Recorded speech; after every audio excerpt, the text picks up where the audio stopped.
Okay, ladies and gentlemen, welcome to, you see it already, the Wraith Lord. Yep, that's him. That's my ginormous friend that we made. And we're going to be playing this with the Wraith Lord's Harbor. So that's what it's called. That's the brand new item. It gives us +1 to summon Wraith, minion movement speed, melee damage, spell damage, and then instead of casting Wraith, we summon a Wraith Lord, right? The cool thing is this Wraith Lord summons other Wraith for us while he's eating all non-Wraith minions to buff himself. So bunch of Wraiths, this dude, and everything else is going to get consumed. Now we'll have to find out how to make this truly work.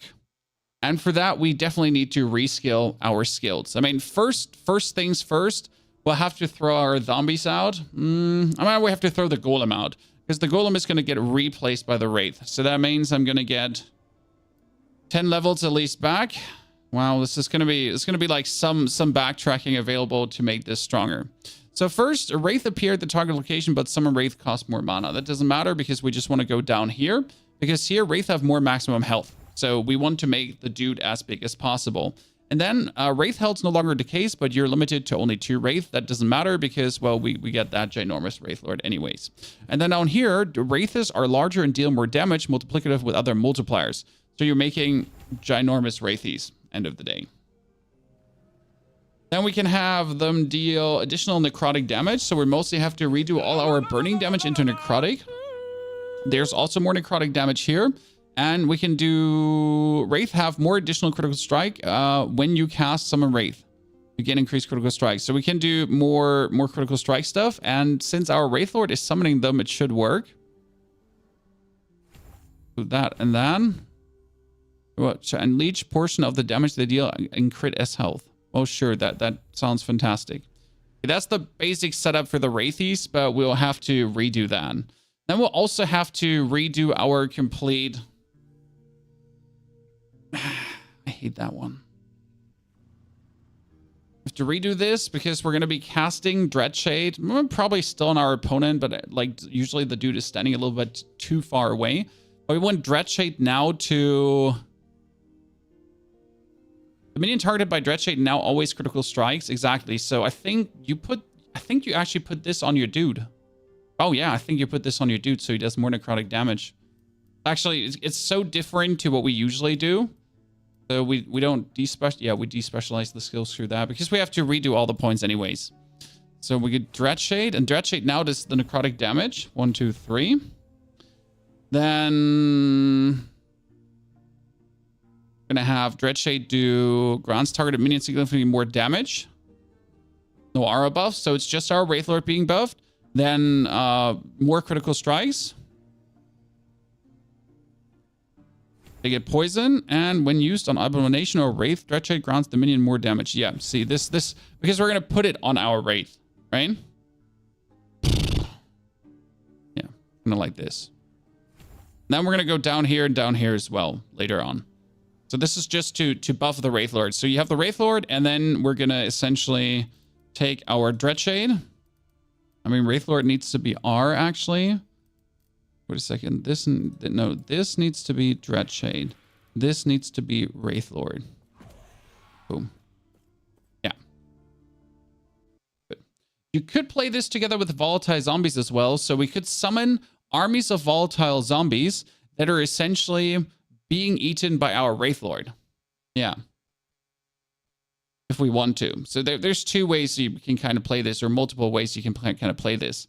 So we either have like the zombie eat the things or not. We're going to definitely abandon the mages. So mages are going to go away. We don't want that anymore. Mages are going out as well. And mages are going out for... La, la, la, la, la, la, la,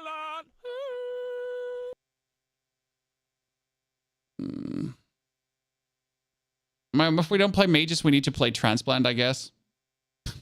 Yeah. I mean, what choice do we have? We don't play mages. We need to play transplant so we can teleport. That's a must. Yeah, eating makes it stronger too. That's why we have to play minions that can be eaten. We have to make it smart, right? Cascade, Tidmaster, get a C there. Think of the 45 and the 7 months of support. So what can you actually turn this into? You cast Bone Curse around the target location. Oh. Oh ho ho. Well, that sounds good. Transplant detonation deals damage in a larger area. Transplant deals more hit damage to cursed enemies. And then when we, yeah, around the target location after you're arriving. So we arrive at a location and then we curse everyone at that location. Yeah, that sounds way too good. It's increased cast speed and cooldown recovery speed. Yeah, so you can transplant more. Transplant costs less health. And then when you use transplant, you're granted bone armor for 4 seconds, which grants... Oh! Oh, what?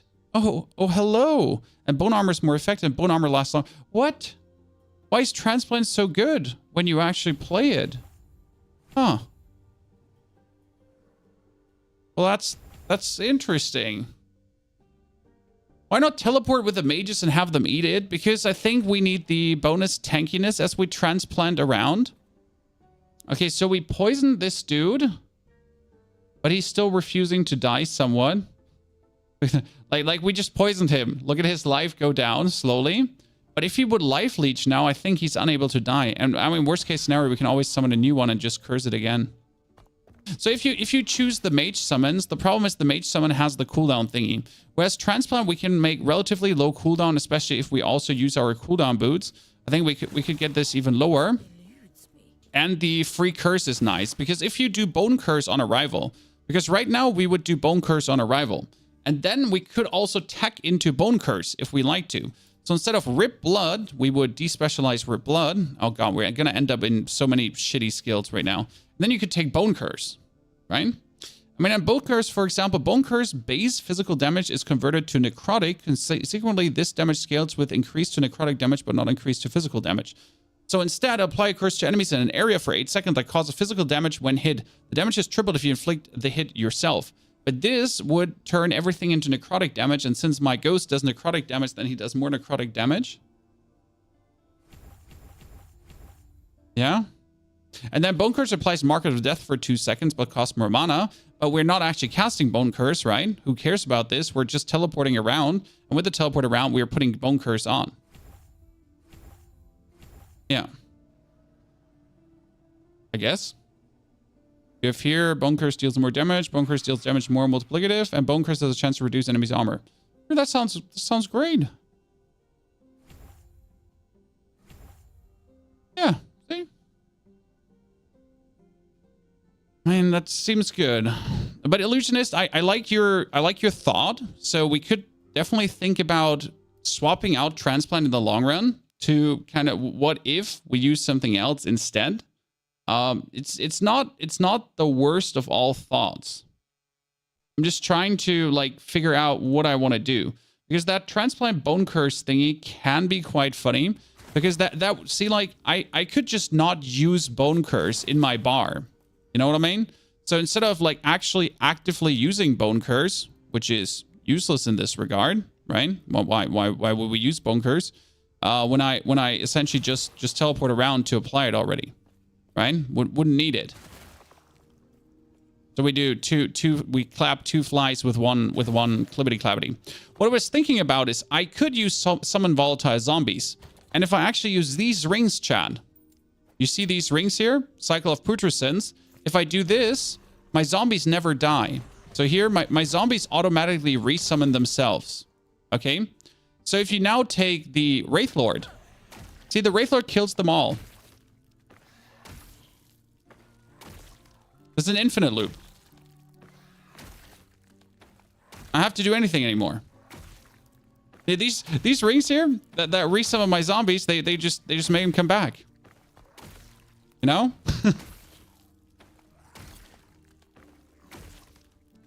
So it's a worthy thought, like, to why not?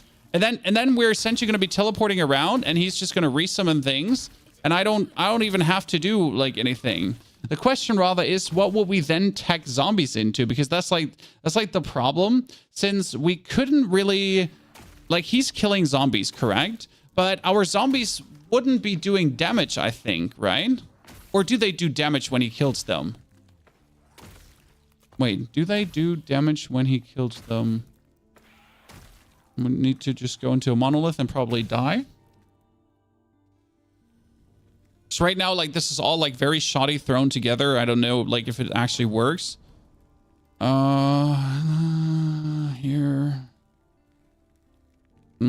we'll see. Like, if they actually do, but the question, right? We summon the zombies. Why are you not attacking? See, my fear is that he's kind of like stuck in doing things instead of attacking. Dude, he does do damage. So here, bone curse, and he does do things.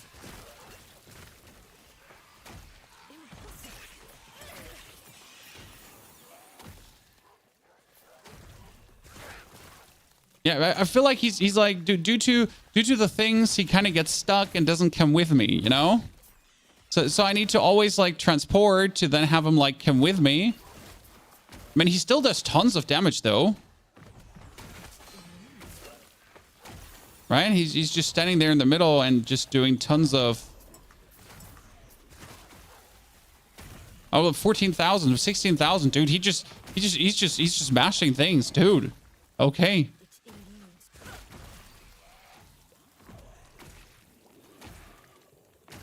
Yeah. Dude's a menace. Dude's a menace. Wait, does this beam at the same time kill my minions and kill things? What happens when I just summon like a lot of zombies? Yeah, he kills everything at the same time. Okay. Okay, let's do Dreadshade on him.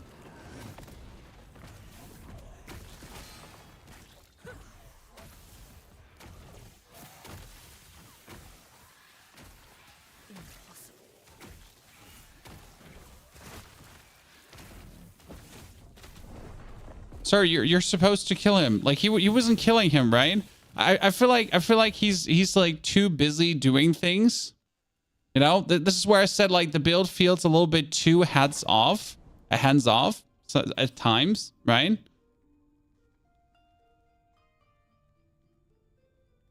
Because I don't have like a real spender skill I'm using right now, correct? I have him summon, right? I do my curse on. But I'm just waiting for him to go. So this is like a little bit, well, why do I even exist? What do I do in the time where he's just doing things? Because I obviously want to do something. I just want to stand there and wait, right? And obviously teleporting around is like what I do, but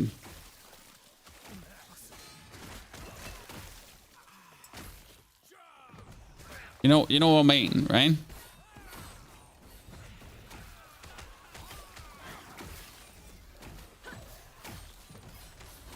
I mean, he does a lot of damage, but we need more attack speed or something on him because right now he's not as impressive as he could be, I feel like.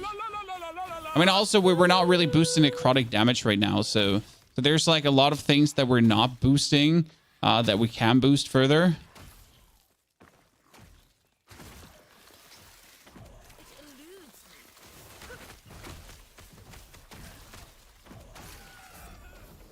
Change zombie to one zombie. I mean, what we could do is we could change zombie to multiple zombies instant summon. Right? Mythical zombies, thank you for the builds. You're awesome. Thank you very much for enjoying the builds. I'm trying my best to, well, just get fun things out there for everyone. It's working. I mean, it's like so this is definitely working, but I feel like see how he's stuck here back there right now because he keeps killing my zombies. I think we have to change this to not an infinite zombie resummon loop. You kind of more want to have it like in a way where when I need them, we summon them essentially, if that makes... Oh, wow. Like when we need them, we summon them in a way, you know?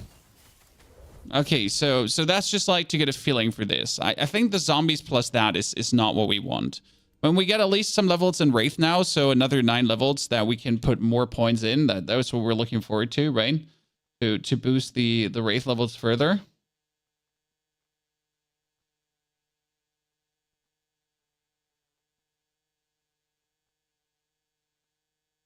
So we could summon more Wraith, correct? That means that I get more Wraith.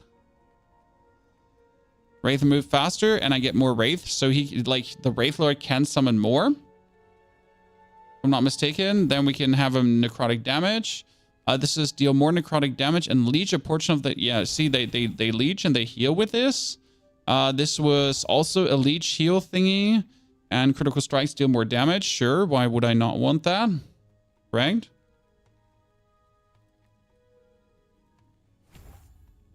Then we have the transplant to make us even more tanky. So that I do like the idea of that transplant making us like giga tanky.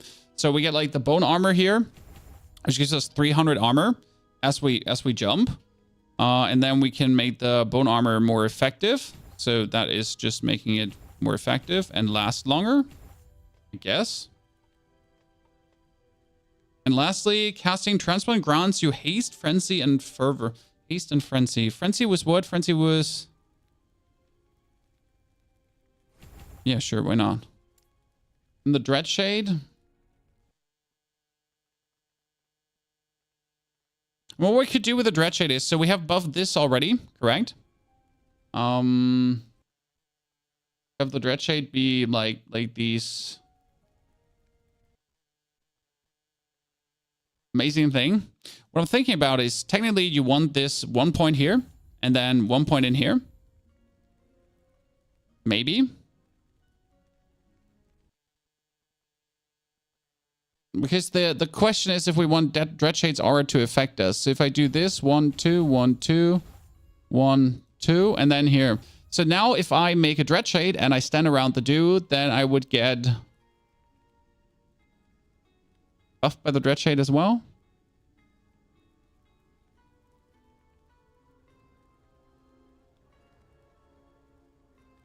Nah, it wouldn't work that way. Not the way how I imagine it to go. So that is a useless point. Yep. Because we're not doing it in an aura anymore. If we go for the all for one, that wouldn't work. It would give us our dude more armor, but that wouldn't also work. This is just like for me thinking about like how could I get more armor, but this actually doesn't work together the way I want it to work. So that wouldn't be good, Chad. In the way how I want this. Oh, what we could do though is we could make it more efficient the less HP my dude has. I mean, first and foremost, we needed to give more attack speed so that the Dread Shade, like if I summon him and if I Dread Shade him, that he just gets all the attack speed because that's what we want, right? We want the Dread Shade to sit on him, sit on his shoulders and just make him like an absolute monster. Frenzy's an attack speed boost. Yeah, attack speed boost doesn't though make sense if I'm not like using any attacks, right? So get this, that. What can we do? Killing an enemy with Bone Curse has a chance to summon a Skeleton Vanguard, a minion. Interesting. So we could make Vanguards on Curse. That's actually quite cute. If you make Vanguards on Curse, you could just randomly... Bone Curse deals more damage. If you have a similar effect from an item, passive notes, threshold is used. Oh, Bone Curse kills enemies below a certain threshold. Wow. So Bone Curse will kill people below 12%, even bosses, everything. Huh.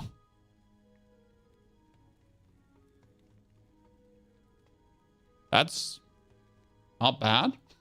That's really not bad. Like, if you think about it. Yeah. I mean, like, instant killing people. Okay, we need to get rid of the zombies. What for? Oh, passive points. Passive points. I'm an idiot. I have 22 unspent passive points, Chad. I'm an absolute idiot. So what we could use to stay alive as our spender. Okay? And that's what we have thought about. We could go into the Lich tree. And we could get ourselves this. And then get Drain Life. To stay alive. So just use this as our skill. That we actually spent mana with. So now I'm going to respec the zombies out. Oh god, zombies, you'll be missed. And then we can take Drain Life, for example. And Drain Life can now only target minions. Drain Life leeches a high percentage of damage as health. Why would I only target my own minions with Drain Life ever? Makes no sense to me. Yeah, we can take Drain Life as a spender. And then maybe leech Drain Life out of things. I mean, you could zombies, you could Infernal Shade. And what did Drain Life cost less mana per second? Yes, that's fantastic. Drain Life applies stacks of Damned each second. And then you gain stacks of contempt when you have channel on the same enemy for 2 seconds. More armor with others and adds to our resistance. Oh, interesting. So contempt makes you like way more tanky. That's cute. And I gotta find out what is this. Can hit up to 10 additional targets and slows enemies hit each second, but drain life costs significantly more mana. But I slow everyone. That sounds cool. Drain life deals more damage with others.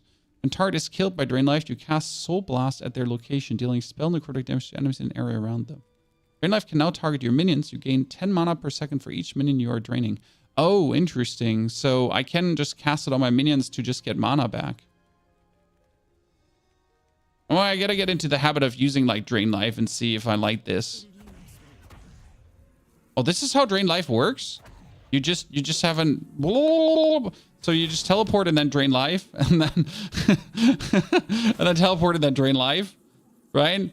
And then teleport and drain life. That's kind of stupid. Like again, we wouldn't even use like we don't even have to have Bone Curse in our bar, which is again the crazy part about this right now, right? Let's go back to this. Just like trying to figure out how efficient this gets at this point. Okay, Wraith Lord, give him the area.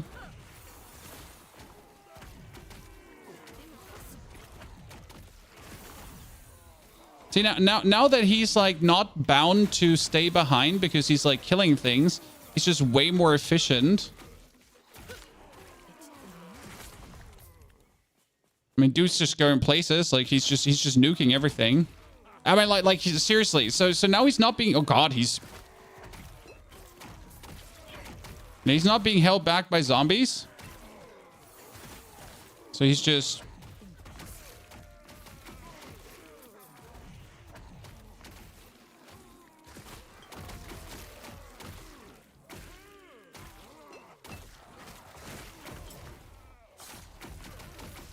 I mean, he could be even stronger. So like we have the draining life for us, but we need more armor.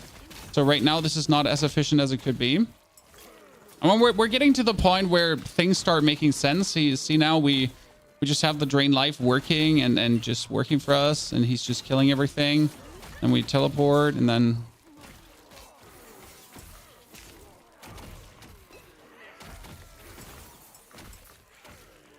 he's just so funny. Oh, he did a 45,000 hit. Holy Christ. Oh, he's 76. What? He just one hit that dude. Bruv. Okay, well, like we're getting there, chat. We're getting there. I mean, don't worry about the dying. You know, we're getting to places. Okay. So our dude is a menace. Okay, we need to make this more efficient now. So we need drain life we had drain life, drain more life. We could have drain life is now cast instead of channeled, lasts for 3 seconds. See, that makes super sense. If I can cast drain life instead of channeling it. See that I like that. And I can like drain life, and just put it everywhere, and it just does what drain life does. But without me having to actively just sit there and not move and be like a sitting duck. That I would dislike generally. Okay, that's another Wraith point. Wraith point is more crit strike damage. Lasts longer, costs less health. Here. Decent Frenzy. And this one was attack speed, damage. Here, more efficiency. Yeah. Okay, we're like drain life, bone curse, that. Yeah. I'm getting to like this. Now let's check out the passives, what we can do to make our passives better. Because again, we have like 17 unspent passive points. So we want the maximum physical damage. You have physical damage, you have some armor shred, correct? We have increased minion health and increased minion armor and minion damage reflect. So my giant dude reflects. Then I can increase my health and reduce the dude's health. Makes sense? And then I can boost my vitality and give them more resistances. Could also give them more crit, and I could give them more resistance as well. I mean, this is like nice for the summoned dudes, but we're not actually summoning that many Wraithies right now. So I boost this right now and that. That would just make me more tanky in total. Then we have our own armor hired and the minion armor hired, and we do the standard points, so that's nothing to scoff at.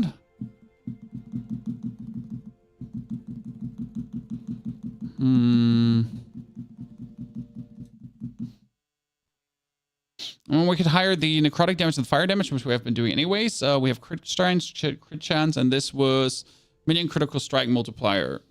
Yeah, probably. And then we could also do here just the crit chance a bit higher again. And then we just boost the damage overall. That kind of makes us some more tanky. You cannot seal a tier 6 FX. That is an interesting question, and I don't have a 100% answer to you, sir. Sorry.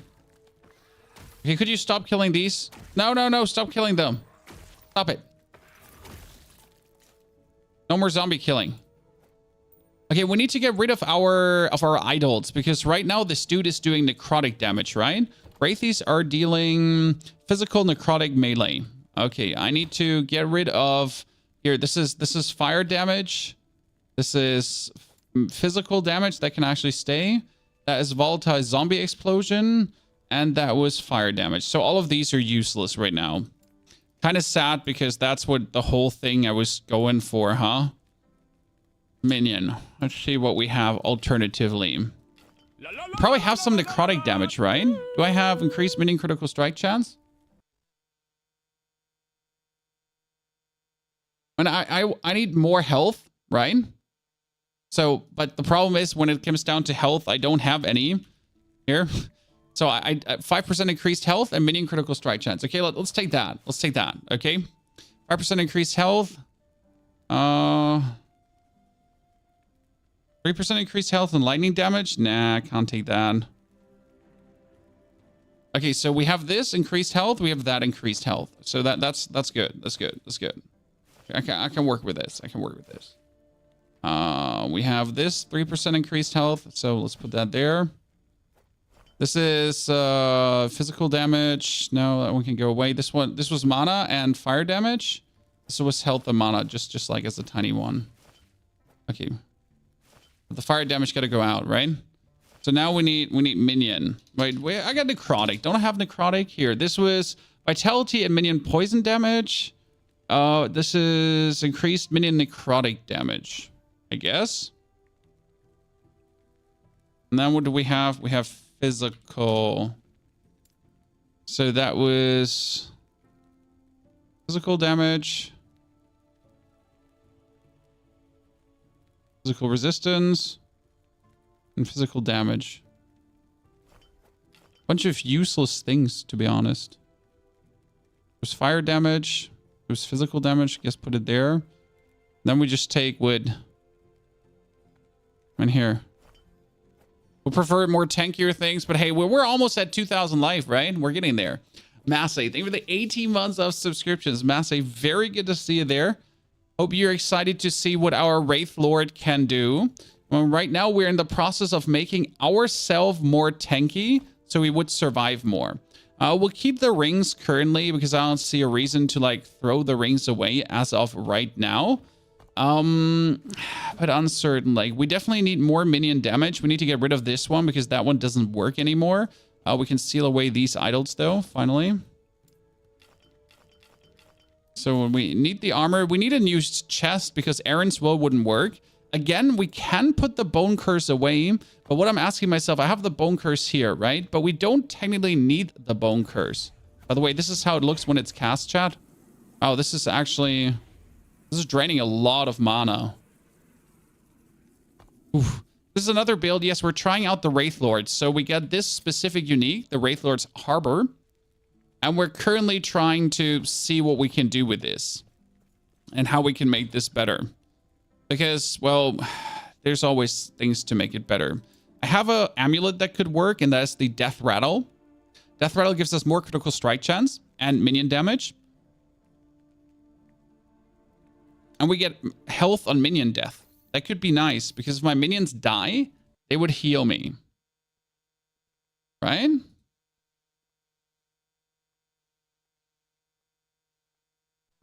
My question rather is, how would I now summon things for my dude to get buffed?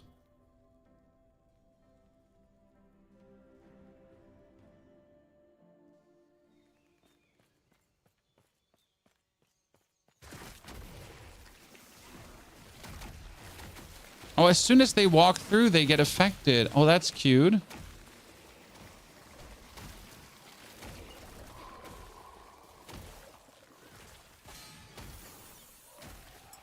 that makes sense. So I put that just on and watch them get infected, but I'm just dying over time here right now. That's what I liked a bit more about my that's what I liked a bit more about the zombie build, where the zombie build was taking a bit more action. You know, like we're getting to the point where I jump in, I use my zombies, I get wards, so that's like a bit more efficient. Right now I'm kind of missing that kind of efficiency, if that makes sense. Transplant alone has spawned a minion when you use transplant. I mean, right now we're using transplant mostly for staying alive. Oh wow, I just die way too quick currently. Because we're like playing with like 0 ward or anything. So like this is I mean, the dude is doing the damage we need him to do, right? So step 1, the damage is there, but step 2, I'm not at the point where I feel comfortable with drain life keeping me alive. It might also be the case that we're just not having the equipment to, like, you know, we're essentially like doing like corruption right now instead of like lower end ones to test this. But I need to see what the Wraith possibilities are. See, we put this on, right? But now you're not actively fighting anymore. We're essentially just dashing around and we're having him like do the thing. And we have to wait for him to do the thing. And he does do incredible damage though, so I like that.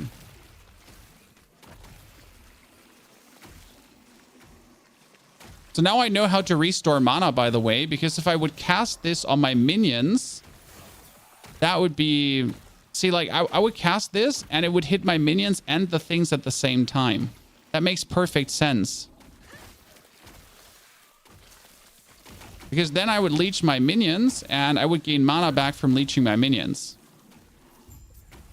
Chan, does that make sense to you?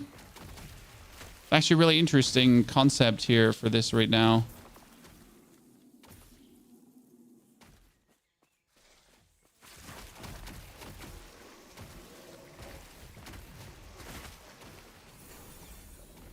It does so much damage. I love that.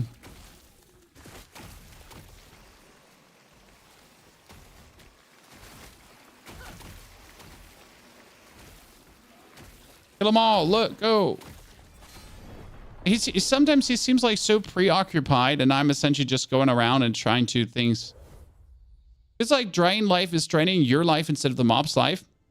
So Drain Life's intention is to be used on my own mobs. Drain Life is now target your minions. You gain 10 mana per second for each minion you're draining. And I think that's very interesting. Because if we're now draining our own mobs like this, very simple, then we can also drain our Wraithies, but we don't care about draining our Wraithies because he resummons the Wraithies the whole time, okay? So he actually actively resummons everything while we drain them. And they give us like such a drain that it should technically keep us alive.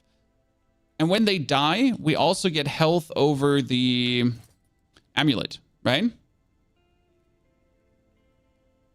So that's an intriguing way to think about it.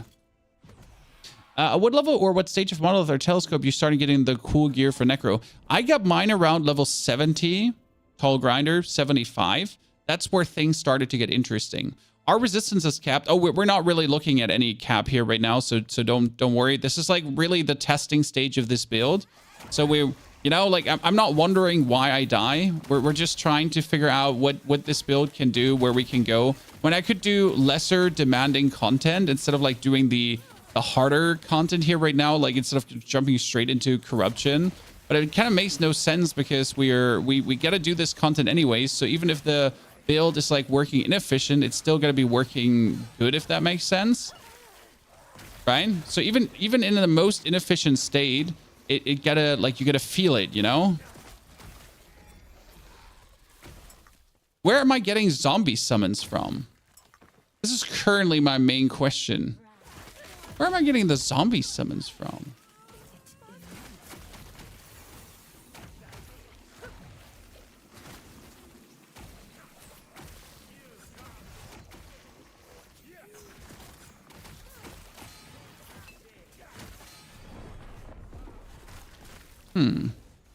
A potion, yes, I'm constantly potion summoning them. I'm an idiot. I need to essentially get rid of every single zombie right now because the zombies are kind of like doing this. You're absolutely right. I need to take another build. Oh, do I have any build? That's not my build. You're right. I'm actually summoning them the whole time myself. Ooh, that is... Wait, let me make a new stash quickly. And call it the zombie stash.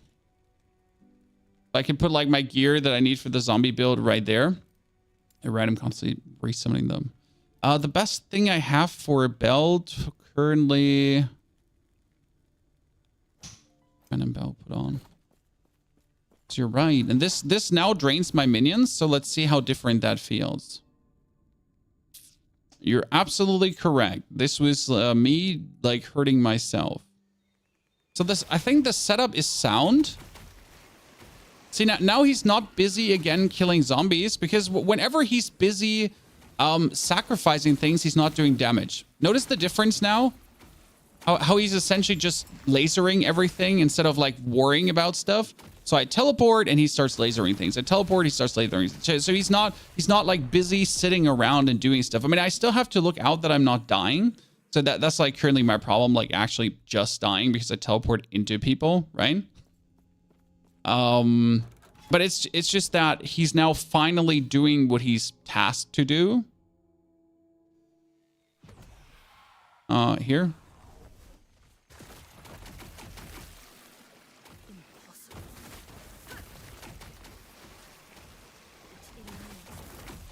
And he just one hits everything, dude. I mean, like his actual damage is incredible. And if I'm draining my own minions, and that's the way the interesting part is. See, like right now I'm draining my Wraithies and everything myself, right? I'm not actually hitting on anything. He's just going places. Damn. So I'm like putting this drain life on my own minions, and they're being drained with everyone together. So everyone is being drained. The big one, the small one, everyone is being drained.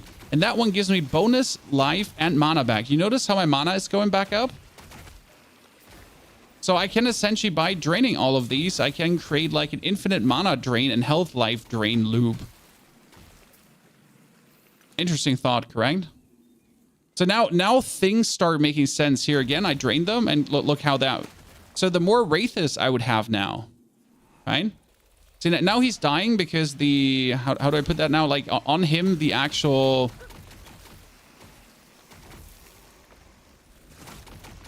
The Dreadshade was stacking up a little bit too high. Now I drain life them, and like here, all my drain lives, I can just keep spamming drain lives. So now things start working here. Now things start making sense. See, like this is what you gotta understand. Okay, drain life now also leeches life, so mana and life from my minions, and I'm gonna be undying. Perfection.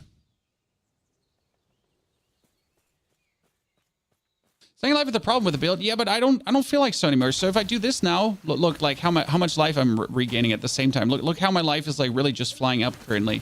So if I do this now on the dudes and I have my Wraithies, I mean, I teleport my Wraithies come in and they instantly fighting. So then I'm just feeling like, you know, like it's just soaks it up. And the more minions I would essentially make, and the more like life thingies, like look how this, yeah, well, this is now keeping me essentially alive, right? So that now we're talking. Now things are adding themselves nicely together. We can obviously improve on this. So there is a one that gives me, oh god, I just got another ring of putrescence. That is robbery, Chad. that's my third ring of putrescence. So now comes the equipment question. What can we do to make this better? Correct? What could we do to increase like our total output? So I want currently that when I teleport, I take minions with me. So that one is working. Right? Because I teleport and the big dude is with me. I teleport and the big dude is with me. Right now, I would probably hire my physical resistance. Yeah, why not? That higher, and higher. Perfection. Look at this. Bam, chat. Oh, and I got a higher tier of the teleport. Oh, no way. That's so lucky. Look at my, like, yeah. Fuck yeah. That's great. Okay, that makes me very happy. Good. So the helmet has to be the helmet, so all the other helmets can currently go away. No interest in other helmets. The idols go into the idol tab. We need still more healing idols, actually. The belt needed to go away, but we can find, like, obviously a better belt. Right now we can find anything. I mean, we could do volatile zombies on potion use. That's like the thing. But I still feel like if I do volatile zombies on potion use, that he's always kind of like stuck. You know what? I think I know what the problem is. The Ring of Putrescence. I need to get, like, I think the volatile zombies on potion use could be good to resummon things. But I need to get rid of the rings. Because the rings are essentially making things get resummoned the whole time. Right? So I use the rings, and the rings are essentially, like, making this infinite loop. And if I'm getting the infinite loop, that kind of stings. So I need to replace them currently through anything that's not these rings. Like, sadly, I don't just have rings flying around that I can take. I mean, can I just take anything else? Here, 3.7 of minion melee damage leech as health on hit. Sure, can I not use this? Minion increased leech rate. Here, your minions cannot crit. Oh no, that's actually not good. Oops. That's not good.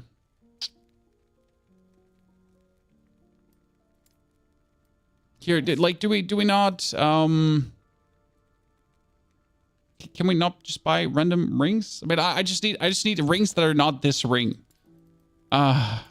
Complications, chat, complications. Can I not just have, here, increased minion health and cooldown recovery, mana regeneration, elemental here. Yeah, sure. Let's just take that one, okay?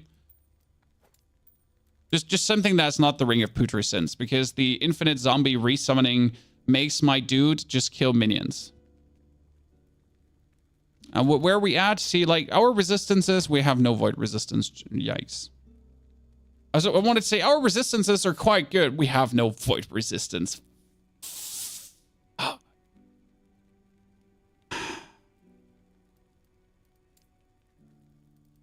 Anything I want to take? Yeah, okay, let's just put these two rings on. Okay, so just that we have different. I'm gonna work on other rings, essentially. We need to get rid of the fire damage thingy, the catalyst, because the fire damage catalyst is actually not working, so we need a different one than the fire damage one. But not only that, we need a different chest. Right?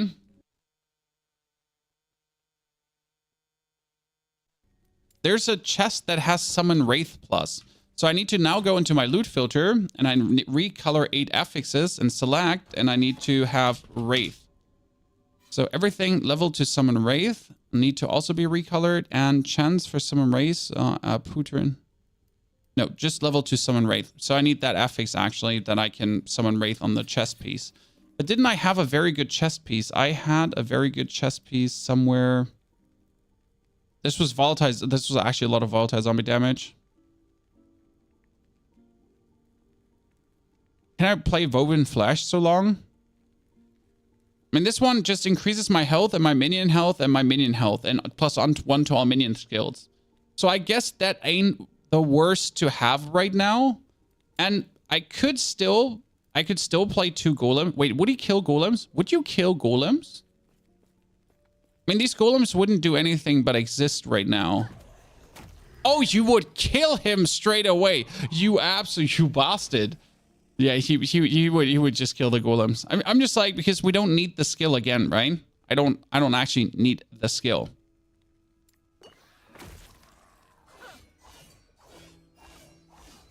I'm just considering what to put here, because again, my teleport does my explosion of thanks, so I don't need this.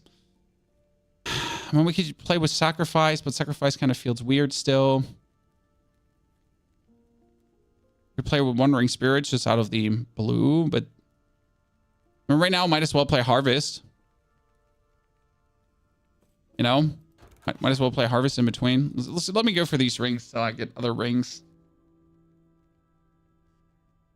Let's see how this feels now. So we get Belt, zombie use now. Curse him.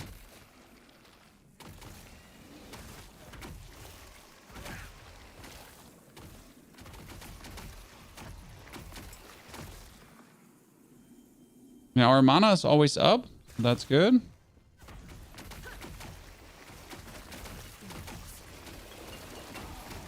We summon a few zombies to just buff his strength. You see, like, this is going very fluent now, and we're not dying. As long as I teleport in, and then I do my curses, and then I do more of my curses, and, like, we soak full. I'm deliberately not using my potions right now, because I want to see, like, how well this works when I'm essentially not using potions.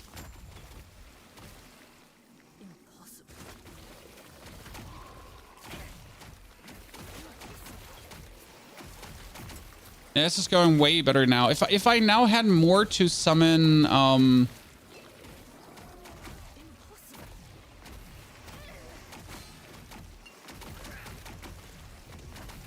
yeah, he just nukes that one. Okay, see that was simple. Especially one thing that we worked on. So the build felt very hands-off right now, correct? And we're currently moved this build from feeling very hands-off to a bit more hands-on, that you're effectively doing something. That's good. I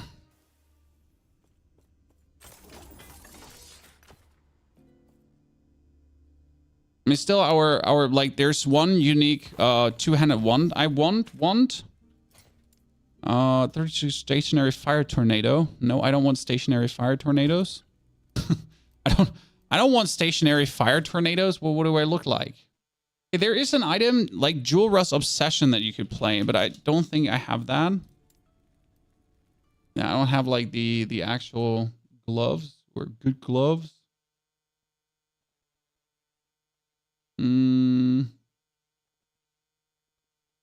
So the only thing you want is a two-handed wand. And that two-handed wand would allow us to summon more maximum Wraith. Okay. So what we need to get now is we need to get enough fortune to gamble for two-handed wands. Let me do like the one quest log here. See how that feels. So what do we think so far, Chan? Giant Wraith, interesting.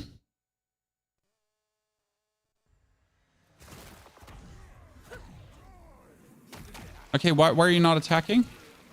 Guys, why are you not attacking? Sometimes they seem like a bit brain AFK.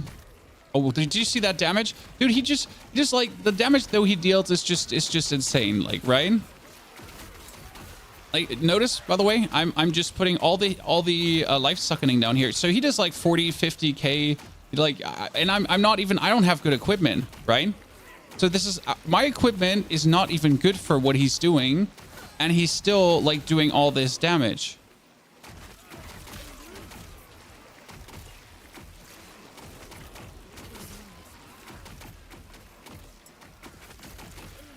See, like, now I just put all my heals down and I don't die. So essentially I spam here life suckening, guys, on my own minions, and they restore all my mana without me being ever in danger of dying.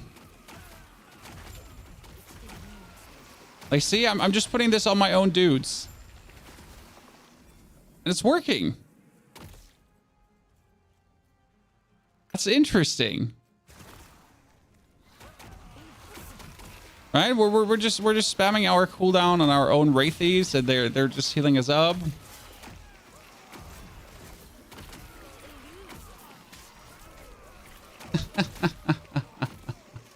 Well, it's great. Wraith build can't have the golem. Yeah, I mean, Wraith build can't have the golem, but it's kind of like, do you need the golem? I mean, the golem is fun, don't get me wrong, but I kind of like the idea of like having this dude here because he's a menace. Especially we're like, you have to consider that half of our items are not scaling him right now, correct? I mean, we're scaling, we're not scaling like minion necrotic much, and we're scaling more like the physical damage side of things. So come on, minions, soak me full again. Oh, I died. Unlucky. Yeah, I should have used my potions just to kill him. How can bone armor proc? From teleporting. So I wanted to automatize the build. Okay, so I wanted to do as few things as possible. Well, it means as few things as possible. I want the build to more or less run in auto mode, that it just runs. And whenever I teleport, I get bone armor. So here, bone armor. Right? And I think that's like a good component of the build, because I dislike builds where I have to like use 8 different skills every single time. Why can't I just like, you know, teleport once and then do things?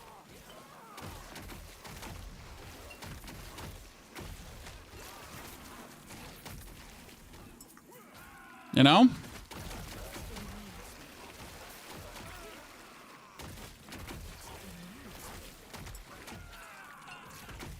I'm still missing my ward, so I'm not sure if we could be working on ward here more. I mean, also, like, I gotta get used to one thing. I don't actually have to stand close to the opponent. So there's a thing about the volatile zombie build. I was always used to, like, standing right next to our opponents. We don't have to do that. I mean, I teleport in, right? But then I have to walk out again. Because right now, I tend to, like, walk onto them and then stay inside of them because that's just what I'm used to. But it makes no sense. My minions are engaging anyways, so I don't actually have to stand close to things. I can just put my stuff on here, right? And then I can just go out. By the way, that dude just died so fast, it's not even funny anymore. You just literally get like drained to death.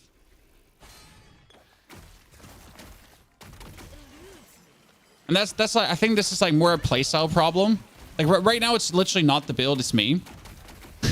Because with the zombies and the ward, I was just staying inside, correct? But you notice how different it is. I just put my heal pools down and then I just run out of the death zone.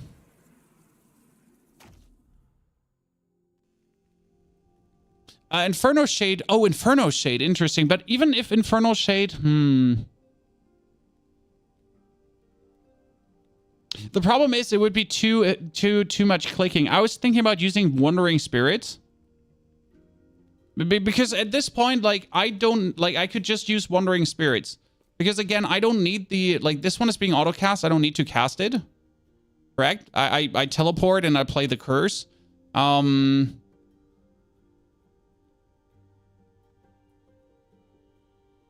Yeah. So, like, teleport, do the curse, do this when you need to do it, but don't do it if you don't need to do it, right? Simple as is, and then be fine. What I don't know is yet, so the Wraith Lord summons Wraithus, right? How many Wraithus does he summon? Because right now it says Wraith Tree and summons other Wraithus for you while in combat. This says summon a Wraither rapidly, press A. It doesn't say you're limited to 6 active Wraithies, right? But he only summons 2. So what I don't understand is how is the limit determined? When I have this one running in Wraithies, so you're limited to only 2 Wraithies, but if I do limit myself to only 2 Wraithies, then so these 2 are actually excluding each other. But this one would deal more damage. So this is either only 2 Wraithies or I do make more Wraithies in total. I gotta make a decision here, what I want to have, because right now I didn't understand the 2 things correctly. I was hoping that the one would actually negate the other, but it is not. So there's a world where, yeah, let's think about like taking this node out. Take that out. Take this out. Have this going and have more melee attack speed. Yeah, I want more Wraithus, because the more Wraithus there are, the more I can heal myself with Wraithus, you know? But also, if we're not limited to amount of Wraithies, I can get more Wraithies, right? Yeah, that's my plan. I want the unique stuff. That's what I'm really looking forward to. So I need to, like, I'm currently trying to gain prophecy points, because if I gain prophecy, oh, did you not cast on him? See, right now we have Wandering Souls, and I could just cast Wandering Souls. And now we have way more Wraith. The problem is my life drain might drain them too much. I don't know why I died here so quick right now. Didn't feel like my... It felt like my dude was stuck summoning Wraithus. You know? I felt like he was just stuck in this loop of resummoning them, where he then doesn't deal damage. So might be actually better to have.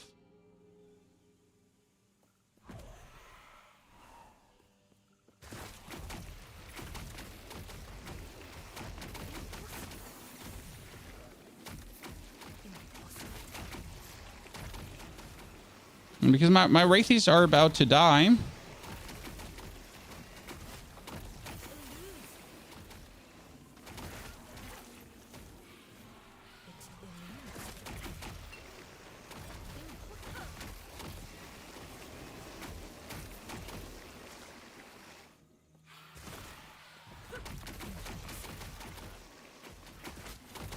And right now we're just abusing the Wraithies essentially for, like, see, like he's busy resummoning them instead of doing damage.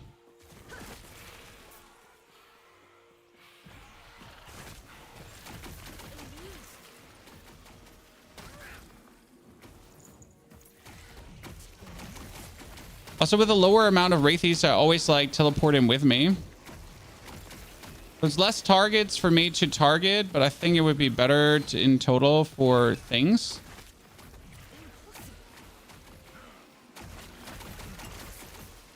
And I could teleport like 4 people with me, right?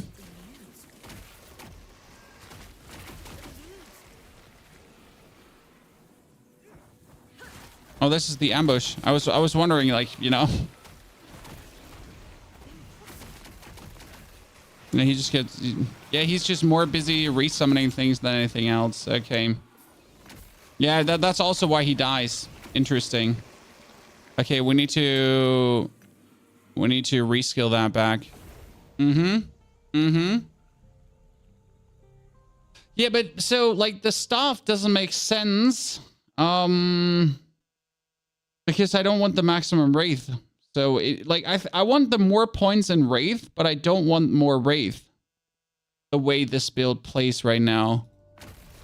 Again, it's better. Yeah, it's really better to actually do this. To limit myself to 2 Wraith. It means I can take the point out of more Wraithus. Wraith and move faster is still good. You know, like we want them to move faster. It's interesting how like what for different roads and inroads we can take here to potentially go into this. We need that 1 point again for making them way more sturdy. So the next 3 points go into that. Yeah.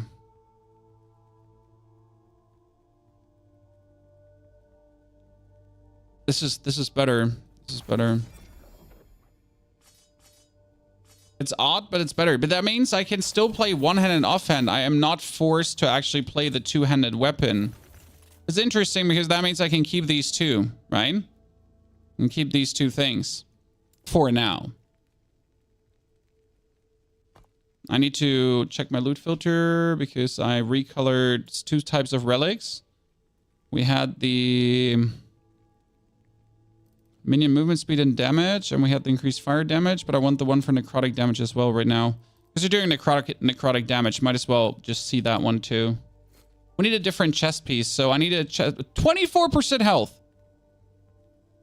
What? And 1 in drain life. And what? Okay, cool. I like that.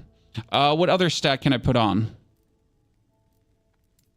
You know what I need to put on? The Wraith thingy. Like we have here ranks to Wraith. Is there not chest piece like ranks to Wraith or something? I'm pretty sure there is something. I'm not crazy. I'm not crazy, Chan. There should be like, yeah, level +2 levels to summon Wraith. It exists. It exists. I just need to get it. Okay, I'm gonna keep this chest. Okay, I'm gonna keep this chest. We're gonna smith up the armor. Oh, nice. And I got another level on drain life. Let's go. Let's fucking go. Yeah. Okay, done. Let's replace this one. It's a bit of a bummer because we're gonna be losing general 1.2 Wraithies here currently. That actually needs to go into the zombie board right now. Because here's all my zombie equipment, right? That we're taking. Yes. Shatter some things.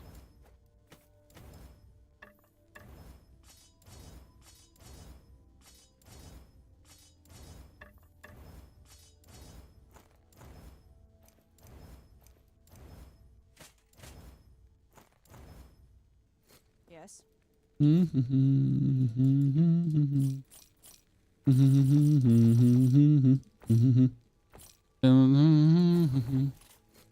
Okay, we're slowly getting there. We still need better rings because that's our problem. We haven't had like any rings right now. We need to look for rings. We need to go for prophecies. Wait, let's go for the observatory quickly because I'm trying to get a... No, actually, I don't need a 200. I need chest pieces. I need exalted chest pieces.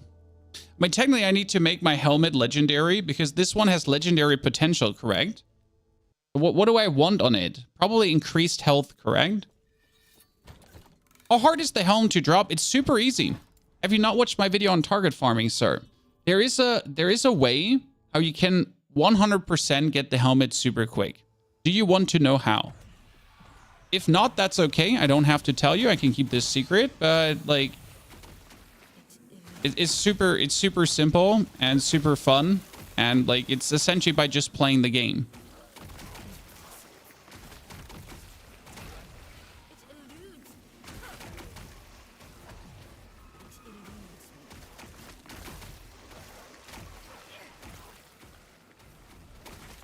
Oh, am I going in the wrong direction? I'm going in the wrong direction. See, now the build is flowing, Chad. Now the build is flowing. Now that I understood like how to do this, like I'm getting the items right, we're getting the upgrades. We're slowly moving the direction of how this works. I mean, we could still die if we're not looking out. Like obviously, like here, just standing in the blast of these dudes, right? So that can still kill me. We forgot to make our Wraithies bigger because they currently die too quick, as you might notice, right? So this is also why you actually make them bigger, so they don't die that quick. And my dude would actually be more busy like killing things instead of like resummoning Wraithies again. So that makes a huge difference.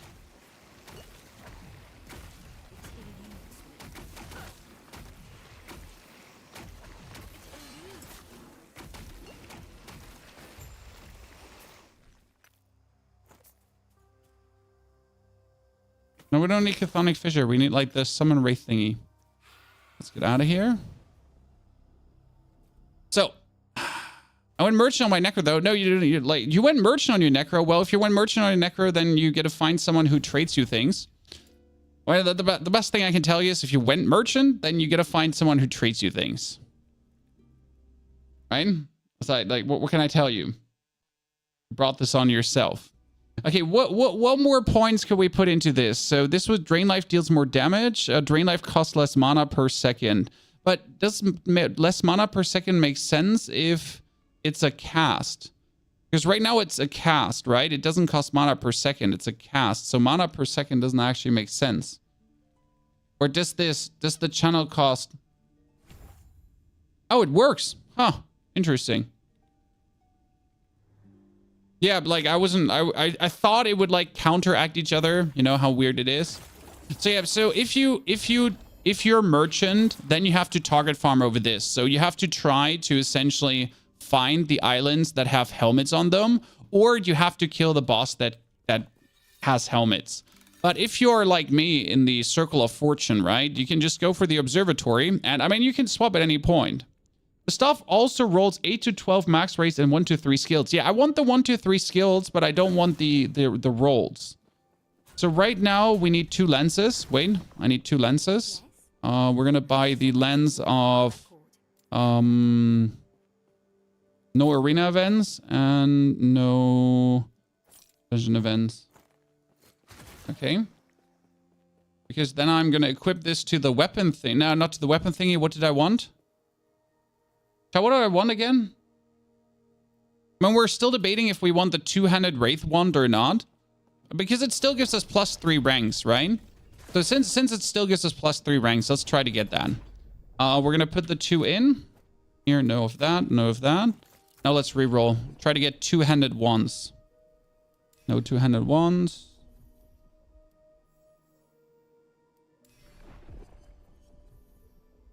Here, that's unique scepters. Nemesis. Chest helmet. Here, this is unique caster weapon.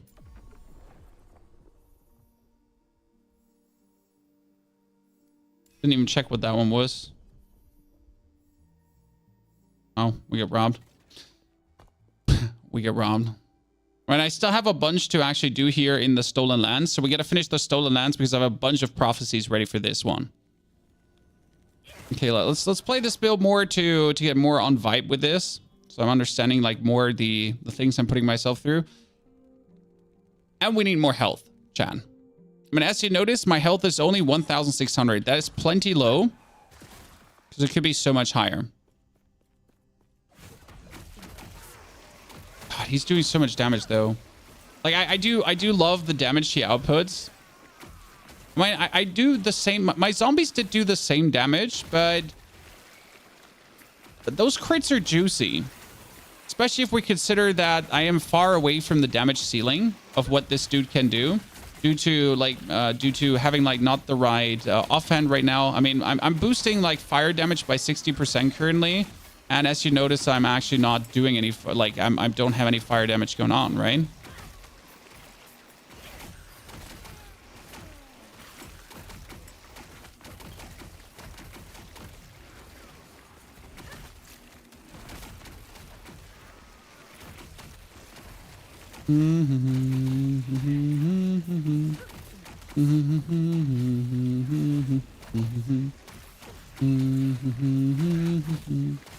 Yeah, if you notice, like I'm just draining like life like crazy.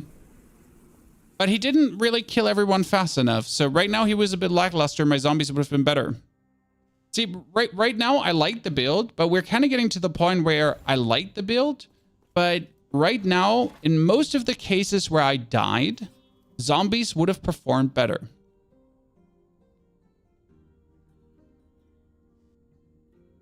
Oh, you select a bunch of things in the observatory and you don't know how they work. That's actually pretty simple. You open your menu and oh god, I can't show you here.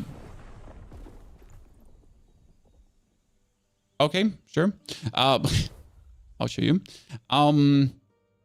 You have to fulfill the prophecy. So, for example, this one says Death of God Hunter Argantis. And this one says Death of an Exiled Mage. So if I kill an Exiled Mage now, wherever, I get a unique idol. If I kill the Hearten's Husk in the Fall of the Empire timeline, I get a unique caster weapon 4 times. So it's like a thing of, you got to do the things where they tell you to do the things.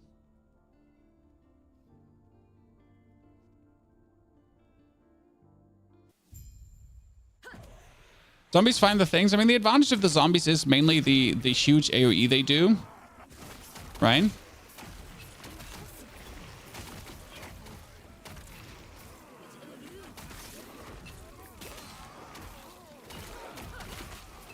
And I'm relying on him, like, on killing everything here right now, but sometimes he takes so long to kill things.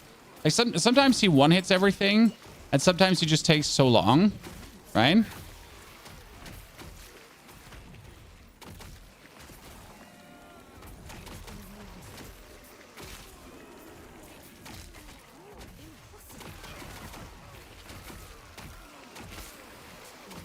I mean, he's cool, but I have to say that I so far like what it's doing. I like the premise of the build and what you're putting down, right? But I prefer the zombie build from a strength standpoint. But it's cool to have like a new it's cool to, oh wow, he just destroyed them. It's cool to have like a new nice unique that does something like turning your main wraith into a Wraith Lord. That's cool. I'm just wondering if we could take a different skill than Drain Life.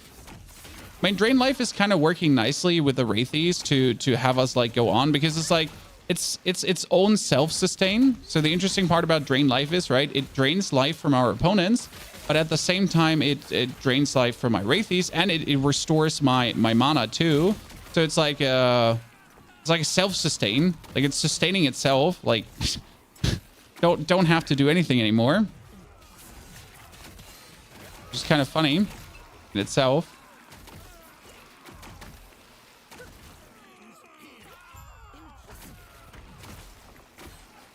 See, like, he just 2-hit that thing.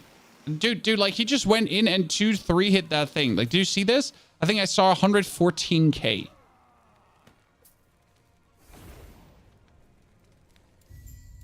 Right? He just went in and bam. Go min-max 5 zombies. Golem. Oh, we already have the perfect volatile zombie build that I could have taken all the way to level 100. But I'm not, I wouldn't be the content creator I am if I would just do that, correct?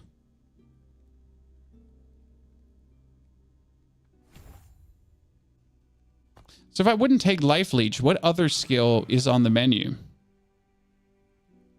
I mean, we could take Rip Blood. So Rip Blood is doing the same as Life Leech does. And you could have Rip Blood do coagulation and Blood Burst, a Blood Splatter.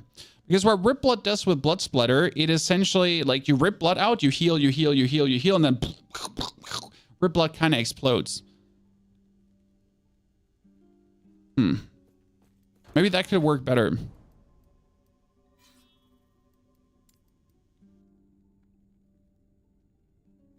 You can make an abomination build for the meme. Now, I don't want to make builds for the memes. I want to make builds that work, that are fun, that people enjoy playing, that are also good, right? I mean, like I don't want you to ever be at a point where you're like, you know what? I'm stuck. And that's where I make like reasonable builds, right? Reasonable builds for reasonable people. We're not just like, oh, that's YOLO. No, they're supposed to be strong. They're supposed to be powerful. And you're also supposed to feel powerful and strong, right?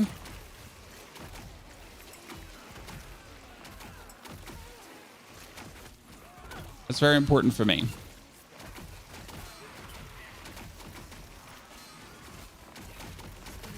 Because if you're not feeling powerful and strong, why would you even play?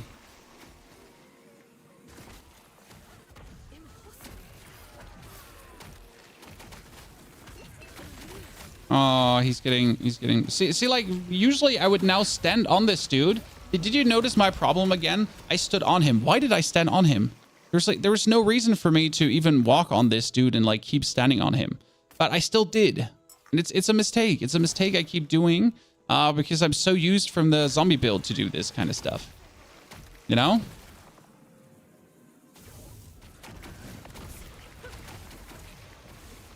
Oh god, he just 3-hit him. He just 3-hit him. God. You're so beautiful. Kiss me right now.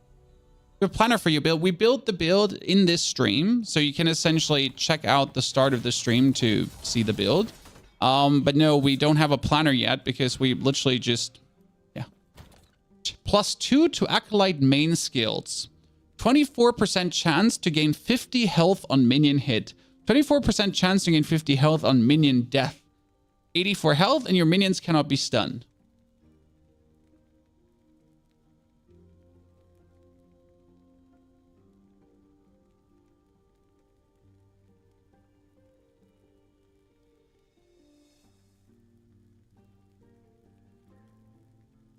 My problem is I would lose 100% minion damage. That's it. Shall we try this out? Just see how it is? Chad? Because I'm getting +2 ranks on minion skills, so I get 2 more ranks here on Wraithies. I could like put whatever points in, I guess. Right? I mean, we can get here critical strikes deal more damage, so he deals even more damage, and he gets even more critical strike chance, I guess. Right? He's even more dangerous.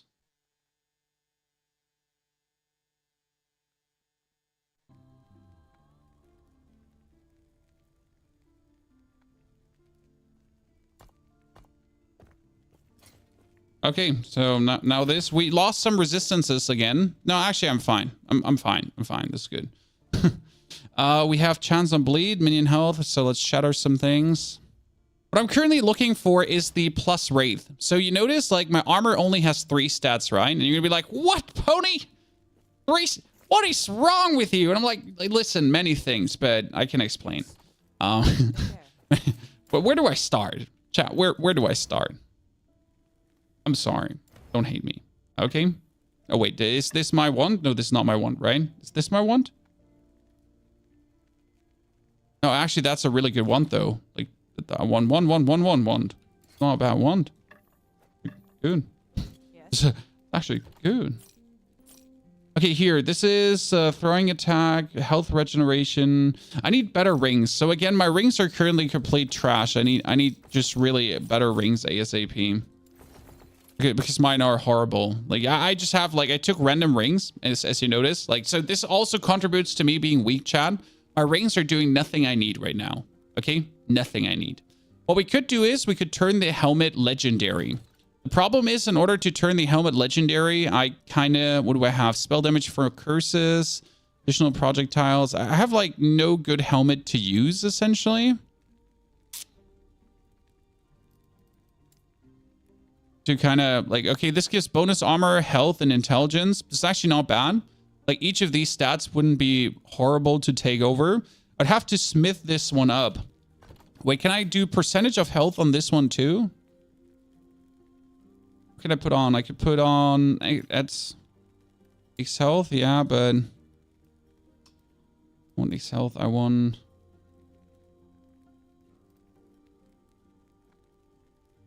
Level of Rip Blood. Level of Summon Bone Golem. Level of Death Heal. Level of Ghost Flame. Damage Leech. Health while transform. Arrow Shards. Chance gain ward on kill.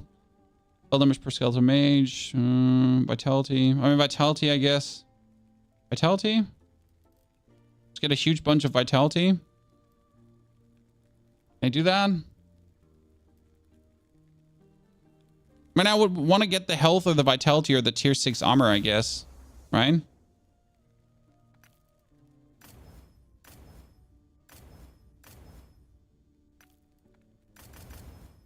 So, like, this helmet, I would now take. And we would go to the... What is the thing called again? Where do we have to go? Keys. We have to go to the... I don't have one. Not Lightless Arbor, the other one. The Temporal... I don't have a Temporal key. Oh. That's a bummer. Well, let's try out our new weapon in the Siege of Forward. What stats do I look for in a Wraith build? Minion damage, necrotic damage, health for me. A lot of health for me. I don't think you're actually looking for minion health much because your dude is just like... So the thing is about your Wraith Lord, I mean, I am mostly taking the damage. So like here, I am the main culprit, right? I am taking the damage. And that's why you're not really like looking to...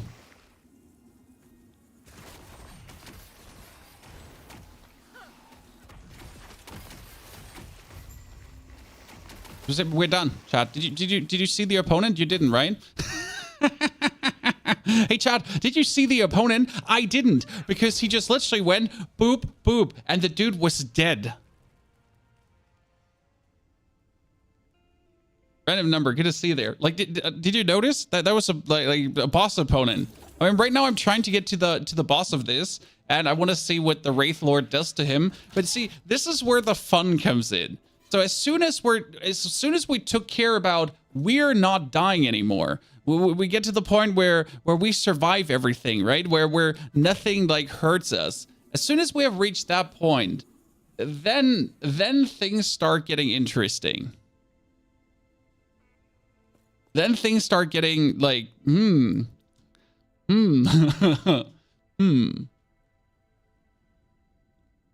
The more minions he consumes, the stronger he is. Yes, but I wasn't sure if this is a time-limited thingy, because it said he gets it for 10 seconds, okay? So it's not a permanent thing. The main buff he gets is from Dreadshade. So you have to put Dreadshade on him, and then he has to kill things, because Dreadshade gradually leaches his HP away. But that leech doesn't matter, because he actually... Like, you have to understand that he, like, every crit heals him.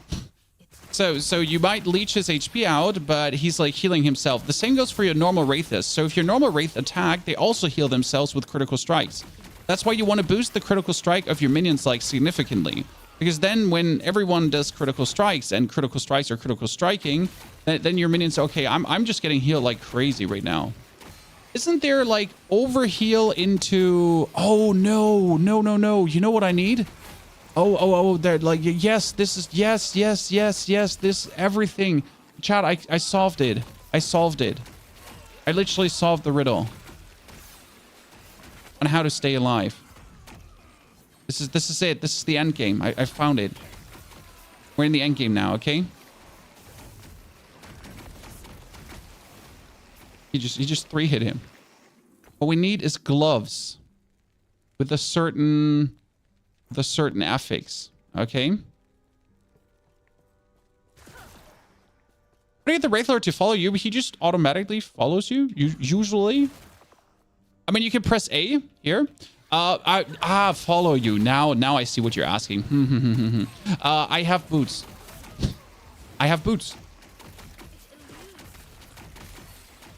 So let me show you the boots in a second.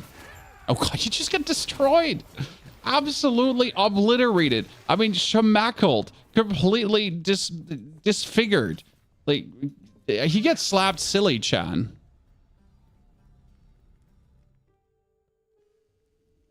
Okay, so boots. 4 minions teleported around you after you use a traversal skill. Okay, so I use my traversal skill, transplant, and they all get teleported with me. And that's how they constantly stay in my butt. Because I want them to be in my butt. I don't want them to leave my butt. They need to be in my butt. Okay.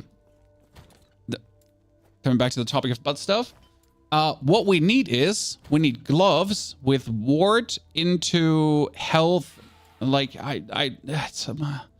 it's such a weird, like, let me tell you how it's called. It's, current health lost per second, and then percentage of mythic health gained as ward per second.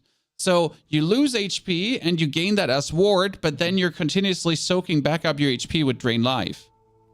So I think that's what we're actually looking for. So we're now going to go all exalted items, 3 types of relics, 3 rare items, but recolor also experimental. And it's called ward gained, ward per mythic health. Yeah. I think.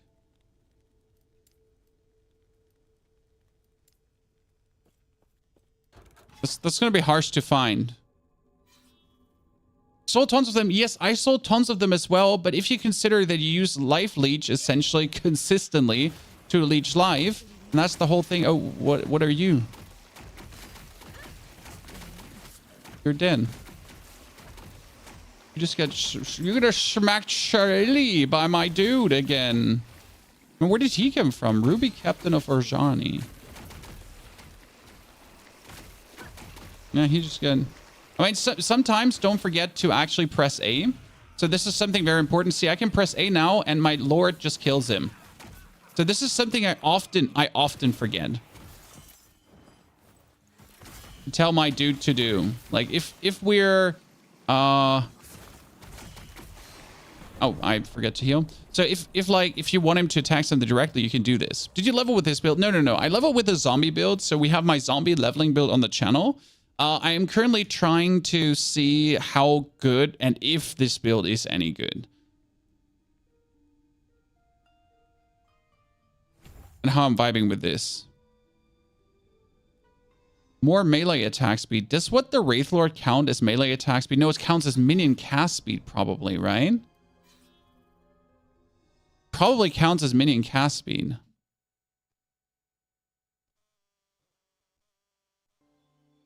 Okay, first things first, guys. We need to, for the love of God, get... Oh God, he just absolutely destroyed that.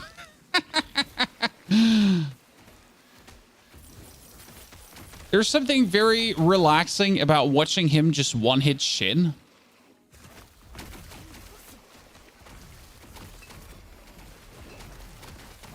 I'm still not sure about the weapon we're using right now because the weapon we're using is not bad. Here, just point with your button at him. Like, I literally point my one button at them and they just die.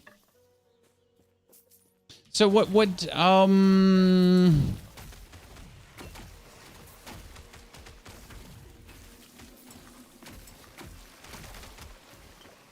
Well, my problem right now is...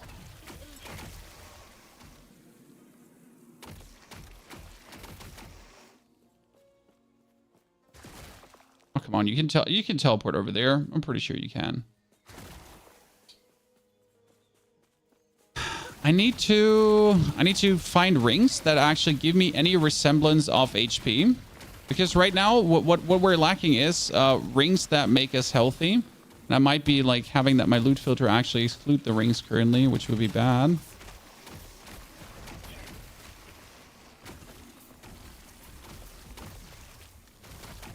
Please slap everyone silly. Thank you very much.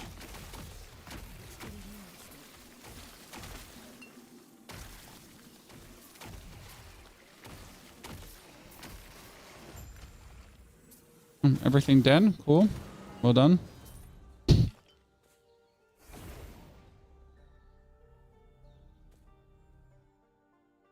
And then it drops the levels of my skills. Oh, Magaris, don't worry. It like you get them so fast back. So yes, it kept me off trying different builds as well.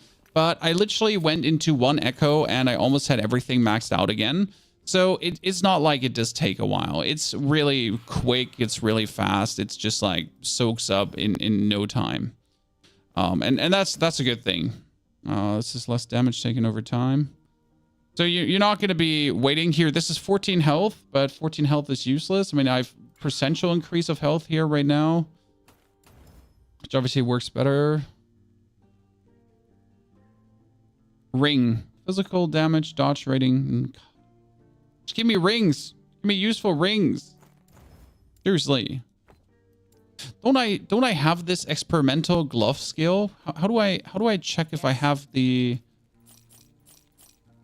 How do I check if I have the experimental glove skill I'm looking for? Wait, can you rip experimental skills off? Affixes. I wanted to... Yeah, you can get the potion use zombie, right? Potion use.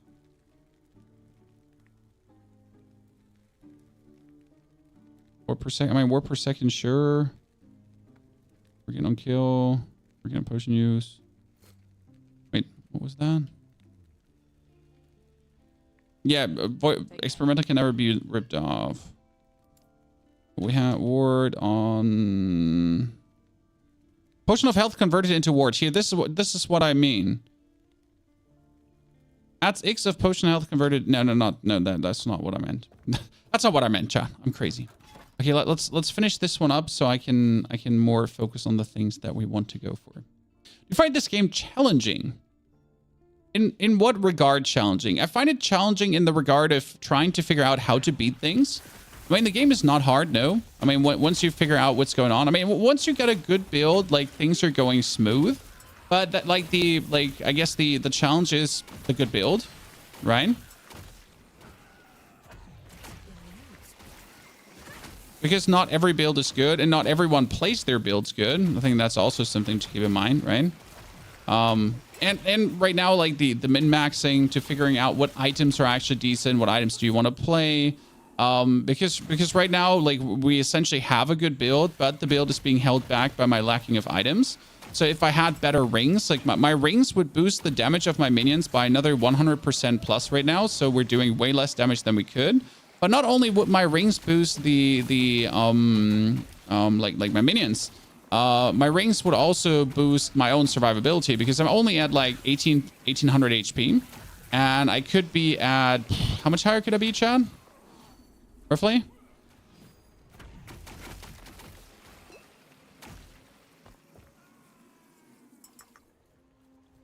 I could easily be at like 2000 plus HP at this point, right?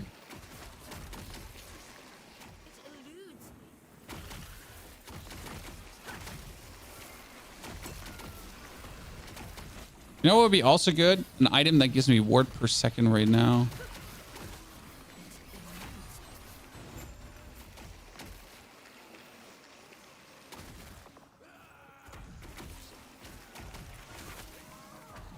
I'm still asking if I'm better off giving ward to my dude, or if I would be better off giving ward to the enemy. Because right now we're playing Dreadshade as we're buffing him, right? But I could also play Dreadshade by buffing the by putting it on an opponent and then buffing all my minions. I guess the only reason we're not doing this is because the Dreadshade is technically not always close to the opponent, but that's not true because we're teleporting him with us. Correct? So would it be better if I actually use the Dreadshade on the opponent? I'm currently hard thinking about like completely reskilling the whole Dreadshade. I like the way how the Dreadshade is, but I feel like it could be better.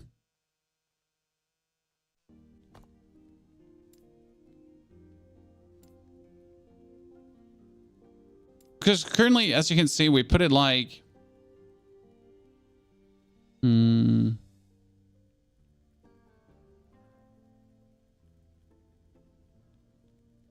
If I made the area big enough.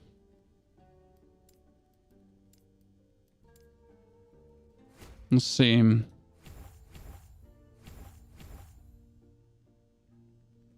Because the thing is, per point of vitality, I can get armor.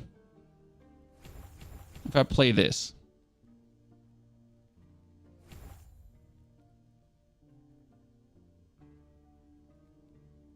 Yeah, now we reskilled it, and as you're saying, oh wow, this is bad because we reskilled it, it's going to take a while to get up, but it's so quick. Dreadshade on opponent is also +1 button. Yeah, but you teleport Dreadshade, essentially. So right now, like, see, I summon my Wraith. Teleport Dreadshade on opponent. Teleport Dreadshade.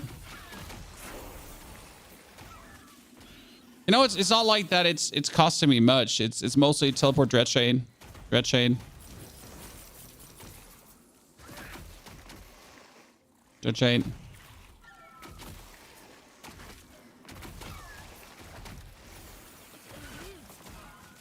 And since we're always teleporting, it kind of...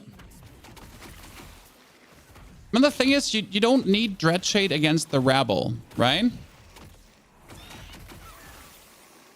What we need Dreadshade against is against... By the way, right now I haven't felt like this weapon keeping me alive very much. Like, we're talking about currently that we're playing the weapon that gives us +1 to minion skills, right?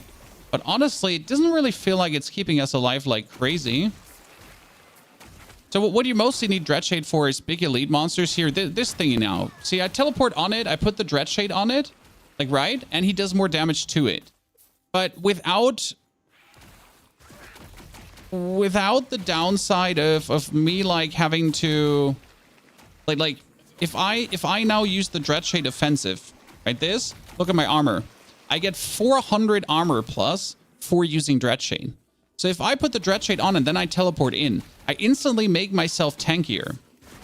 Because now we profit from the Dreadshade thingy. So again, like here, this is my standard armor, correct? I teleport in, I get anyways more armor when I teleport. But I put... Oh god, could you stop killing things? I need to put the Dreadshade on here. I put the Dreadshade on, boom.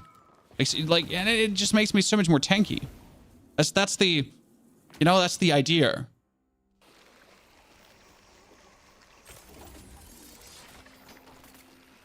I think this could be something that does actually make sense and is not completely crazy. No, I'm not certain, okay? Not 100% certain. Could you stop draining life from these lads?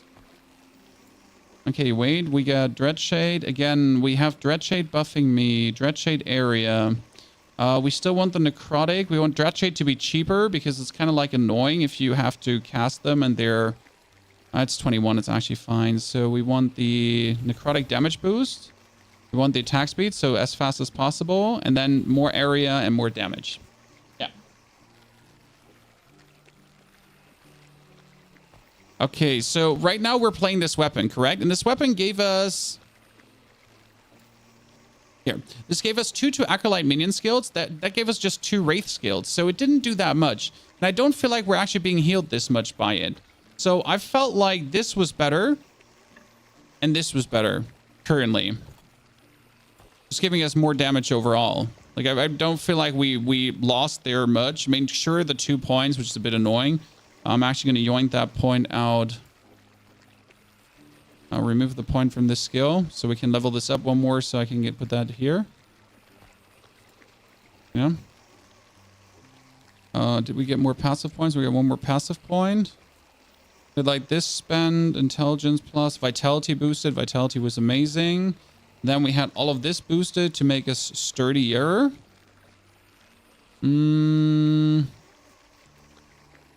Oh, we don't actually need the mark death anymore.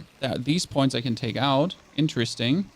And we can boost our we can boost our own resistance even more. Yeah, see, like we're all resistance out. Good.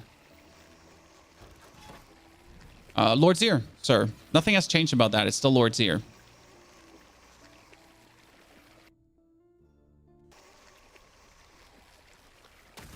So I don't think you play Last Epoch generally if you're looking for like a super challenging game, because again, I don't feel like Last Epoch is like ultra challenging.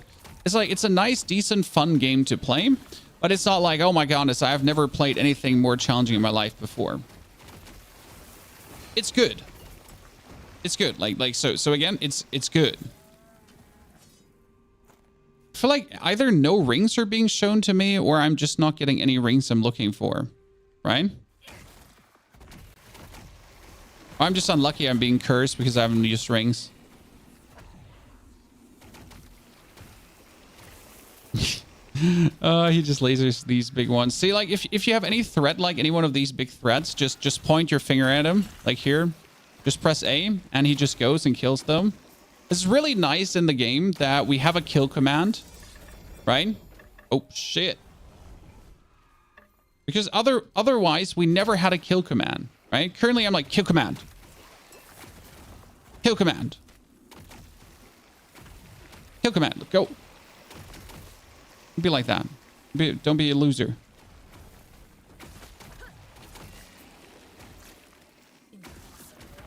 Kill command.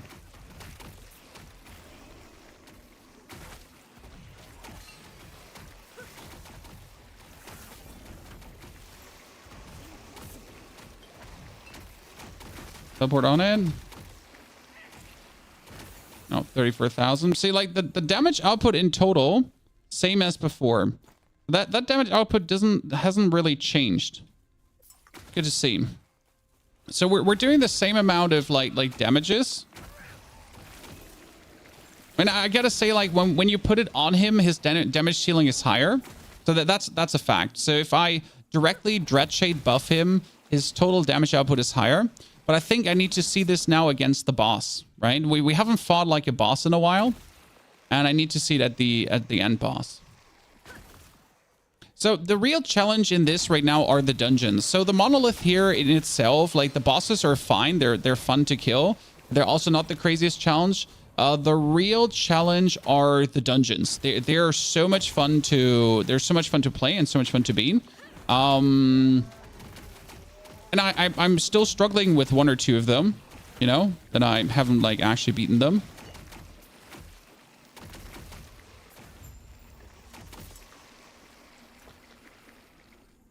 So.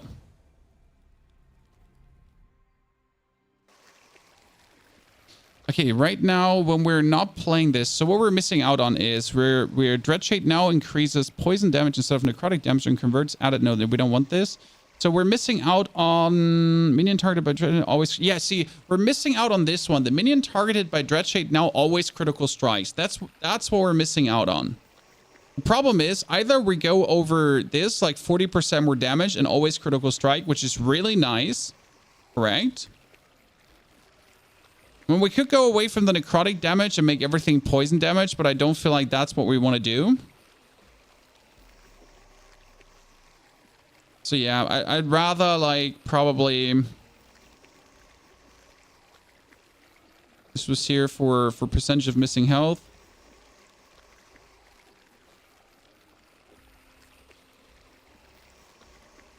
And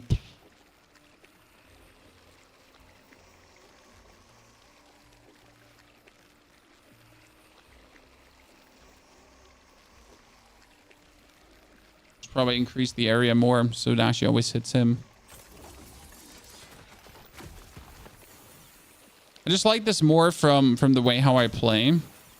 Finally got a ring. Maybe it's a good ring, chat. This has elemental damage, minion health, void resistance. Oh god, why are all the rings useless?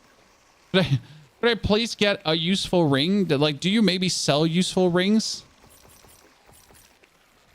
This is the biggest curse. When you do need it, you don't find it. Correct, my friends? Can I at least like scour something from this? Like just re-roll. This has a lot of forging potential, so wait a second. Okay, what could possibly go wrong? Thank you very much. Because now I can do health, right?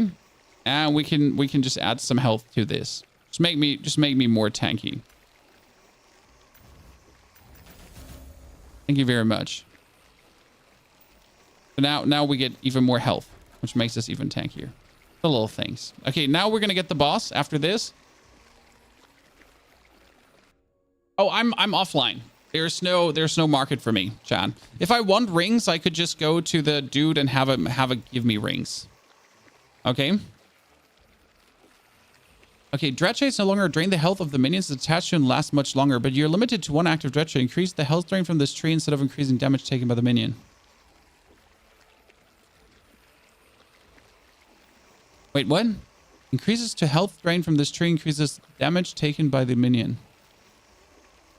So that's good. I mean, I don't need more than one shade. I do one shade only anyways.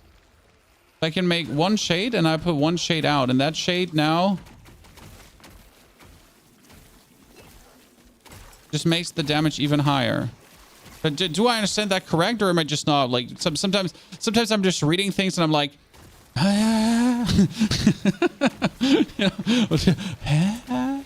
Is this doing what I think it does? Right?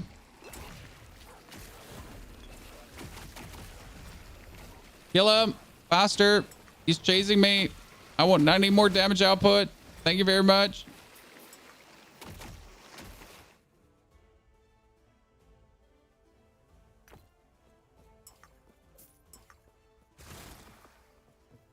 You get an amazing stuff earlier and it got re-rolled. Yeah, so that's obviously the suffering that might always happen. I mean, what I'm currently really want is I need a chest piece that gives me like the ranks to shades plus. Because right now we're like I'm wearing a chest piece with 3 stats on it, Chan. I'm sorry. Like I don't want to be that guy, but I'm wearing a chest piece with 3 stats on it because I am obviously waiting for certain things, you know?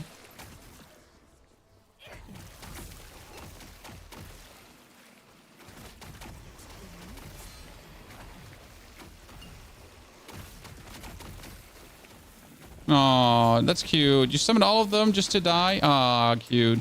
Okay, Divine Girdle. That one I want. That one I want. This one. That's just too much!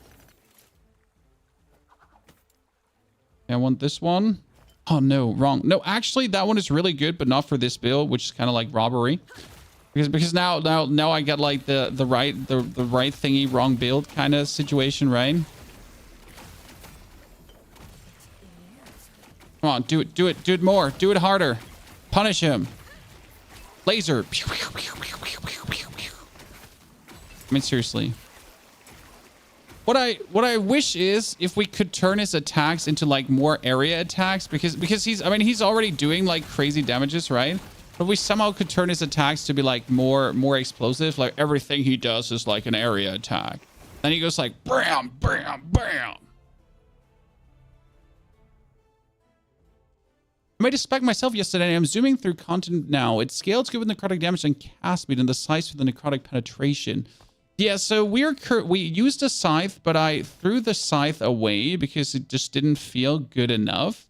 Like we liked it, but it was like didn't do exactly what I wanted to do.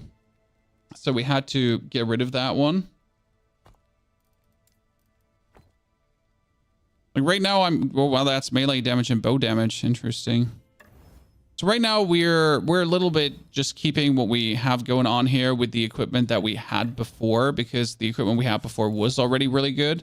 Not for this build per se, right? It's minion health. Any rings with minion damage. Only 3 stats. Minion health, freeze, void. In, poison, physical. Recovery speed. Might as well be better than that one, right?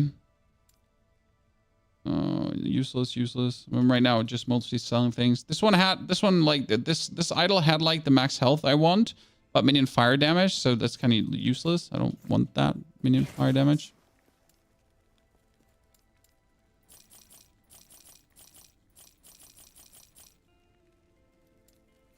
Take care. Okay, now let's do the boss. Yep. Let's see how that feels. I could play Warzone in more Delethium because Warzone's horrible, and I have so much more fun with other games and other communities. So yeah. Oh, come for the lance, have you? Ha! You shall die trying.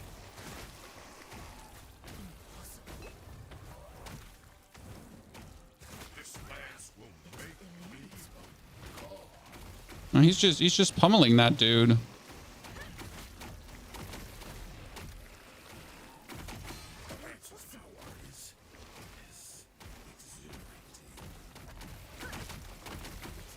It's funny because I'm just essentially regaining my HP by putting like the heals under him, and then I just stay out of the battle.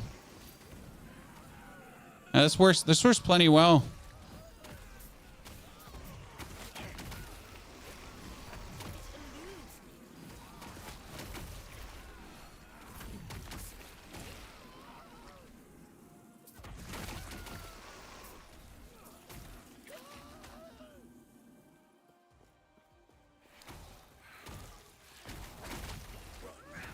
See, like, we're just put all of this on him. Okay, right? Ah, no, I died. This works plenty well the way I like it to. What did we change the build, Amber? Very simple. I'm a content creator. I make content. I want to make like interesting content for you, so I had to change the build to make more interesting content for you. Right? And that's what we do. How do you get the helm? You either Circle of Fortune target farm it, or you target farm it through the obelisk, through the monolith in general. Oh, come for the lance, have you? Ha! You shall die trying. Now, this is just like I'm just regaining HP faster than he can essentially kill my HP. Right? With the channels. This is nice when it comes down to that. Well, we're just putting that on. If I had more HP now, right? If I had more HP now and some ward per second gain, I think I would even be safer. Because that's like the thing. Right now, I guess our greatest weakness is a little bit that we don't have like any ward at all, and our resistances are like at least void, non-existent.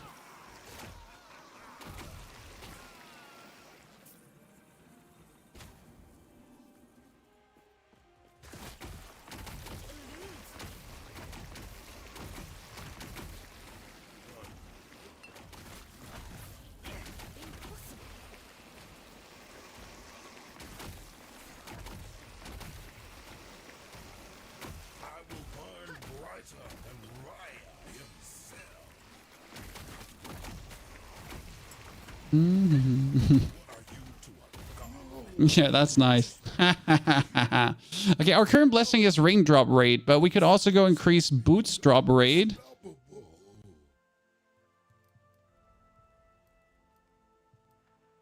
Well, all of these are shit.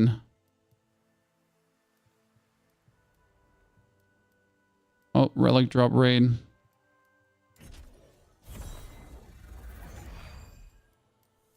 So, why are we getting so many uniques from him? I had a couple of prophecies on him.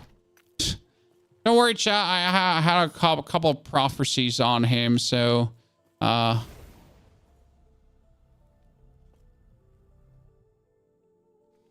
was a good boss fight. I think we would have done more damage with the other version of the build, so that's something to keep in mind.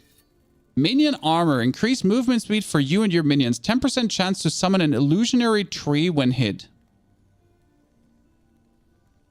What? Increased health and mana. Mana spend gained as ward. Ward gained on hit per 10 missing mana if your current ward is lower than your... This might be interesting, the Weaver, the Fund of the Erased, right? Because I constantly spend mana. Chat, I kind of feel like this could be good. If I take the here, like, you know, I spent mana and mana spend as ward. So I do this, right? I do shades, I do... Right, and this has Weaver's Will upgrades as well. Shall we try this one out to see how that goes? Let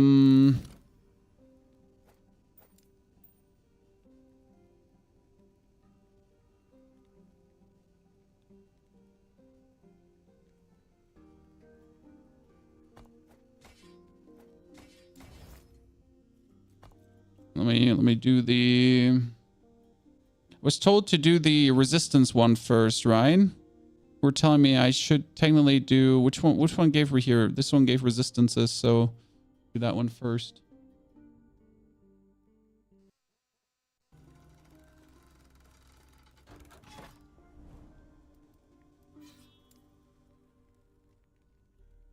I'm definitely getting somewhere, ladies and gentlemen. We're getting somewhere.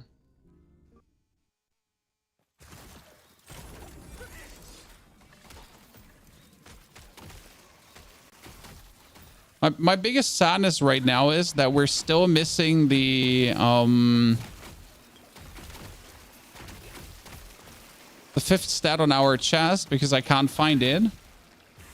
Right? I mean, like getting a specific FX can be harsh, especially because I just simply never looked for that FX, right?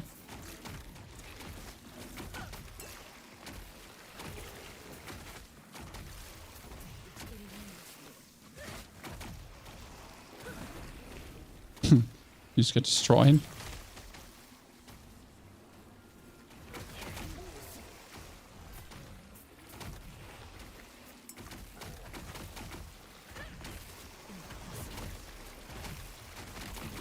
Mm-hmm.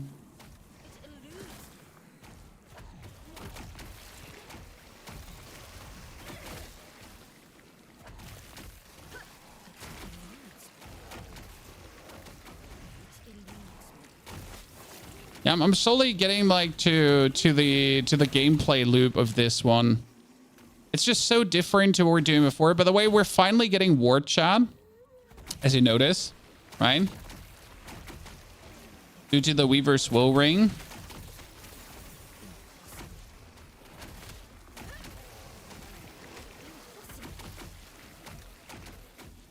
I'm not sure if we want to keep the amulet right now because the amulet kind of heals us, but not to the way where it would make sense in this build.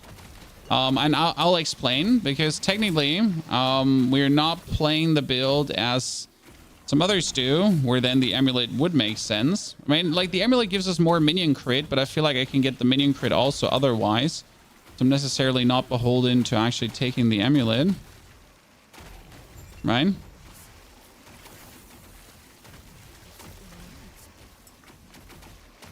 I'll explain in a second.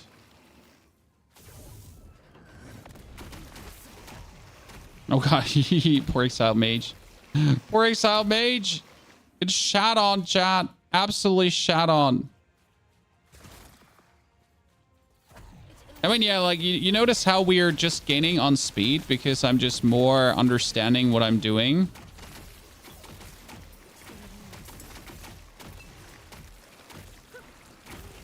That was a 40k. Like it. Need more crit. Out of here. Sorry, Chief. The build, like my builds can be found on YouTube. Sorry. They're there. Right now, we don't have a build guide for this one because we literally just made it.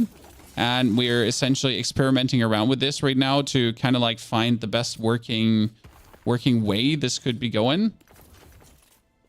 Since we're far away from like the perfect solution yet. What is this? Cold resistance, same boots, shield. Weird boots. That is the rings. That was Univar's Rise. Once you have one rune for runic invocation, your runes cannot change until they are consumed.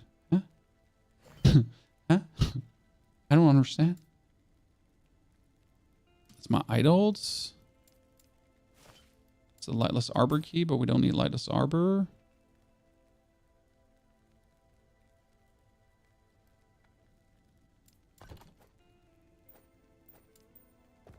Yes.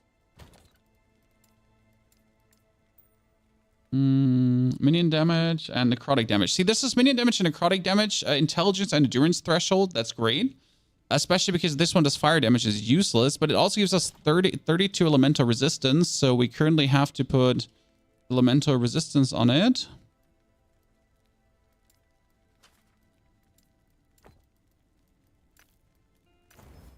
Good. Then we need to hire the minion damage. That's the most important one. I need to hire the elemental resistance. Oh, we get 1 tier in intelligence plus. That's great. Want to hire the endurance threshold. Thank you very much. So this one might now be a little bit better than this. What we're doing, because now instantly we're getting the necrotic damage plus, right? That's huge. You get back to the zombie board. Thank you very much. You go into the idol thingy. We don't need you. You get sold, you little shits. Wait, oh, did I miss? And that had just Reaper form. Useless. Here, in case you wonder, my chest again, chat. It's a good chest. It's a fantastic chest, even. But we need the Wraith. I want the Wraith, but I have nothing. I mean, what else would I put on? I could put minion health in, right? Increase critical strike chance to you and your minions. Sure, I could do that as well, but none of this is kind of like very good. When I could wait, could I seal away? Could I seal away an affix? Which implicits does this one have right now? This has resistance, armor, and resistance. That's actually okay. Which one was for sealing away again? It was despair, right? But for despair, I actually need to upgrade. Shit, wait. I could just put anything on and then seal something away, correct?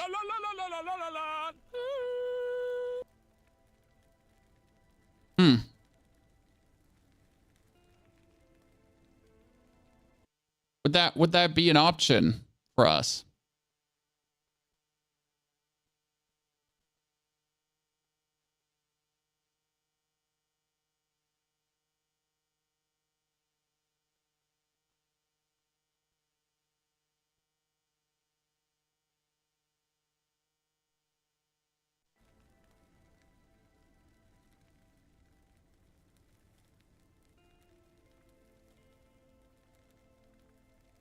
I guess. Just for the YOLOs? Like, it's just for me to play around with things too and understand stuff better. So wait, I would upgrade that once, twice, and then I whip out the Glyph of Despair. Yeah, now it just has bonus vitality of 3. Just out of interest, and we can still put the Wraith form on it. Take care. Does Last Epoch have right-click move? I haven't used it yet. Or I haven't even tried to use it yet.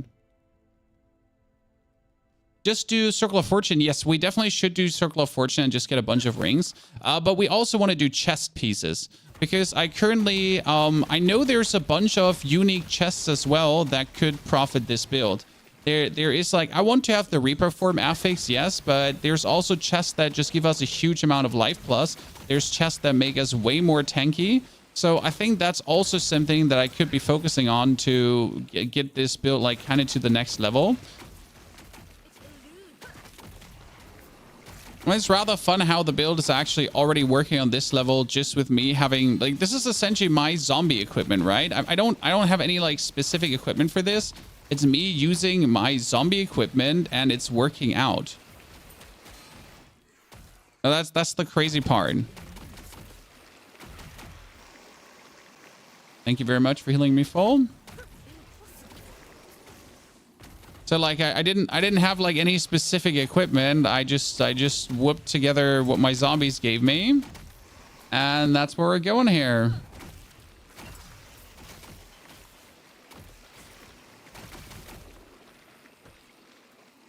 All right, which gives you a bunch of huge question marks in your face. Seal the Wild Gate. Why is he not showing me the location of the Wild Gate? Is the Wild Gate all the way at the bottom and I missed it? Oh, we missed it, right? Oh, no, I found the Wild Gate. What did I?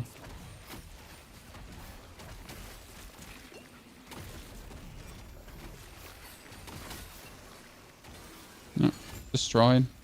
Fantastic. Absolutely fantastic.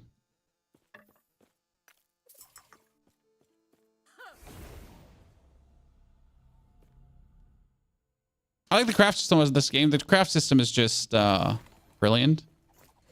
Anyone saying anything different is just doesn't understand the craft system. What can we say?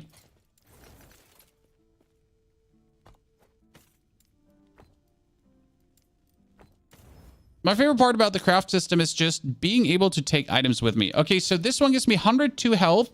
It's still mana and everything increased. Elemental resistance, everything. I kind of feel like my Weaver's Will is working good ways right now. Correct, Chad?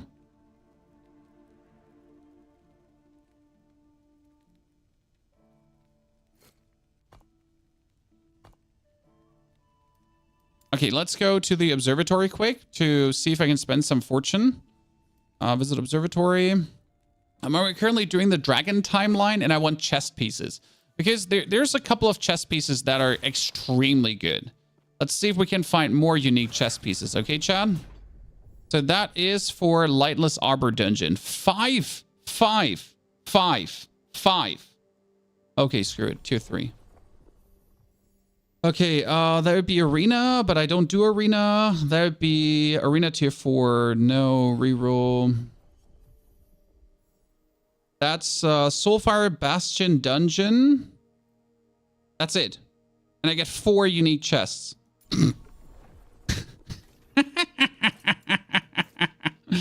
I love this. It's so goddamn stupid. Okay, Soulfire Bastion. Here we go. Soulfire Bastion. We'll go for that.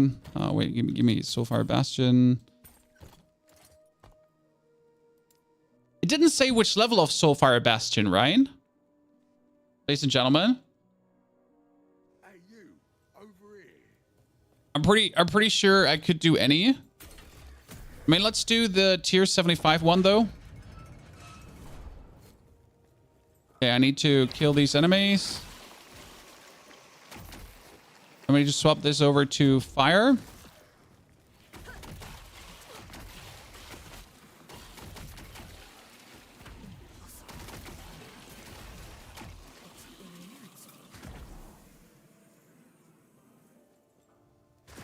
Fire Bastion is one of the things I hate the most, Chan. In case you missed it before. Like, I really don't like this dungeon at all. Oh, wow. That's a bunch of Soulfire Bastion things that I just got. Thank you very much. Ring of Life. Sounds good. Prophecy. I had a bunch of prophecies going, Chan. Oh, that's another prophecy, I think. there was another prophecy. So what are we saying now after watching the race build for a while now, Chad? How are we feeling?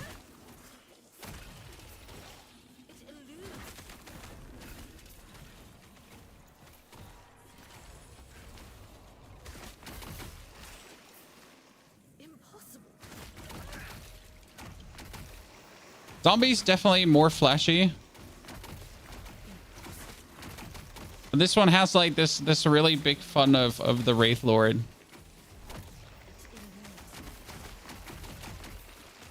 I'm not sure how much different you could build this, because right now we're using the Wraith Lord. Like, should we do some more theory craft in a bit, chat? That we just try to like see what could we do different?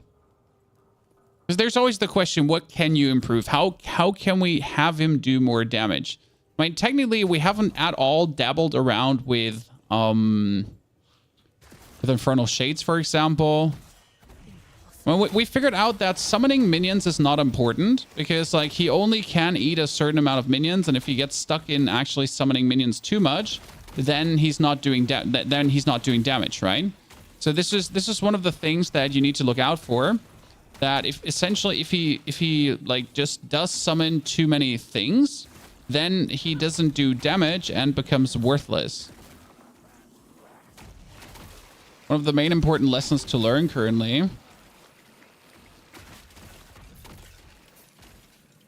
enjoying Warlock. Yeah, I was thinking about making a Warlock, but I just really enjoy the whole summoner theme, and I wanted to just like be doing more summoner stuff. And I already had this hat, so felt like a little bit stupid. If you already are lucky enough to find this hat early on, I might as well make a build for it, right? For fellow Wraith Lord enjoyers. Especially, you can play this build without the Wraith Lord, right?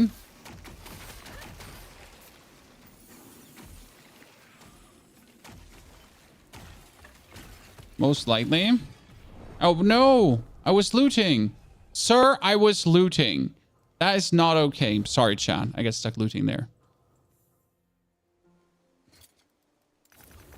I need to overcome my need to loot because we want the 4 armors, right? We need the 4 chest pieces for clearing the Soulfire Bastion. Quickly. Okay, no looting, chat. Just zooming. I won't loot a single item, I promise.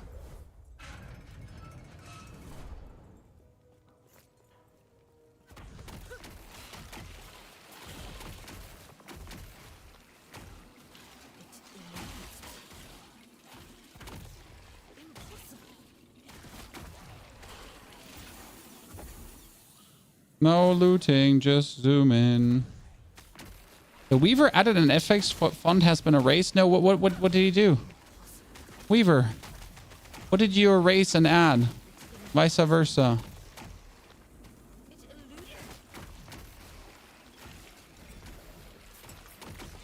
I mean, okay, no looting, but I'm still gonna pick up things, okay? I mean, seriously. I can't have me not pick up things.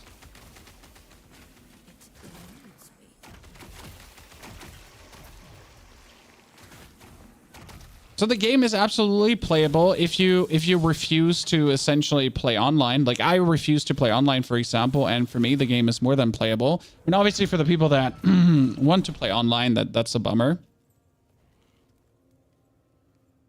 What does that unique hat that drops for that? Like it makes a Wraith Lord. So what does the unique hat do? Instead of summoning Wraithies, you're summoning a Wraith Lord. So until you have this head, you're essentially just playing normal Wraiths. And then when you have the head, you get the Wraith Lord we're talking about. Without the head, no Wraith Lord. Simple as is. So it's kind of like in order to get the Wraith Lord, you need the head. But that doesn't mean you can't play the build before. Before the build would just be a Wraith build, essentially, that's like using Wraiths for the damage. So you would do the same. I mean, I would currently just play the zombie build until you get the head, and then like keep playing this build. Because I think the zombie build was just S tier when it comes down to leveling and everything. Oh, can't jump over that. And I'd say this build is like really has a very high potential, because I think my zombie damage is somewhere limited, where this dude, due to the critical strike shamambo bambos you can do, I think he can go higher in total from a damage perspective in the long run. Now this might just be this might be a miscalculation on my side, but it's just what I assume essentially. Okay, can I not get further? What the fuck is this labyrinth?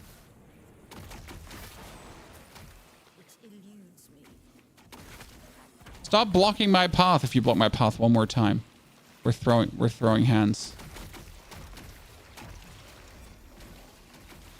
I have a hard trouble to just like ignore every piece of loot. I know I promised to ignore every piece of loot so we could just push for the boss quickly, but it's hurtful.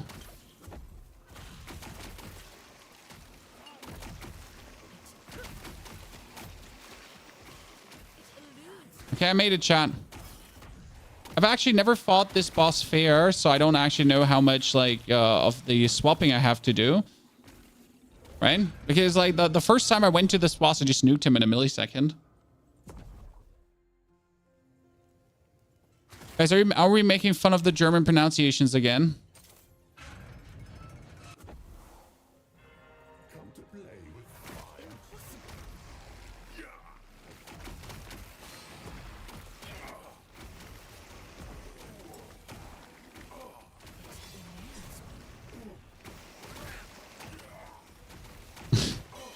He just got destroyed.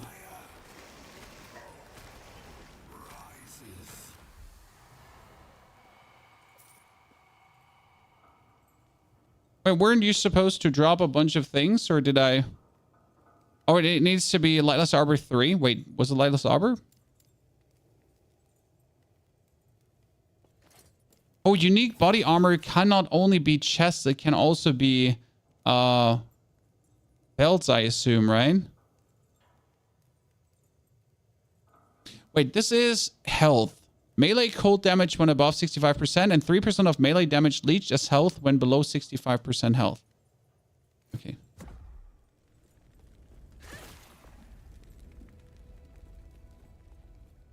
Hey, fancy a deal? Fantastic. Soul gamble. Okay, I need... Delight when I give him my report. Now about those soul embers. Care to let me see your Chest, please. friend? Oh, lucky you.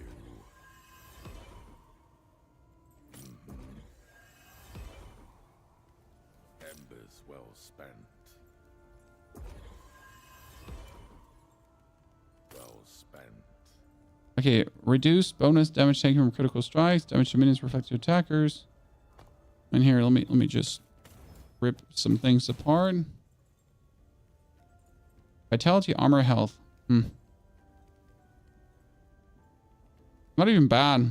Could have this one like march with that one.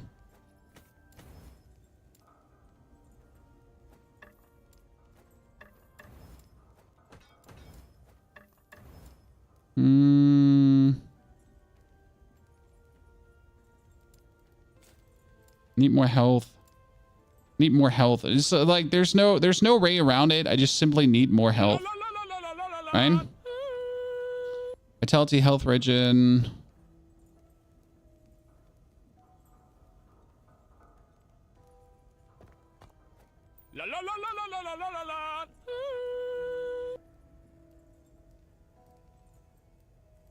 Can rings not have multiplicative health? I thought rings could have multiplicative health. The endgame kind of looks... the endgame is super fun, Sukana. You have dungeons and you have the Monolith stage, and that is quite something to really nicely farm down and have fun with.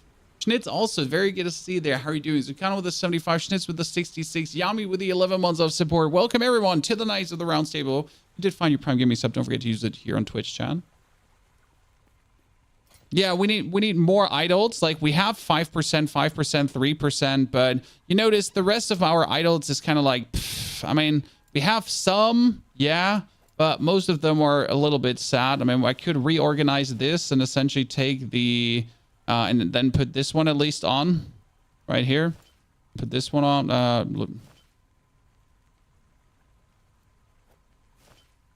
And that's just 3% increased health. See, I could do the 3% away. I could take the 5% one. And then I can equip like one of the smaller ones again. For example. Okay, what else do we needed to do for my prophecies now? Lightless Arbor. Okay, we need to do Lightless Arbor. This is a challenge I'm really keen to take. Because I have been trying to clear the Lightless Arbor now for a while. And I have failed every single time. So... This is new, Chad. We're struggling with the Lightless Arbor. This is the one dungeon that for some reason gives me so much pain, and I don't know why that is. I don't even know if I can clear Lightless Arbor tier 3 right now. I mean, I need to be tier 2 and then tier... Yeah, and then I can do tier 3, right? So we need to do tier 2. As you can see, I haven't even done tier 2 yet because I tend to just get myself killed somehow.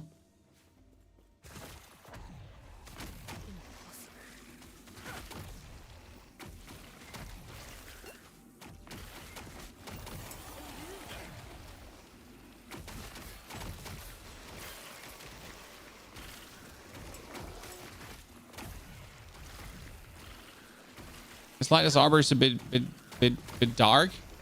Why it's called the Lightless Arbor, Chad. Surprise. Would have guessed, right? But due to my Wraith like doing so much damage, I should be able to beat the end boss that I've been struggling before with. Because I needed to, like, I couldn't focus on the end boss because I needed to like summon zombies. So this build has like one advantage that I didn't have with the old build. My old build needed me to consistently do something, right? Where in this build right now, I don't actually need to do anything anymore, like apart from like spam my life leech, right? I just need to like jump around essentially and have my Wraithies follow me, and they'll just do the rest, right? They'll just get the job done. And he'll just out-crit everything to absolute smithereens.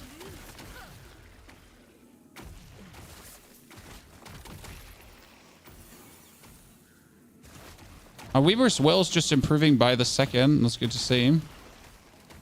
I see, like he's just killing everything before it becomes a problem in any capacity. Dude's just crazy. Menace. Hi from Germany, Alesha. Well, howdy from Germany back to you. German interconnection. Gang. Oh, come on. Come on, you're not too fat to teleport over there. The pretending.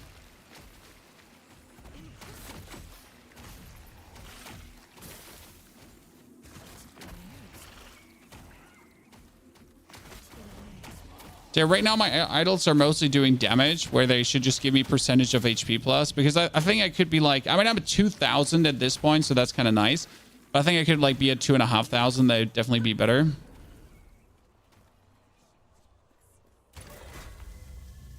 Here, level cap 100. Nopis, greetings to Sweden. Pleasure to have you there. We do have a lot of Nordic viewers. We have a lot of German viewers, but also like Nordic viewers generally. Please attack. Burning that thing.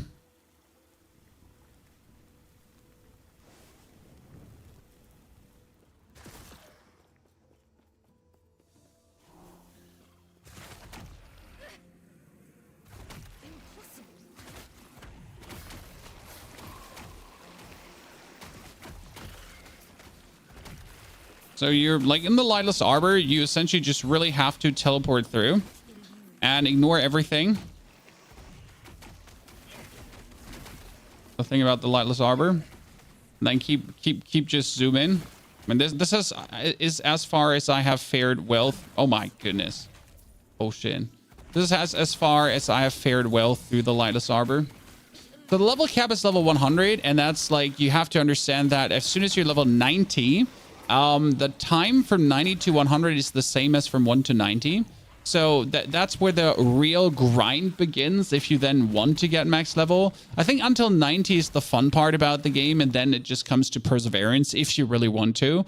But there's no shame in just saying after level 90 that you're just simply done. I mean, like, if you have reached level 90, you most likely have everything done, and you don't have to continue playing. The best way to kind of say that, probably. Damn. Would you recommend this game for someone who likes to play Diablo casually? Absolutely.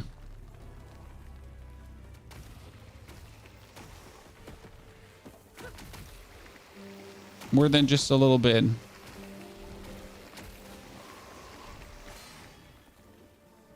It's an absolute brilliant game that I can only recommend to the fullest. So you have to burn the 2 kindlings, by the way, Chad, while he's putting Titan spawns out. I could put the kindling right next to this to actually burn, but I refuse to. I just rather burn it like Handish while I'm standing right next to it. You know? I mean, he can't kill me here anyway, so I can just drain my minions, right? I'm unable to die. Now we have kindled him. We're going into his soul space. Can you please attack this? Wraith? Thank you.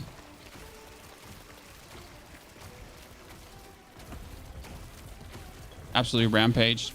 This is like, for me personally, the best fight, because I'm just in a very tight constrained space, constrained space that I can make work in my favor. Okay, we got stun avoidance, physical damage, mana and health for nothing. Who's that? Spell damage. Okay, what do you get when you beat this dungeon? This is the first time of me beating this dungeon. We've done it. Like usually every dungeon has like a mechanic that it gives you something. What does this give you? Vault of the Uncertain Fate. Adds a chest that drops many runes and glyphs. Accept. Accept. Accept. Accept. It's an additional glyph of despair. Yeah, sure. Yeah, cool. It's many runes. Okay. And then you just open it and that's it. Oh, so you can just spend your money. Ah. So you just spend your money and then... Okay, cool. And then you can decide what you essentially want to have or not. Okay. That's nice. I understand. So I can just keep spamming that one full. However I feel like. Okay, now we need to clear tier 3 of this though. You can charge minions to attack. I know I did that, but they don't always listen. You know, like only because you can do this doesn't mean that it does work. Okay?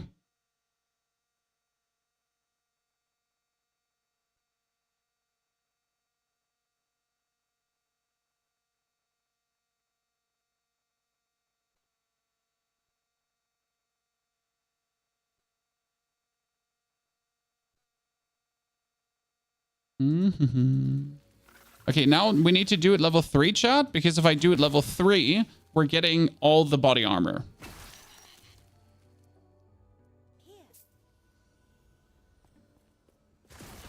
Okay, now let's do it tier 3.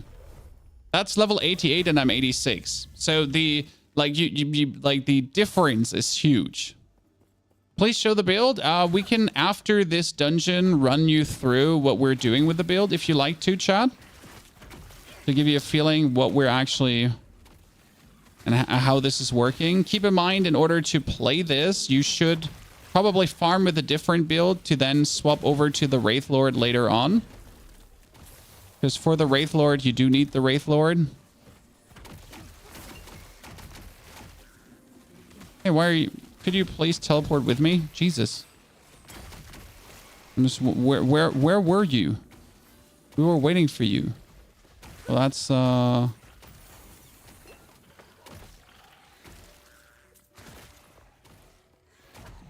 Hit him. Hit him with your best shot. Yeah. You notice how much we need critical strike, by the way? Because that's where the real damage is coming from. And that's also why you're... like, when you're playing the other Dreadshade... Okay, so we're playing essentially the weaker Dreadshade right now. For the main reason that... I felt it more efficient to play this way. But I have to say the other Dreadshade is nice because it makes the... It makes your guy crit. Always crit. So it's kind of nice. This one makes me more tanky. So I'm not sure what I find better. Or if I... Could I combine both? No, I couldn't, right? Nah. You can't sadly combine both, like making yourself more tanky. But maybe I don't need it nowadays anymore. Because Dreadshade is currently giving me like 400 armor plus, chat. That's like huge, right? Like Dreadshade like, giving me like a vast amount of armor is just nice.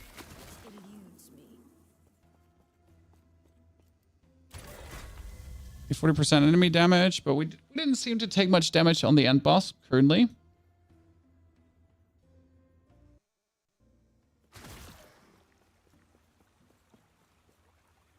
See, I'm pressing A for them to destroy this, and they're still taking a while until they finally understand.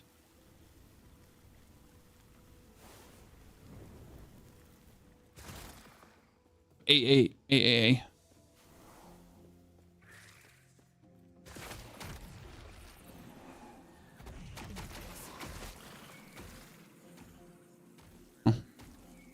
Stop barring my way. Wait, mine says Weaver's 10. Wait, Weaver's 10 means he can 10 times upgrade, correct? I finally understand that one. Now Weaver's makes more sense to me. I only found like low Weaver's will so far, so Weaver's 10 was always like, so what? You know, so what? What does a Weaver's 10 even do for me? Well, 10 times upgrade instead of... I got teleport stuck on him, and he almost killed me. That almost turned bad, Chad. Oh, wow. Oh, wow. Yeah, let's go. Let's go, chat. 5 body armors. I told you, huh? I told you 5 body armors. Maybe one is under it. How do I get 5 body armors there? Well, listen, chat. That's what prophecies are there for. Have you not watched our YouTube videos about target farming loot? You should definitely watch our YouTube video, chat. I mean, seriously, come on now. You should definitely watch our YouTube video about target farming loot.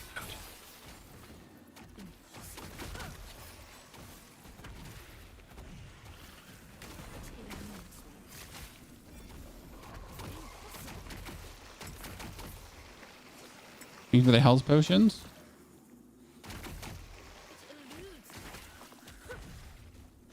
Fire Wraith build. Fire Wraith build is fantastic. I just don't like Wraiths normally. So the only reason I'm playing Wraiths right now is because of the Wraith Lord. And I just don't like them per se. Okay? Not my cup of tea, pretty much. Burn it. Come on, attack. I'm telling you to attack this. Hello?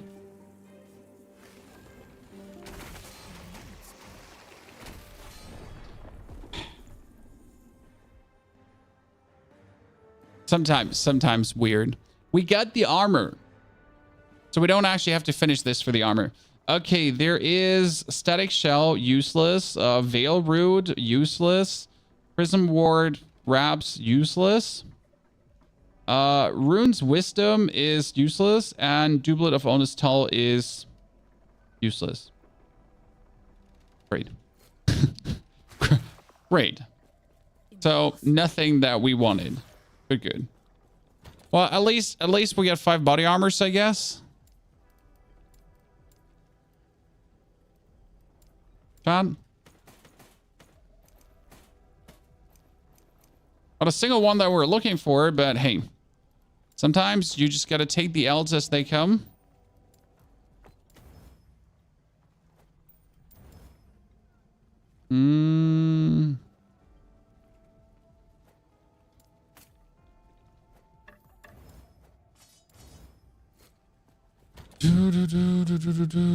Okay, that was the arbor. More we don't need to do.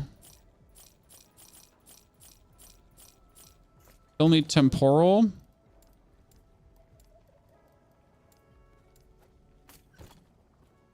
But what we can do go back is we can go back to the Monolith now. We're doing the Reign of Dragons. And I wanted to explain you how this is working. So let me see what we have.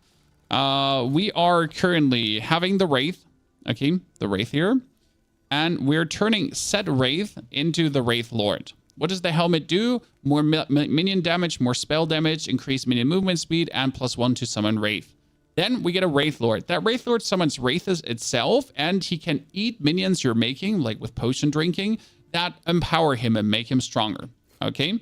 Then we're using our Dread Shade to buff him. There's 2 ways to do this with the Dread Shade. You can either have the Dread Shade be turned into a solo buffing thingy to have him always crit. It's actually really interesting. It lasts for 20 seconds and it always makes him crit, turns him into a monster. But right now we're using the Dread Shade to also give us armor. Then we're using the Wraiths itself with bigger Wraiths to do as much damage as possible, as much crit as possible. So we want them to crit as hard as possible. And we're using Drain Life as a cast to essentially suck life out of our minions. Because if we're sucking life out of our minions,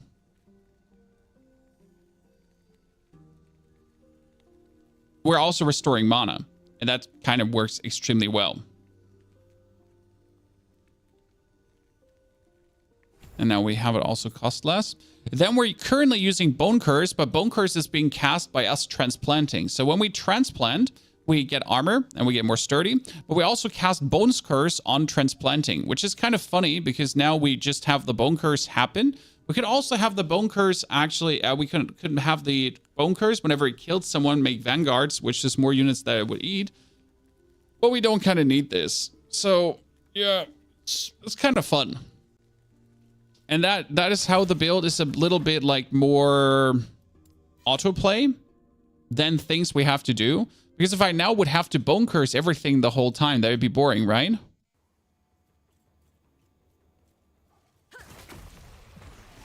Because I don't want to like be busy having like to cast like things the whole time. Like the only thing I'm casting is my right click. Like you see these pools of life leech, right? That are happening. And these pools of life leech, they're essentially like continuously healing me and continuously giving me mana back, while my minions are just being meanies to everyone around. See, like he's just two hitting everything. I mean, he literally just goes in and just blasts everything into pieces. And you just teleport him with you with the lads. And whenever you teleport, don't forget, you also get more sturdy. So you kind of want to teleport onto the opponents, but then you want to walk away. So step one is always teleport onto them. Give them the Wraith, and then walk away from them and have like your dudes actually do the rest. And then you just teleport, walk away, have things happening, get some more potions. In between, summon like some skeletons. Have them like redirect him to kill something. Then you go on. It actually works so well.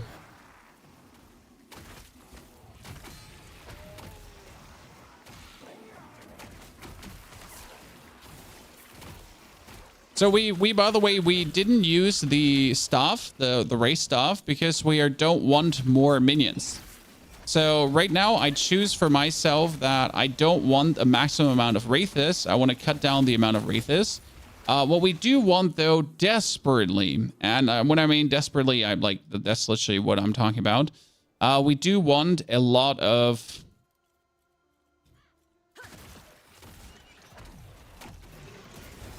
We do want like a more healthy armor. Like something that truly extraordinary could make us more tanky, because that's what I'm missing right now. Like some like super armor piece. And I swear on me, mom, there must be some absolutely incredible legendary armors that can provide us exactly with what I'm looking for, exactly with the level of awesomeness that I want. But I just haven't seen any yet, haven't looted any yet, where I'm like, yeah, this is it. Now I've checked out some other Wraith builds to get a feeling. There's this armor. Yeah, there's the Exsanguishing armor. This one here, for example, right? What it does is current health loss per second, and then health gained as ward per second, increases attack speed, cast speed, and movement speed if you have used a potion in the past 4 seconds, and immunity to bleed at low health. So this would continuously essentially provide me with ward if I wanted to. That's an option. Then there's also the Titan Heart. The Titan Heart was plus armor, less damage taken while wielding a two-handed melee weapon. Could work only with two-handed melee. Increased melee damage, increased health, and then 40% increased health, right? It's nice.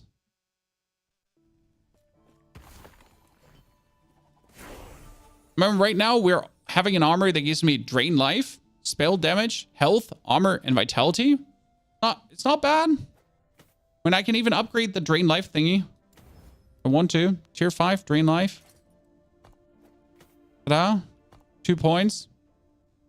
Making it more efficient.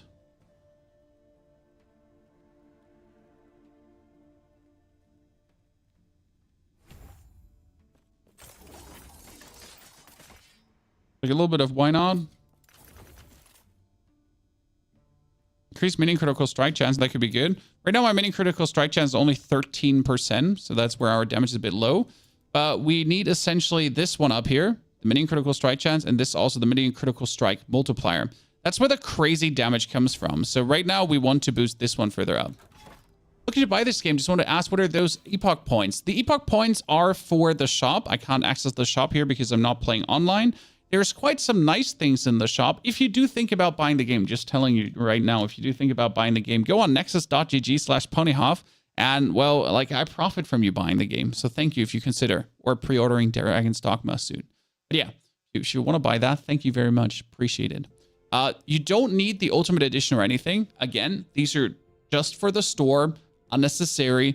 There is some cool things in the store, though, already for 50 points. Okay.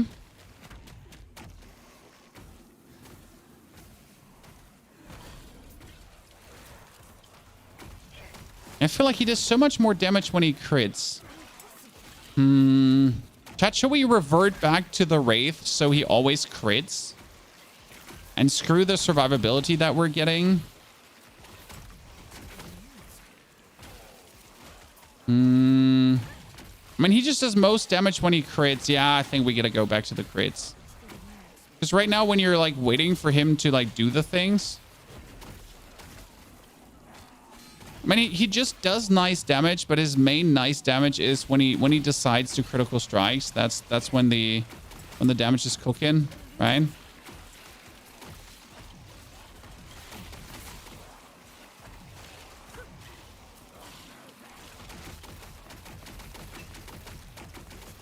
Money grab like D4. I mean, D4 store. I mean, every store is a money grab. Like, I'm sorry. Don't understand me wrong, chat. Every store is just a money grab. But there's nothing wrong with, like, I mean, games try to make money, and stores are optional. You know, like, I mean, they're trying to survive. You know. Yes. There's a different thing though between a small company like 11th Hour Studio with Last Epoch and a ginormous company like Blizzard, right? So yes, there's a vast difference between that. Are you paying for power? No, there's no paying for power. I mean, there's no action RPG where you pay for power. There is Path of Exile where you pay for convenience, like more stash tabs. But even that doesn't exist in this game. So no paying for power, nothing in this direction.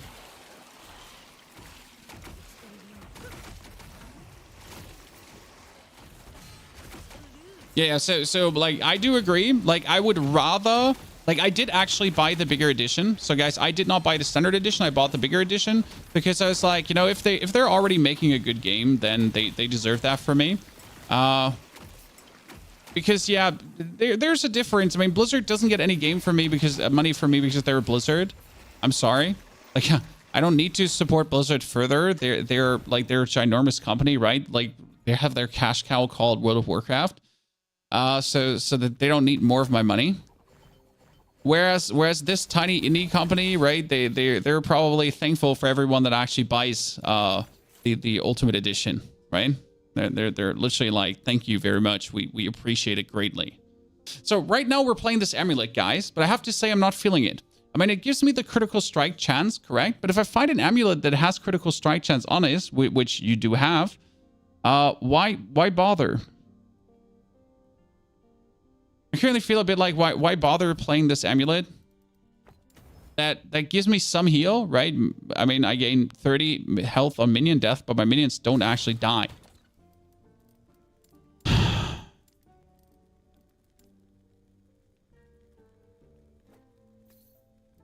Where's my actual amulet that I would play? Did I accidentally sell it?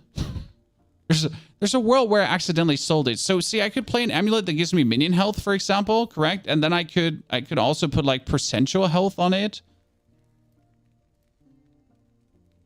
Right? And we could buff the health and then it gets more health and then I get more health and then we could put percentual health on it. I think this is the one I had before. There was increased minion damage, physical damage, fire resistance, elemental resistance.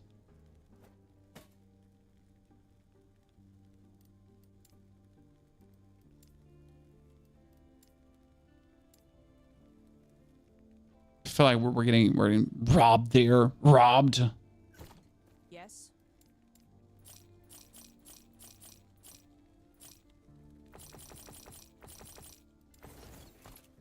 Take care. Need more favor to get even more body armors. What can you do in the late game except Monolith? You can do Monolith, which is quite varied in itself. And then on top of Monolith, you can do, what are they called again? Dungeons. And the dungeons are quite cool. Plus, you know, with the prophecies you can farm. I mean, the goal is essentially to beat every single monolith and then to get the corruption of the monolith up to go further. And like, so technically, in my opinion, once you have beaten, like once you have activated empowered monolith, like what you could do is play through every monolith another time just to see if you got it, if you can beat the empowered version of the monolith. But realistically, unless you're like, you just want to keep farming and farming and farming and farming, I mean, you're kind of done, right? Was the best necro build for D4? The one that we recently posted, the nuclear necro.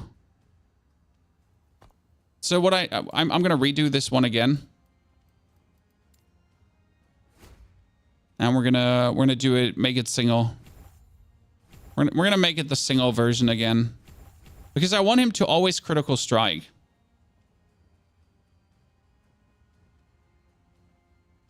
Because the damage was just so much higher with this. It was like absolutely crazy. So now I cast it on him, right? And now from this point on, he always critical strikes, right? Never not critical strikes. He always critical strikes, and he does maximum damage. Terra's grace be with you.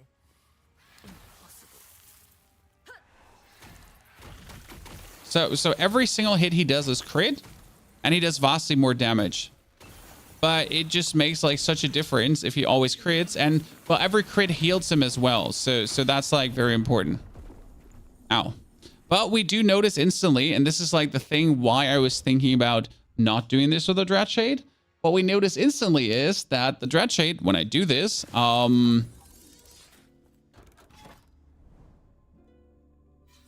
has us be vastly weaker.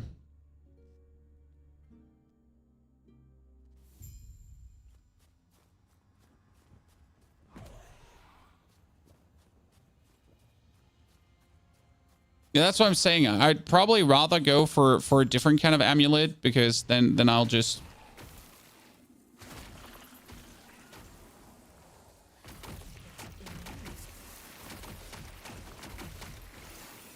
Like right now, I think I gotta like stop just deep diving too much. Because like currently he just one hits everything, right? So unless I do something stupid,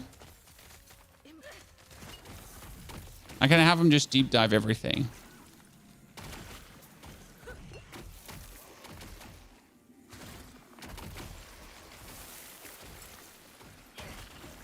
So see, now put the Dread Shade again on him. He gets poisoned. But this is like where, especially when you're fighting bosses, actually whatever you're fighting. I mean, if he 100% crits is nice, because then you also don't have to care about critical strike chance, because that's like the interesting part right now. Why would I care about critical strike chance when now critical strike multiplier is just way more important? Because as soon as you choose to play this, we can allocate our points different, correct? I mean, right now it's 100% critical strike chance. I don't have to give a fudge anymore about critical strike chance. I don't have to bother anymore. So I can also use my passives different. And that is quite interesting, because now I could just work on him dealing more damage. It eliminates me essentially having to go for one stat. I think that's quite nice.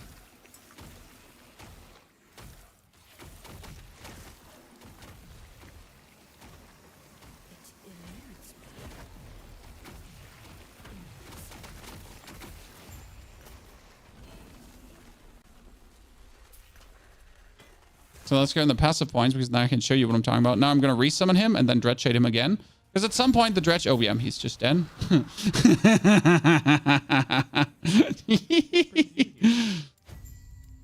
just touched him, chat. It's like, boody, boody, boo. You see where like the big difference is now with the Dread Shade? And this is even not the most buffed Dread Shade, because right now we have been missing that one out. And we were missing this one out, which is like making it even stronger.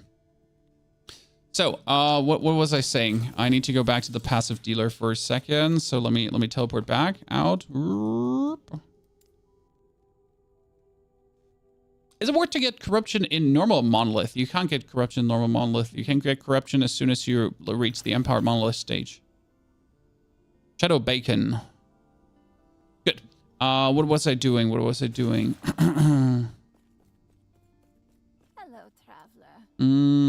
Here. So right now we have this one. Increase critical strike chance, critical strike damage, leeches health. So this is all good, right? Critical strike damage, leeches health, blah, blah, blah, blah, blah. But this one, for example, increases minions' critical strike chance. Useless, right? I mean, this one is useless. We don't need that anymore. Because right now, what will be better? This. Increases minion critical strike multiplier. Yeah. Because why would I increase my chance if I could just make the multiplier harder, correct? Then this skill, the Rite of the Undeath, also increases my minion necrotic damage multiplicative. So right now, the better thing I could do is just get more necrotic damage and then higher the multiplier a bit too.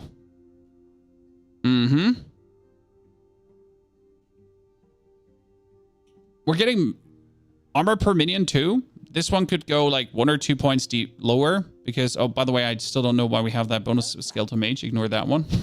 Ignore that one. That was from the old build. Oops. Do not dwell on regret. So yeah, and the amulet here, which gives us critical strike chance. Useless, right? I mean, the 48% critical strike multiplier, that one is nice. And I don't know if a normal amulet can have critical strike. No, I can have critical strike multiplier on an amulet, right?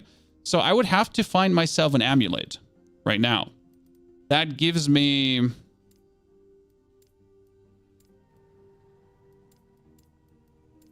any kind of like life plus, like 83 health here right now, increased critical strike chance, but that would have to be multiplier, correct? And that would be good. That would be very good.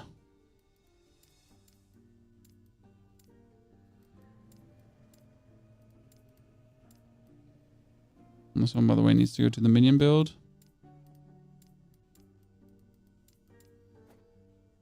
So right now, an amulet would be cool that we could find. Here, critical strike multiplier here. Increase minion health, and then... okay, let's actually try to find some amulets from the observatory. So we're going for the observatory quickly. You need a turquoise necklace as the base. Turquoise necklace gives multiplier too? Not entirely sure. Let's get some exalted amulets, right? The Soulfire Bastion, that's Lightless Arbor. I don't want to do Soulfire Bastion. Give me something else. Give me Monolith stuff. Corruption. I don't have the corruption up right now. Rare bone amulets. Bone amulets weren't the ones I'm looking for.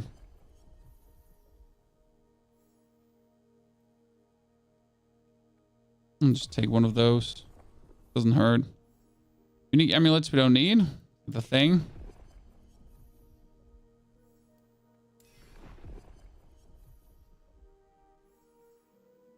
Okay, I'm not on 220 corruption yet.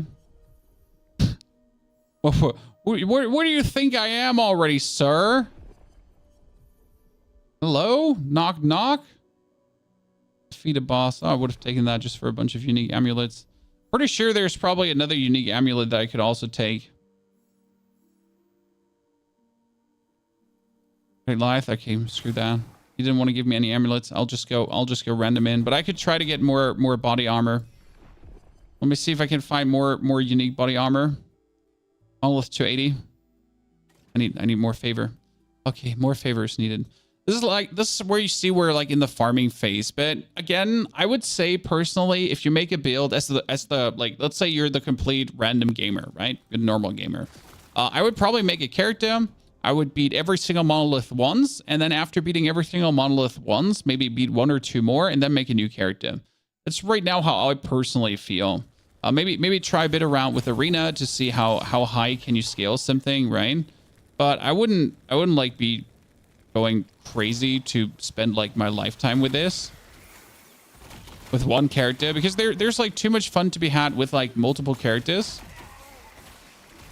I just did 144k, Chad. Dude, this happens when you always have him crit, like 87k, right? This is why his damage is also so insane, because he literally just hurls out damage beyond belief. It's illegal actually what he does in terms of damage values. And why does that happen? Because when you have this, like when you have the Dreadshade on him, it is another 60% and it's another 80% and like here 200k Chad. You just hit for 200k again. And when he's then fighting against bosses. So what we're going to try right now is I want to push for the end of this monolith really quickly so we can just see what he does to the boss, okay? Chat. But you also need to make sure that the Dreadshade is essentially on him the whole time, right?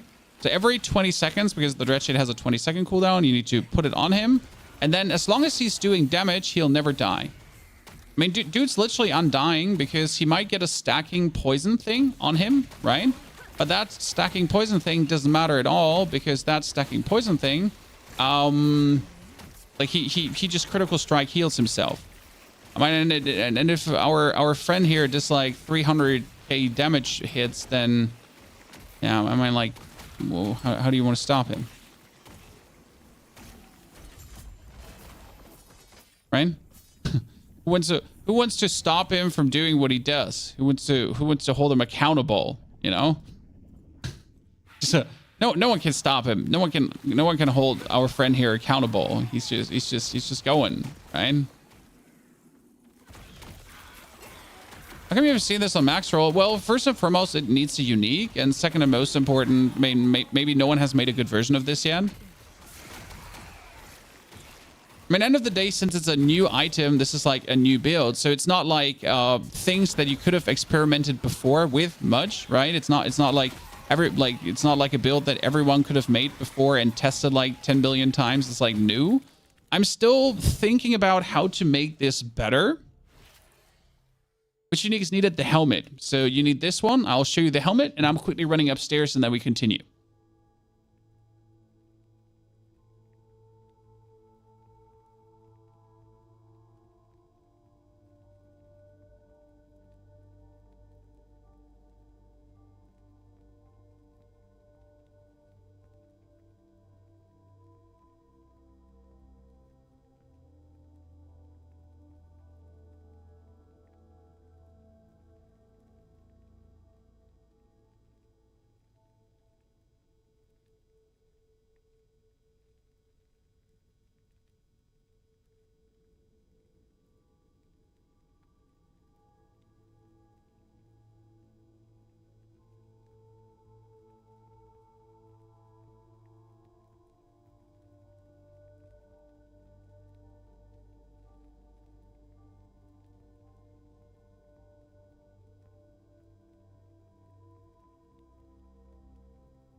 How easy would it be to respec? Well, I just respec today. I mean, like, how easy would it be to respec? I had no things, and I just respec into this today. Okay. I didn't have anything. I had to regrind everything.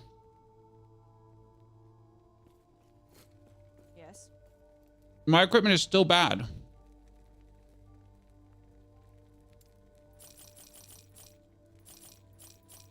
You don't like Flame Wraith? How come? I don't like Wraith in general. Apart from the Wraith Lord right now. But yeah.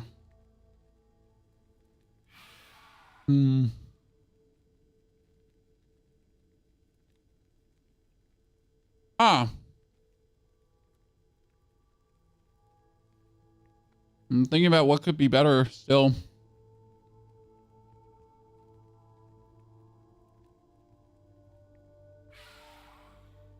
This one is useless because it never works.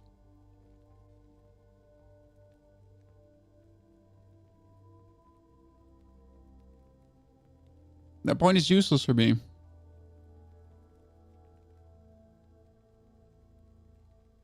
I could make more than one Dreadshade.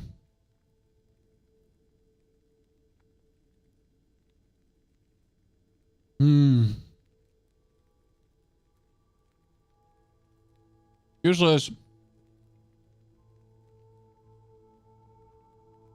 Seriously. I mean, I can make damned on head. I guess.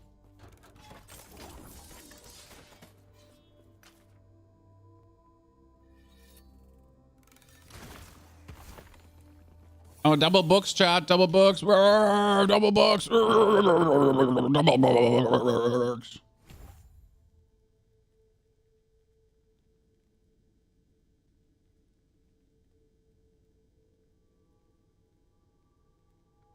Yeah. Okay, let's see. Rings. I just wish I could get a full army of skeletons with golems would work like the good old days. You can. You can. I mean, I have played zombie. So I, instead of an army of things, I've played zombie because I like zombie a lot. But you can get an army of minions to work. Minions are actually pretty strong. I mean, you can get either like frost minions. Like frost minions is like a little bit of an auto farm. I personally prefer like the zombie version because that was skeletons plus zombies. So I like my build has 2 zombies. My build has two golems, skeletal mages, and zombies. Okay. Did you see like how that guy died, Chad? Did you see how that guy died? How he got absolutely defaced. How my dude like did 122,000 laser beam. He's just brutal.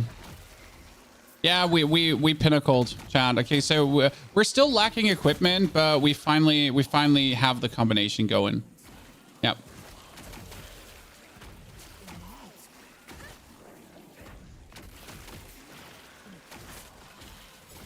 I don't see much that we could do better, like apart from like get better equipment, I guess. You know? At this point, it's just like get better equipment, not like get better skills. What corruption pushing with this? I'm not really pushing any corruption. Can't find a full minion build on the tier list. I mean, screw tier list, sir. Come on now. When you start looking at tier lists, you're already lost.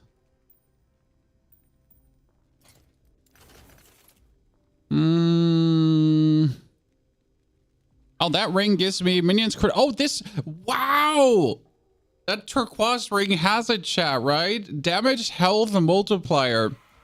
The problem. Wait, increased healing effectiveness works together with my heal, correct?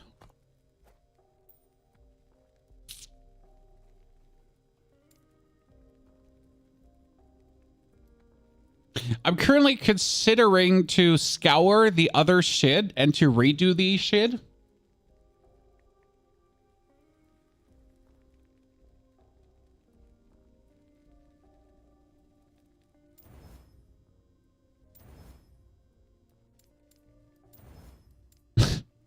I'm just YOLOing around with the ring right now. What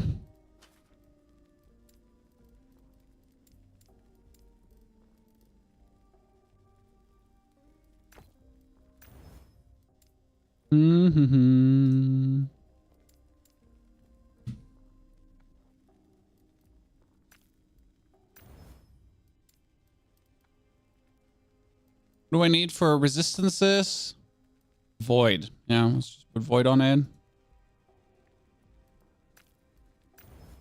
Oh, this is never gonna work. I gotta be incredibly lucky to have this go anywhere reasonable. We could go for...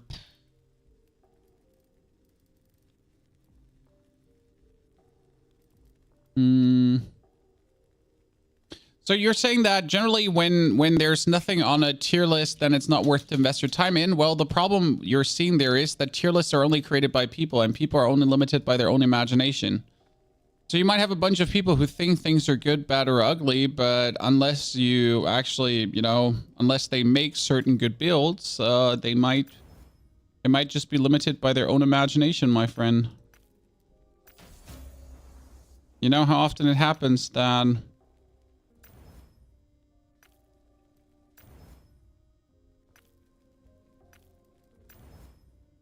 Oh, so that ring has health, void resistance, mana regeneration, and whatsoever, and we are going to be losing 26% elemental resistance.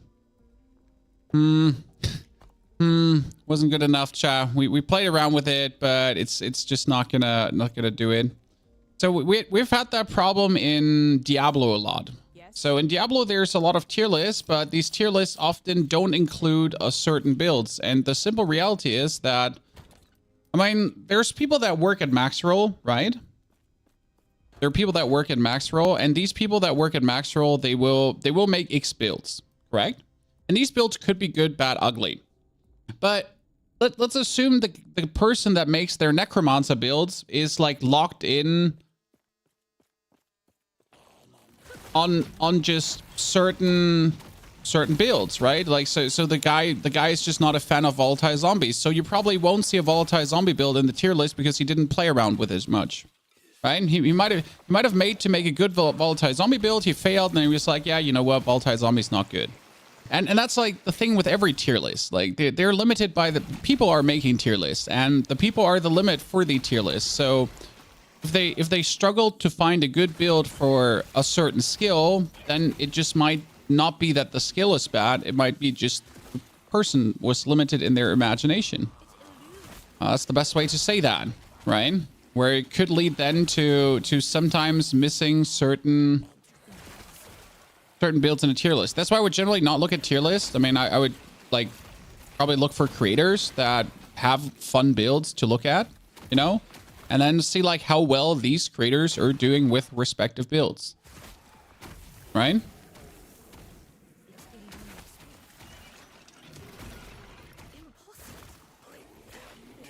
So I guess the best extend like you could go for.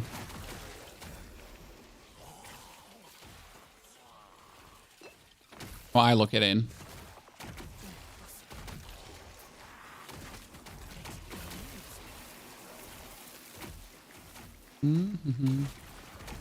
Oh yeah, let's activate this.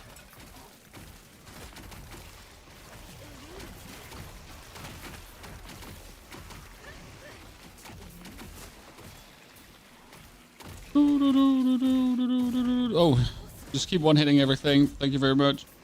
Appreciate it. I hope that made any sense. And all the bibbity bobbity bobbity I said just now, I hope that made sense to you. People. The problem are people. Can you find any sort of army build? Well, again, like I would just try to find a creator you trust and then see if you can like copy their build. I've not looked for a minion army build myself because I like zombies more than minion armies.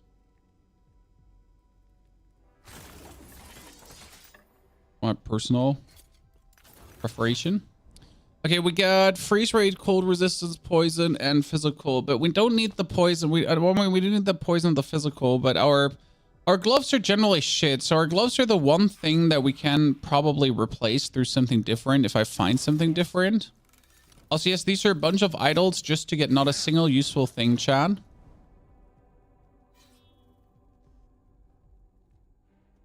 The survivability seems meh. I think the survivability is actually good. It's just me. This is just me. I mean, we're again only at 2,000 health. We have no ward production, so like we could take an offhand with ward per second, for example. That would already be banger. I mean, imagine having like an offhand with ward per second right now that like slowly leeches our ward up. That's really nice. So that would give us. I mean, we're currently playing a ring just for the YOLOs. That's a Weaver's Will here. That gives us actually ward. I mean, like, look. And I don't actually think the Weaver's Will is even good to play, but like it is okay, you know. It is okay. It gives us a little bit of survivability on top. I mean, like, I guess you can see our ward is not really high, but it's kind of falls under the to have or not to have department. So I'm using my mana. I'm getting free ward, so why not? When every little bit is good.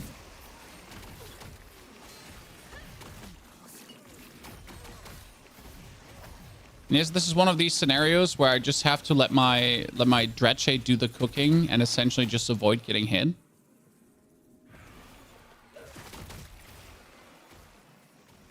I also forget to give him the... Yeah, there he goes. Forget to give him the shade again. Because then he just goes and one hits everything. I mean, that 200k damage is just nasty. Go!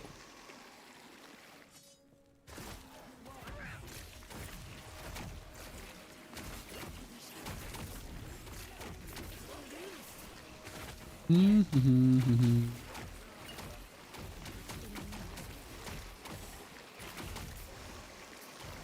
how we're healing? Well, we're healing by draining our own poor little wraithies. Chat.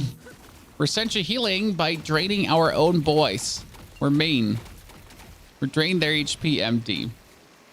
What weapon are you using? We're currently using a one hand with an offhand, but simply because we don't have the wraith thingy.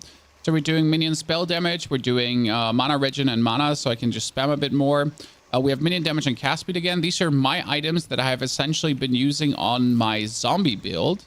So they're not even the items that you should use for this build, right? These are my zombie build items.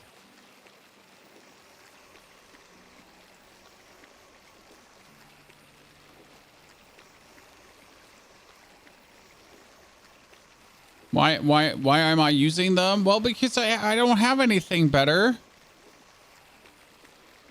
Right? I would like to use something else. I don't have anything better. That's where I'm stuck. That's where I'm stuck with that.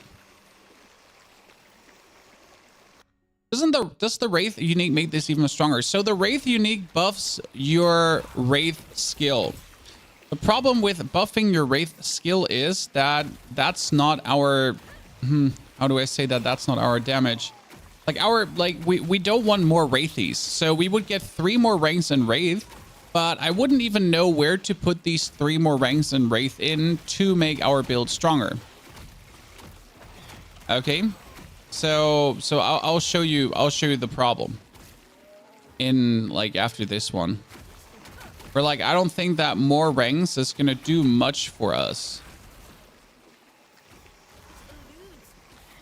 Well, that's Temporal Sanctum key. We could actually finally upgrade our... That's interesting. We could finally upgrade our thing.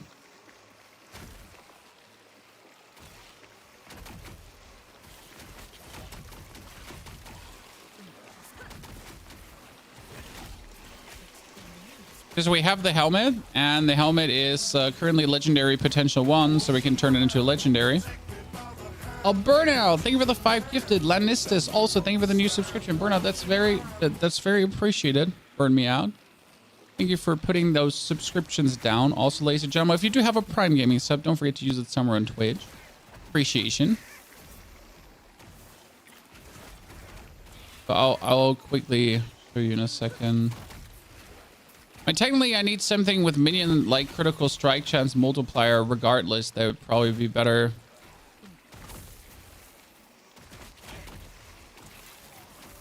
Oh, look at you. You're cute. Boom, everything dead.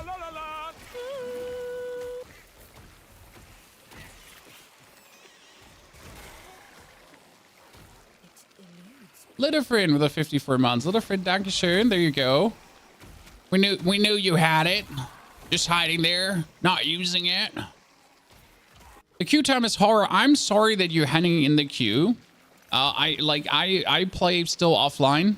And I keep playing offline. I'm not planning to not play offline because... Oh, yeah. Screw you, internet.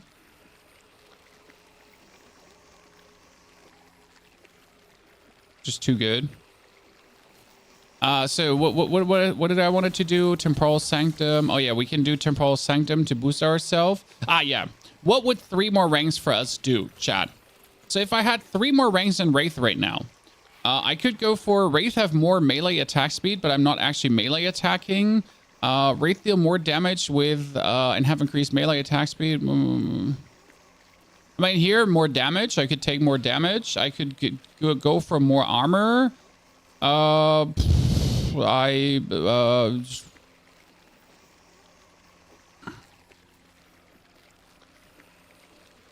could give it more necrotic damage, I guess. I could more critical strike chance, but more critical strike chance is useless. Yeah. So you notice how more ranks in Wraith wouldn't actually do much for us.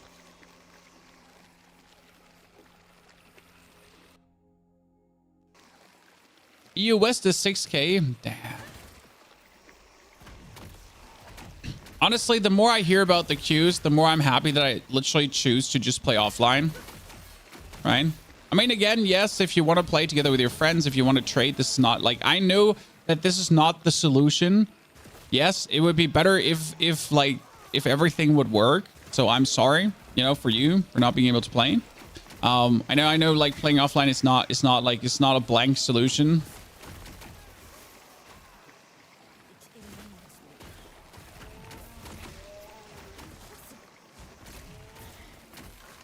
God, I love you, Wraith Lord.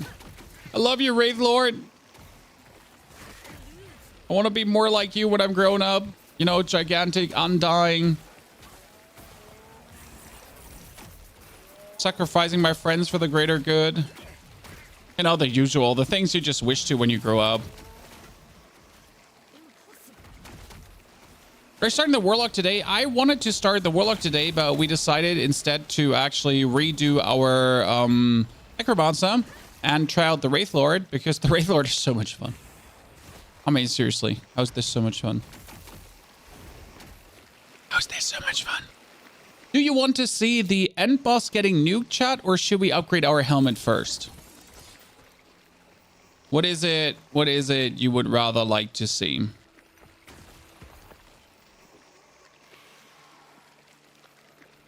Increase critical strike chance, useless. Armor and health, useless. Physical damage.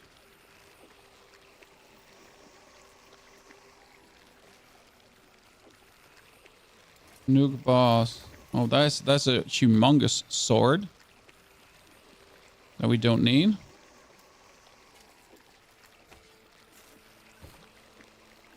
I mean, we're far away from the boss yet, actually. Are you having more fun than D4 right now, Everbridge? Yes, absolutely. I mean, absolutely. Why would I be unhonest with you? One thing you should have noticed by now, there's only honestly here. Look at him just destroying this. Go, go, go, go. Shoot him, shoot him. Oh, I'm sorry. I should not forget to heal in between. My heal down, and he's just shooting them. He just killed them all three, right? Oh, poor lads. So that was 3 dragons just getting molested by him, Chan. I mean, there is a boss in the Temporal Sanctum too, especially because I need to do the tier 3 Temporal Sanctum. So I'd say let's go out here. Your Twitch shops turned on. Yes, I have Twitch shops turned on, Dahlia.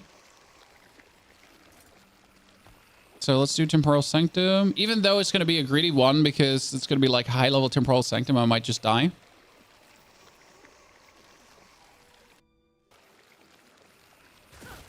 Let's see. I mean, I should probably just do the Temporal Sanctum in like not tier 3, but has that ever been an option, Shan?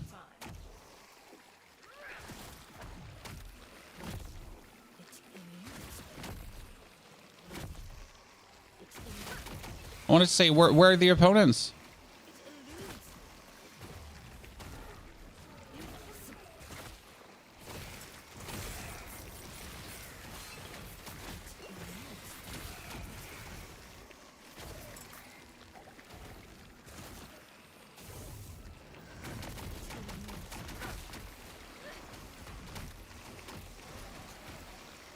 Exile Mage.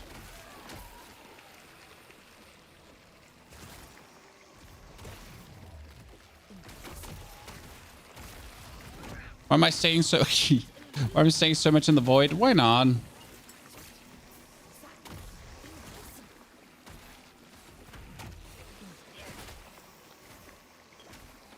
on, one hit her. I think I accidentally put it on one of my Wraithies. This happens way more often than I want to admit, Chan. But I accidentally put the Dread Shade on the wrong opponent. Juros gloves. I heard that the Juros gloves are amazing, but I don't have them. Summon him. How is this possible? Only I should be able to command time here.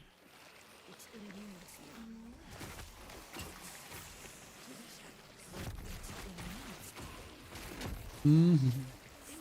I'd rather fight the snake people because the snake people are like net total less, you know? So if he goes like he just one hits Dan.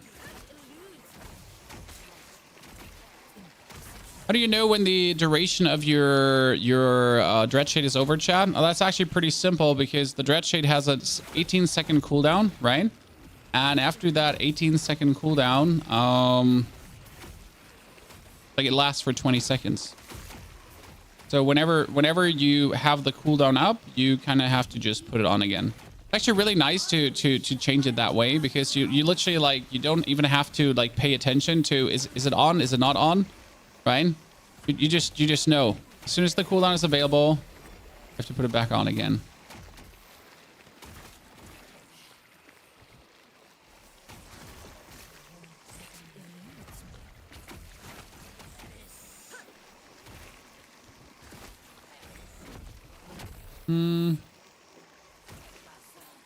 Game is only on Steam. Yep, game on Steam. And if you wish to buy it, there's a link you can follow, and I will support a creator, Chad.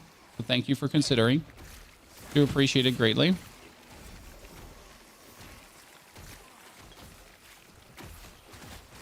You know, the more you understand the build, the better it suddenly goes with playing it. Surprise! Who would have guessed, huh? Who would have guessed that actually understanding a build is helpful?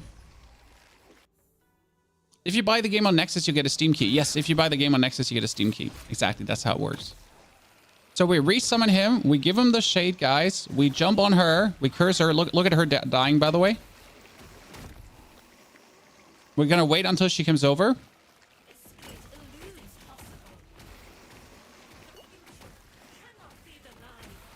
We're going to go over.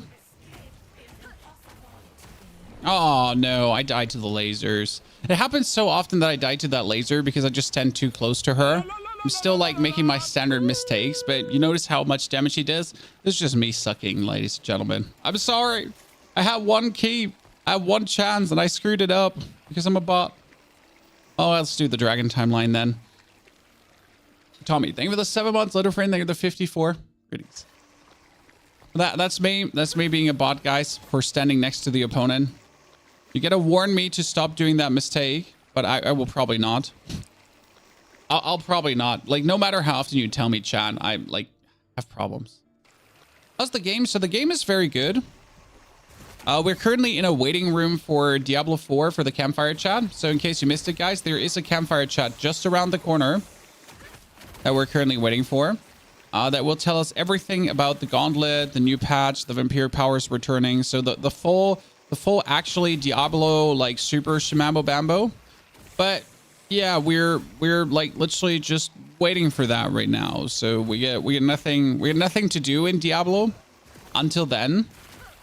So might as well enjoy other very good games that are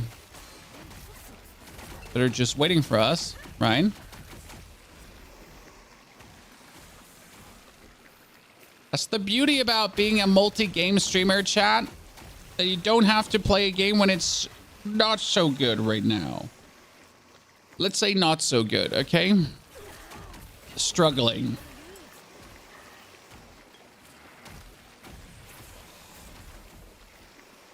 The big advantage of not being beholden to one game.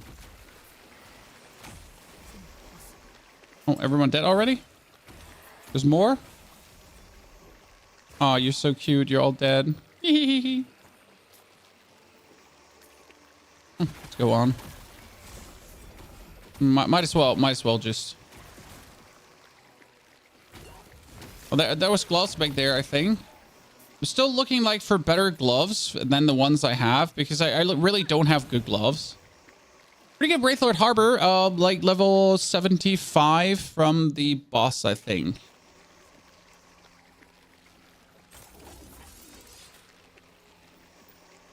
The queuing system is going to be the death of the game. No.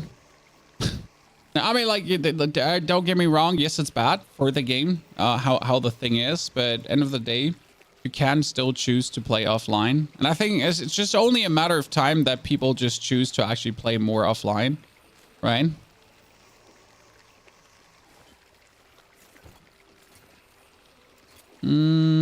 Increase necrotic damage. Necrotic damage doesn't do anything for us. Necrotic damage, minion damage, and then physical resistance and health. I mean, this one is currently elemental, endurance, int, and damage. So this one's actually weaker by much. Especially the poison damage is useless. So we could try re-rolling, I guess, the poison damage into potion, physical damage. It's just sad. I hate it. I don't want it. Here, after doing all of this, shattered. After doing all of this, shattered. Fuck you. Never talk to me or my children ever. Oh my goodness, this gives me critical strike multiplier. Huh. So the thing is, Chad, I need that one removed. I need the physical damage removed. And if I'm removing the critical strike multiplier, I'm just gonna start crying. Okay, like, okay, chat, let's go. For the people that don't know what's gonna happen here right now, this is what's gonna happen. So we remove a random affix from an item, correct?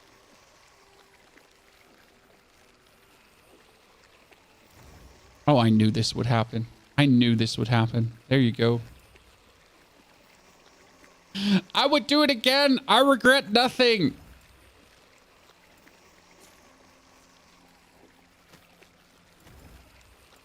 I regret absolutely nothing. But I'm sad. I'm definitely sad. Don't get me wrong. Critical strike multiplier on the amulet. And this critical strike chance, but we don't need chance, right? We need just more multiplier in the end. This is freeze rate multiplier.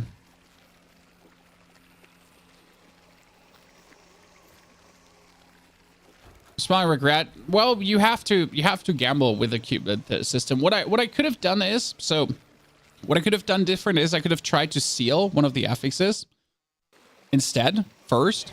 But I feel like that's as much as a gamble as the other way around. So like it's either gamble like this or gamble like that. There's no like gamble less. There's just gamble different. Okay, chat. Exiled mage coming. Let's get him out of here. And he's dead.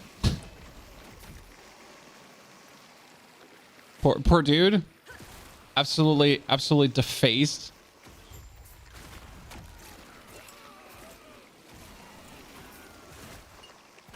How can you not love this, Chan? Go, Wraith Lord!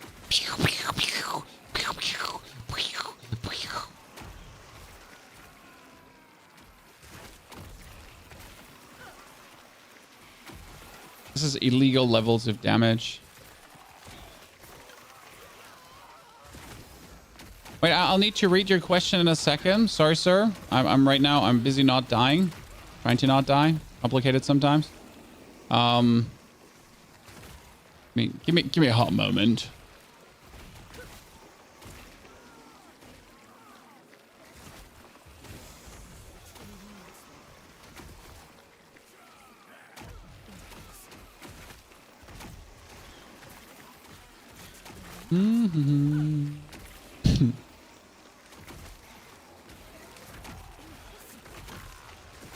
Oh, wrong direction. Yeah, there we get him buffed. Okay, let's kill this guy quickly. Dead. That was in. Chat, that was in. Poison damage. Why is this all just useless, Chan? Oh, where is he? He died. Uncool. I let my boy die. So, what was it? How do I know what items and sets to look out for while leveling in Necro? We do have like the suggested gear on the max roll guide. I mean, we have a video that kind of breaks it down for you though. Like we have 2 videos essentially on our Necromancer and the Necromancer leveling that might or might not help you. Okay, guys, this amulet has intrinsic critical strike chance, right? But it can also have intrinsic critical strike multiplier, if I'm not mistaken. If I play around with this. This has critical strike multiplier still. I still feel like taking this one here and just hiring the critical strike multiplier. How much higher does this go? So this one goes up to 29%. So just slightly lower than this one. And it gives me physical resistance. And I could also get, what, minion damage on it? Yeah. So, I mean, the damage over time taken is bad. So I could, can I reroll the less damage over time taken with a implicit? I couldn't. Wait, you can't? Or was it just unlucky?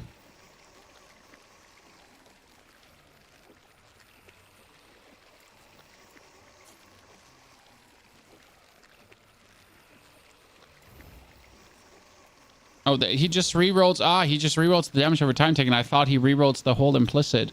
Oh. Yeah, then I don't want to. Then I don't want this amulet. Then I don't want this amulet. Here, there you go. You made me angry.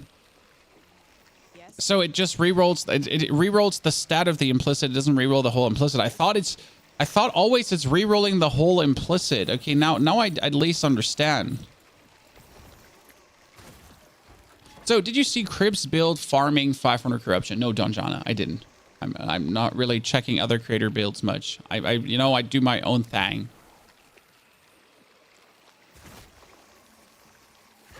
Also, I'll be honest with you. I don't think a build that farms 500 corruption is relevant for like, let's say 90% of the people, because who's actually going to play until 500 corruption? This is like something.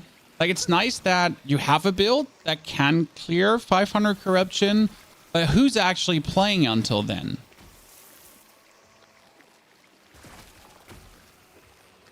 You know? It's like, nice. But if you have a build that's already able to clear everything up to like 200 corruption, you probably, like, that's where most people already are done with that. With their build, you know what I mean? So you gotta like see what's the ceiling for people to achieve with their build. I mean, what's your goal when you play the Paths of Exile, chat? It might be your first time, right? But again, I assume that most people like they beat the game or they beat the campaign, then they start going for Monolith. Then in the Monolith stage, they're essentially maybe beating every single Monolith once, maybe beating every single Monolith twice, maybe push the corruption a little bit, and then next character. And then next character. And then next character. Maybe some arena, maybe some dungeons, right? But like this crazy grind, I don't think most people actually play until level 100. I might be wrong about this, but I don't think most people actually play until level 100. I know I won't. Why won't I play till level 100? Because it's boring. I mean, the fun for me, like, is about to stop right now, level-wise. I see how strong the build is. I know what it can do, like how much stronger it can get due to better equipment. But that's like perceived, like I know that these things, simple matter of fact, right? That I can get more tanky and whatsoever, that I can go further. But I don't have to do it because there's no fun in doing it. Like, I'll be better off making another character and then just enjoying the other character and having like enjoying the fun part of the game until you hit the grind part of the game.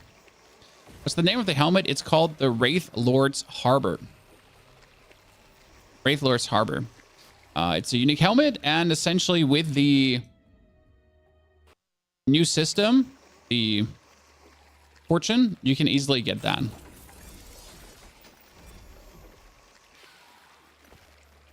You should be able to easily get that. Oh, there's another critical strike multiplier ring, Chad. We got it. Ladies and gentlemen, another ring with critical strike multiplier. Here. Minion damage, health multiplier, void resistance, cold resistance, and healing effectiveness. I mean, if I now put minion damage on it, and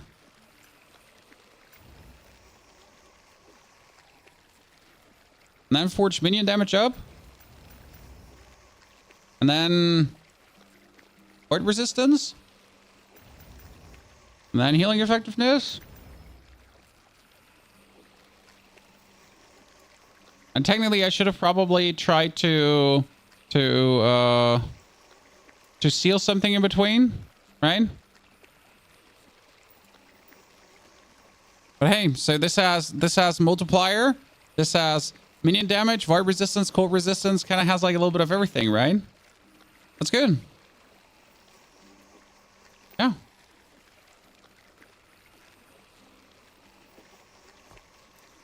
And not much more I can do for this one. That one is maxed out. Not much more I can do for that one. That one was maxed out. My offense is also maxed out. Yeah, most of the items like to the point where like I still have like this absolutely weird item. I mean, my cold resistance is insane, right? So we could re-roll this one into something else, I guess. I mean, generally, like, I don't want this glove here anymore.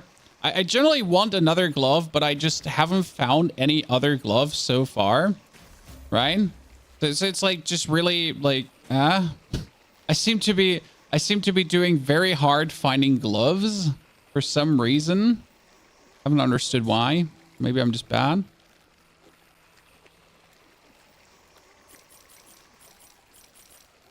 Like, don't forget how much I'm still in the learning phase myself. I mean, I am not an old veteran. Like, you have to understand this, right? For me, I've been playing this game now since 1.0 release and a bit before.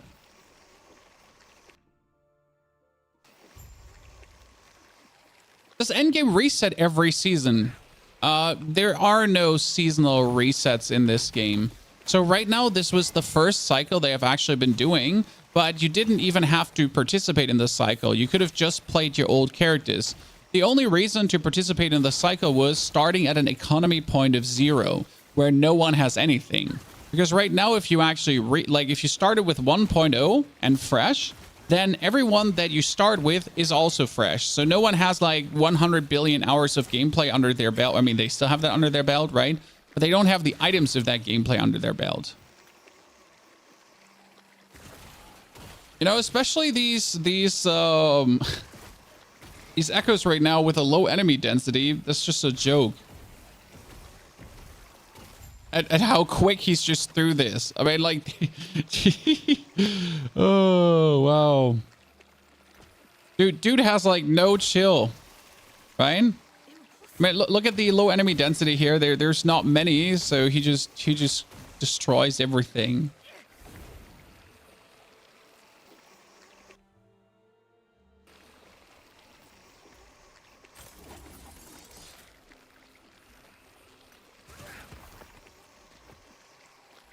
Okay, now we're almost at the boss. That's what we wanted to go for, Ryan. Is Wraith Harbor worth getting? Absolutely.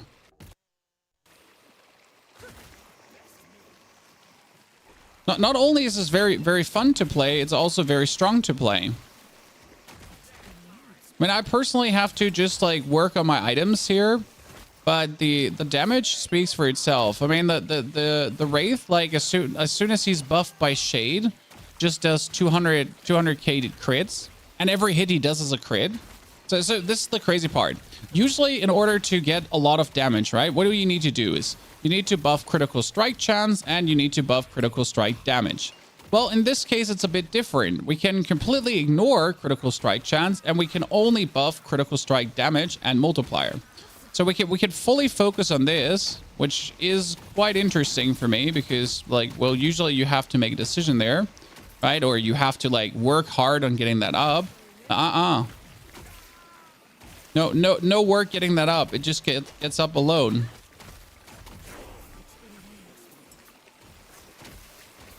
And that makes him so powerful. I mean, like silly powerful though, because you see him just like he's just slapping everything silly with his attacks, right? I'm gonna resummon him right now because he was about to get overwhelmed by poison. That's what happens after a while. Same. It just kills everything. Oh, there's a unique. I forgot. Oops. Oh, glyph. Thank you very much.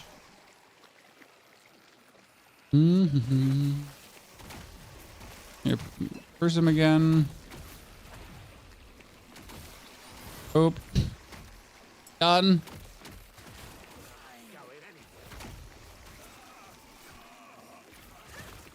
Ah, beautiful.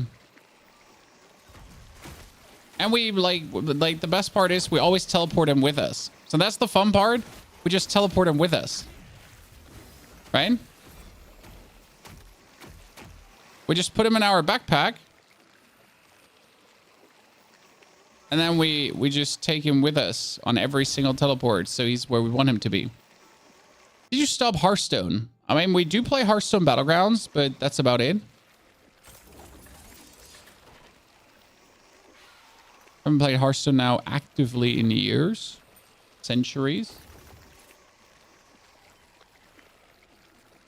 No, you're all shit. Okay, we should be able to do the boss now. Fantastic. That is, I have Orbis. Let's go. Now let's see, ladies and gentlemen, how much damage we have.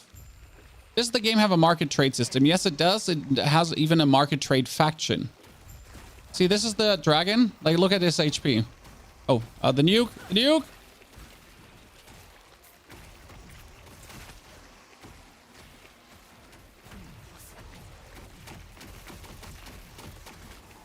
Oh, there.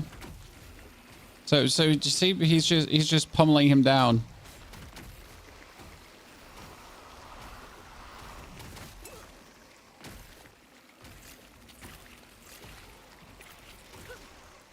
The only problem is he needs to like fight the tiny monsters every now and then. I guess I can just make him focus on the dragon. Right? Oops. I stood in there. So I guess I can make him focus on the dragon and like ignore the tiny minions. Could probably make him focus on the dragon. Yeah. Let's do that. Let me just have him focus on the dragon quickly. Where's the here? There you go.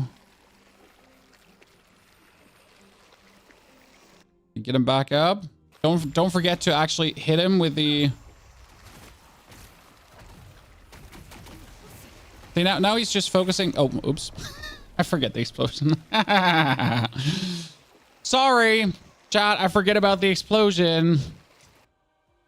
Yeah, there's mechanics in the game. Don't ignore the mechanics. They're important. They kill you.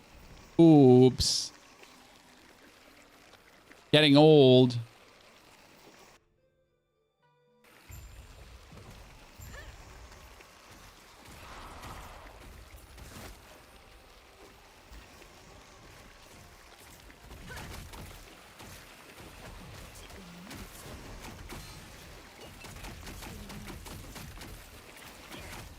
Here, need to put that back on him again. See, now I have him like focus the boss and he's just critting him to death.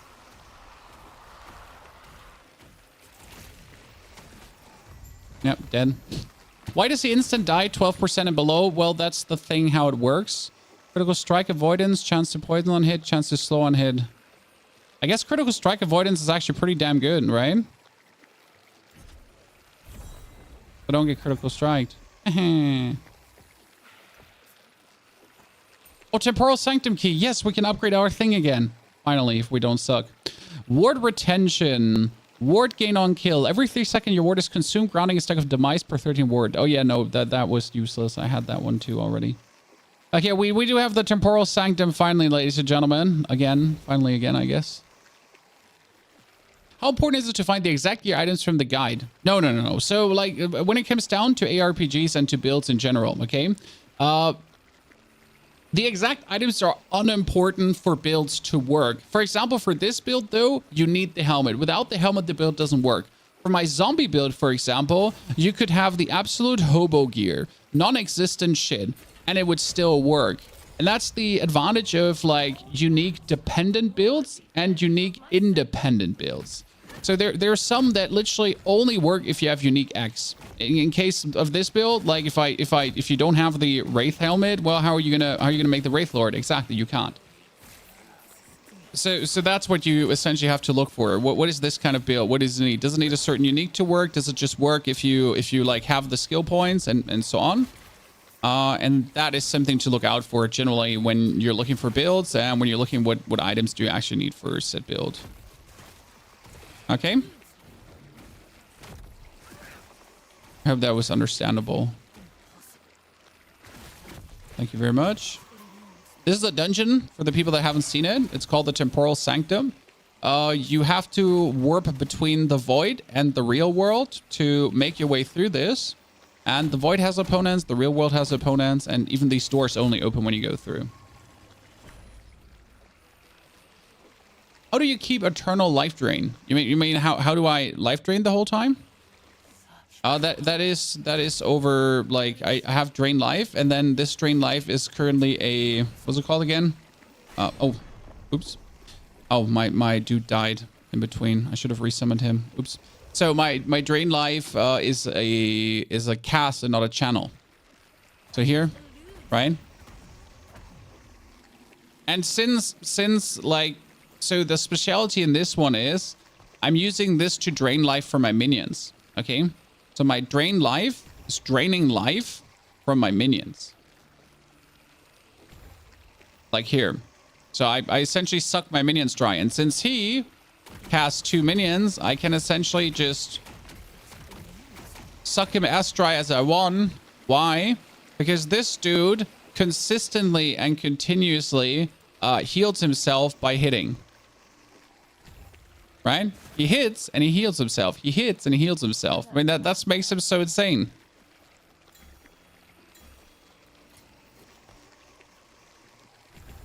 Now he's even more dangerous.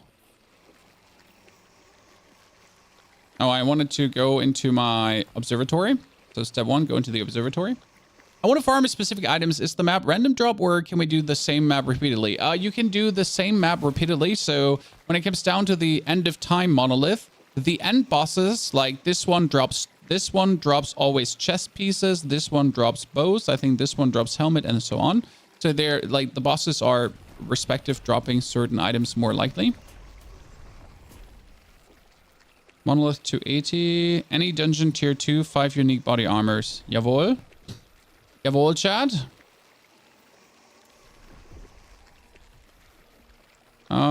Temporal Sanctum tier 4. I haven't even done the tier 3 yet.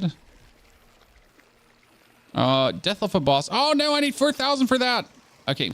So wait, it said any dungeon tier 2, correct? Then we're gonna take the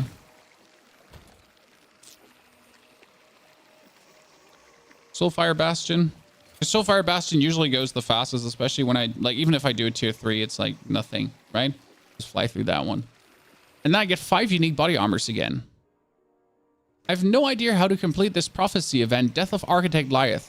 Well, you have to kill Architect Lyeth. You can either, like, you can do it in the story. So you can go to the story moment where Architect Lyeth was, and then you just kill her there. Or you find Architect Lyeth in the Monolith. Okay. Because she's in the Monolith too. I think in the towards the end. She's towards the end. That's what you would do.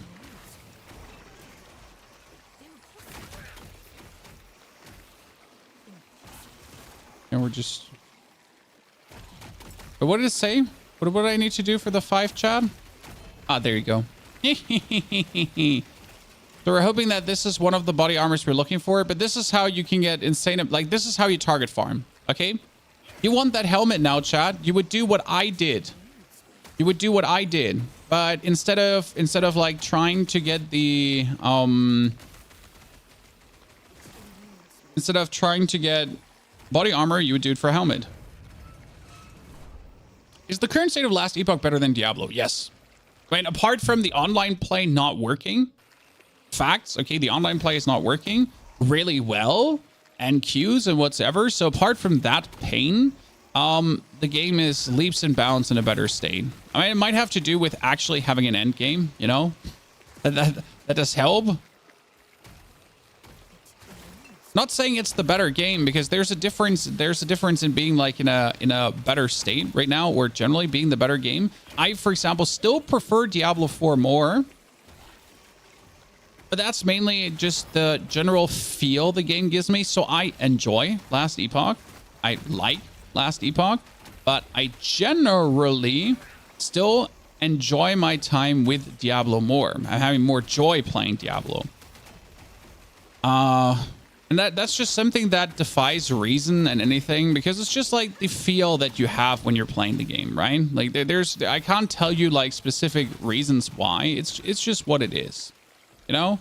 I mean, the same where I prefer often to play, like where like, despite there being better card games, right? Or just better battlegrounds games or better auto battlers, Like Dota Underlords used to be the best auto battler for me.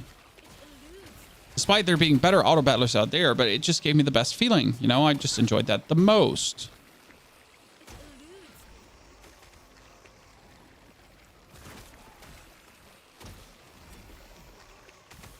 What can I say? Sometimes it is what it is, right? I guess you probably have games like that too. Or your favorite sports teams, which actually sucks like super hard and you still like them, even though they're like the worst in the world, right? But like there's probably like something like that too. Like when you're still a fan of the same team, despite them like not having like any reasonable achievement in the past 20,000 centuries. Oh God, I died this time to the necrotic thingy. It's me not swapping fast enough. Does the small monster drop good equipment or just rush? No. There's insane equipment. I'm just rushing through. Okay, we got the Titan Heart now, chat. So do I play this? Ladies and gentlemen, do I play this? This gives me armor and lightning resistance, correct?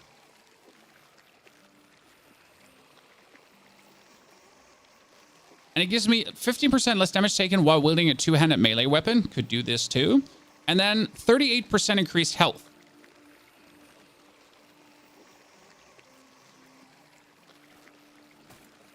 See, this would push me up nicely.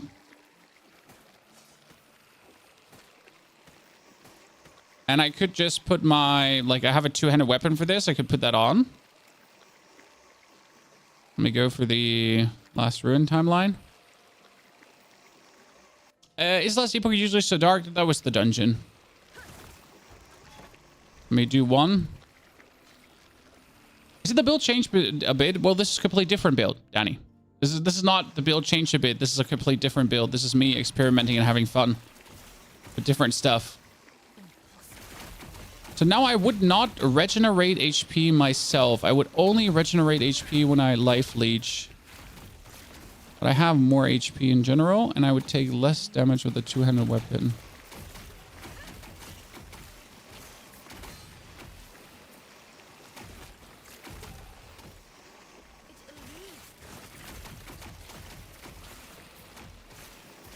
This is the Wraith Lord build, where we're essentially having like one gigantic Wraith Lord just do Wraith Lord things, you know?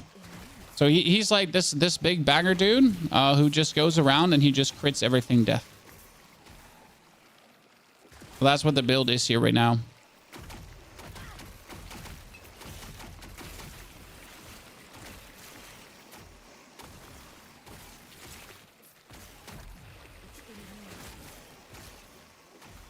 I wish there was a way to have my... Is there a way to have my Wraithus damage heal me? I think there's a unique that does that. I'm not entirely sure. I think there's a unique that has the minion damage I deal heal me. I'm not entirely sure.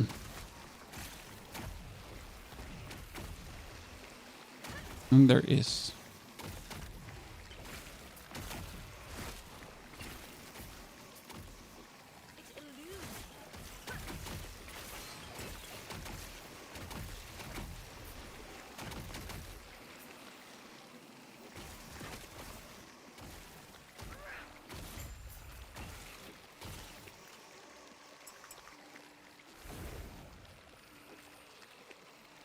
Infernal Curse and Bone Curse. Oh, I'm running the Bone Curse too. I'm running the Bone Curse too, but my Bone Curse is applied through teleporting. So I run Transplant, and that's the Bone Curse. Boom. I'm a meanie.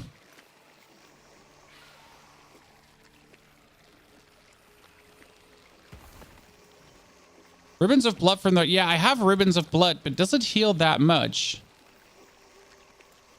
Here, where is it? Here, this one. No, Woven Flesh. I have Woven Flesh.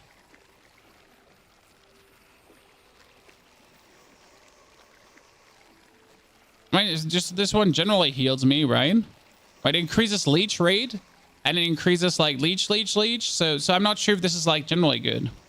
What is Ribbon of Blood? Ribbon of Blood. Ribbon of Blood. Let me check.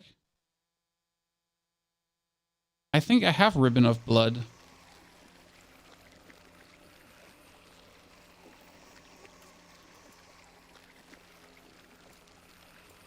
There. 3.7% minion melee damage leads us health on hit. Yes, so the problem is that he doesn't do melee damage. So the Wraith Lord, while in max Wraith, the Wraith Lord casts necrotic beams and regularly consumes all your non-Wraith minions to empower itself. So I don't think that counts.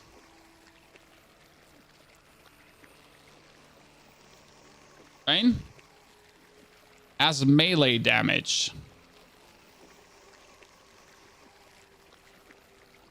Well, we could try out, you could technically try out to play Woven Flesh, because that gives us more leech rate. I mean, this one is interesting right now. It does make me more tanky, but I feel like I'm missing out. Like, this one gives me 38% more health. This one gives me 24% more health. And also 126 armor, just like this one gives me, right? Like, I feel like my thing is better. I mean, compare this, right? This is 90 plus 114 armor. This is 213 plus 136 armor. I feel like mine does just better. I mean, yes, sure, 15% less damage taken, but screw that, right? Where I'm usually like, yeah. I feel like my chest piece is just doing better. So is this better than D4 like all my mates are telling you? I mean, it's good. But it's not necessarily better than D4. But it's good. It's its own thing. So, like, I think a lot of people that like D4 won't like this game.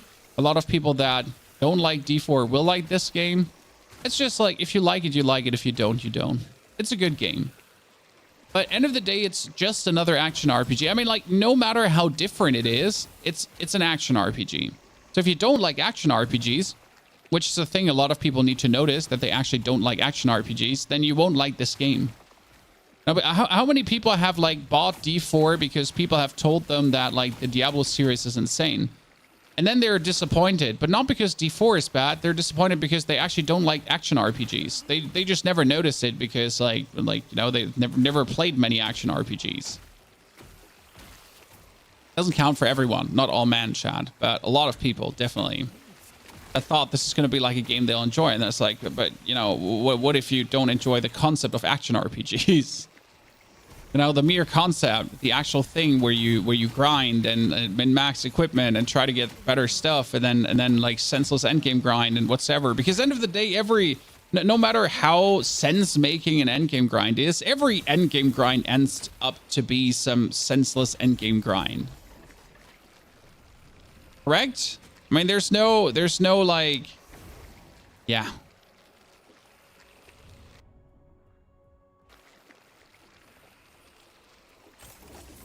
What items do belong in the lens slot? Fallen Devil, have you not watched our YouTube video on that topic? Come on now, sir. I mean, seriously, we do have a good video on that. But the lenses you can buy from the vendor in the beginning.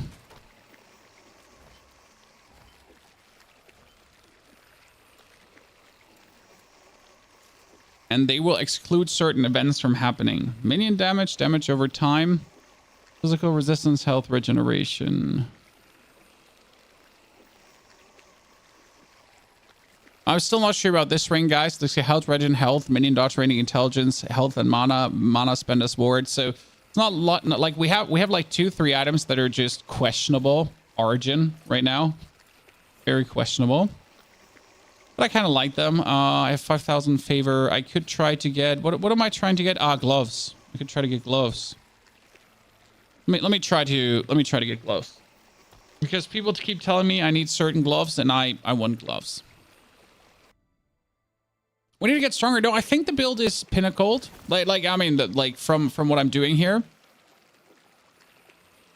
And I could probably try out Infernal Shade, but if I tried Infernal Shade, I would have to cast this. And I don't want to. I don't want to cast more things. That's like the thing. I don't want to cast more things.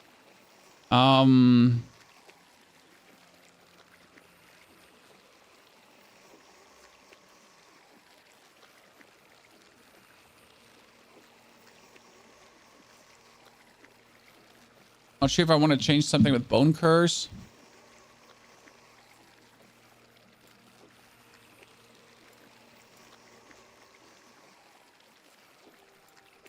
I'm just content. I'm very happy with this. Just don't see how to much improve this. Okay, we need gloves, guys. Unique gloves. Ending the storm timeline. Death of Logan, the God of Storms. Oh, that's just going to be like taking a while. I want it now. I'm impatient. So we're re-rolling this right now to try to get gloves, chat. And we could put lenses in here, by the way. If we wanted to. Wow, really? We're not getting any gloves. Robbery. Lightless Arbor dungeon. Death of Amber Element. Yeah, sure. Let's do it. 110 corruption. No. 6 Soulfire Bastion dungeon. Yes, please. Please. That's 6. Okay, we need 4,000. I mean, we can do Lightless Arbor quickly. Let's do keys. I have so many Lightless Arbor keys. It's insane. I like this amount of target farm because it's like, you know, it's chosen target farm. You know what I mean? This is not like farm the materials for farm the materials for Uber Duriel and then do Uber Duriel. This is literally play the game, get favor by playing the game, and then have fun targeting the loot you're looking for. Right? It's what it is. Like I'm not forced to like engage in some like do limited time event to XYZ. I like this so much more when it comes down to like targeted farm currently. I derive way more joy from this in any capacity. Way more possible builds. Oh, you can do every single skill in X different ways. That's for sure. I targeted the wrong unit. So you can do every single skill in X different ways, which is good because that's how you want it to be. When alone, the Wraithies can be played as Fire Wraithies. I think you can play them as Frost Wraithies. You can play them as Big Wraithies, as Small Wraithies.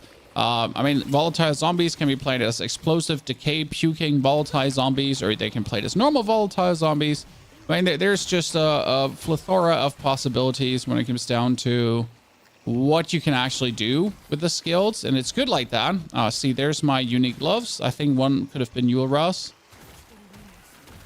So there's a huge variety in general with every single skill, and especially how the skills work together. So just to give you an example right now, I am currently using Transplant to teleport, okay? But when I teleport with Transplant, what I'm doing is I'm actually applying Bone Curse. So right now I can level up Bone Curse and Transplant, but I don't actually have to use Bone Curse or even have Bone Curse in my hotbar anymore because I don't need Bone Curse, which means I can actually play whatever I want in there. And right now I'm using Wandering Spirits against bosses to just get even more bonus damage. But yeah, there's so many skills that interact actually with each other. You know, the thing that you would wish Diablo to do, that one skill would please interact with another skill. That you're like, hey, sir, could my Bone Spear automatically cast this and that? And here it's just so many. I can have my zombies explode to make skeletons, and I have my skeletons actually going into an infinite loop where they keep getting summoned and other shenanigans. It's frankly spoken crazy the amount of things you can simply do. And it's not even hard to do these things, and you don't need any items for this. This is the most important part in my eyes, that you don't need any items for it. So if I want to do the transplant thing I just talked about, that's in the skill tree. That's not hidden behind an aspect. That's not hidden behind a unique. Like, I don't have to find anything for this. I just have to play the game. Like, right? I just have to go into my skill tree and press the button and it works. And that's so important that all these combos are just available. They're just waiting for you, right? I don't need you to farm. I mean, like, sure, this build here right now needs you to have a specific unique to work, but that's not the point, because obviously some builds will need certain uniques to work.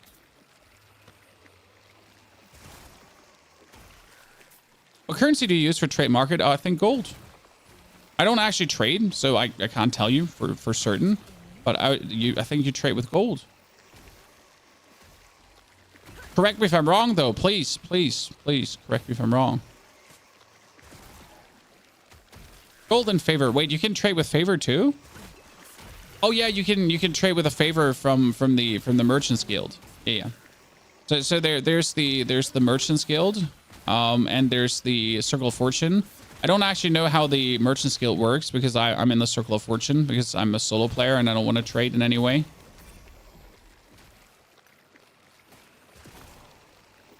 Which mastery is this? This is a Necromancer mastery. We're using Necromancer. We need to use Necromancer for this because you need to get Wraith.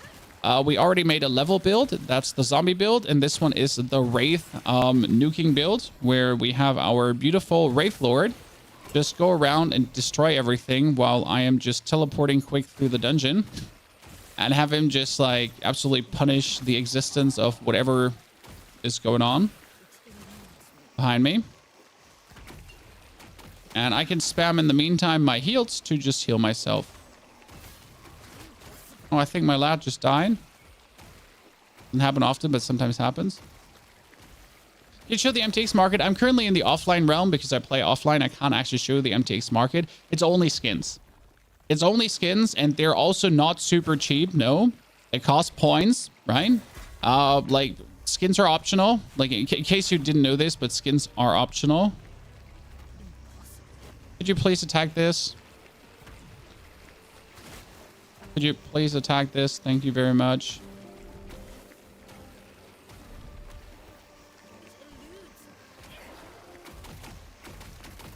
So right now we gotta stand here to kindle this.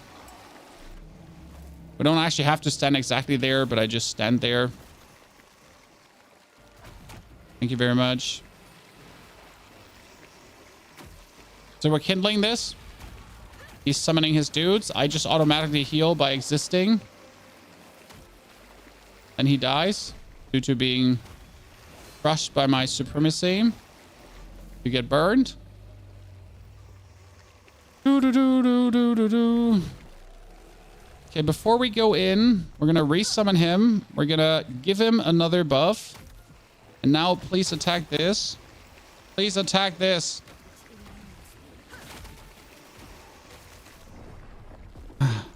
Sorry, I was busy making him attack that. Only weakness of this build, chat, if something hasn't attacked yet and is static, they take a while. Okay, we got Riverbanker. Oh, we didn't get the gloves I was looking for.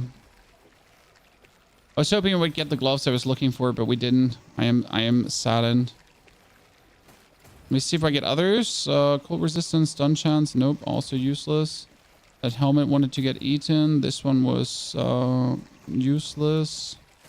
Useless. And you were not what I wanted in any capacity. Okay. Now, how much favor do we have? 2,000. Yeah, we need 4,000 favor. It was so 4,000 favor. Then we can get another 6 gloves. It was 6. Chat, I'm not crazy. It was 6 different gloves.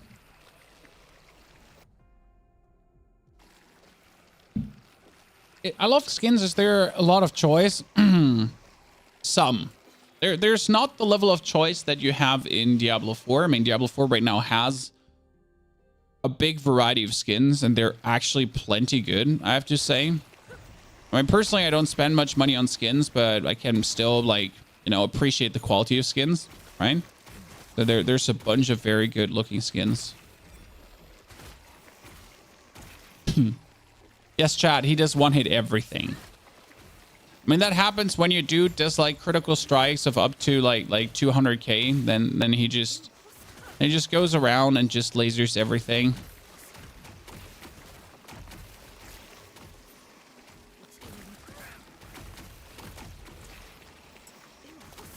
And this is what I meant by gaining favor. Like now by just killing things, you notice that I am just gaining favor.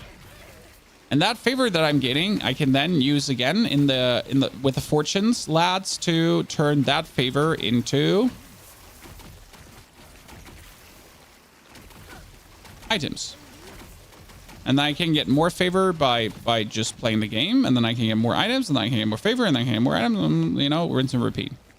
That's actually really good. I like that gameplay loop because it, like, I don't have to farm any materials anywhere.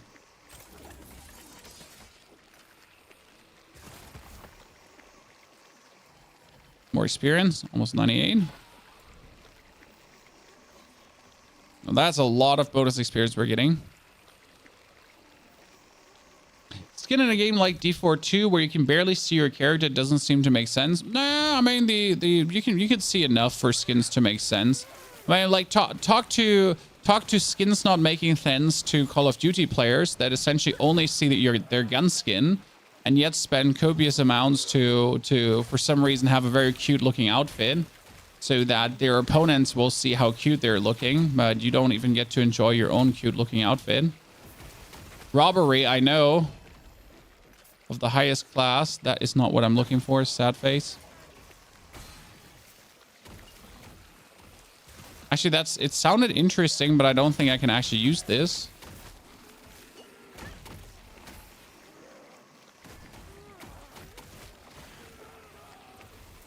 Mm-hmm.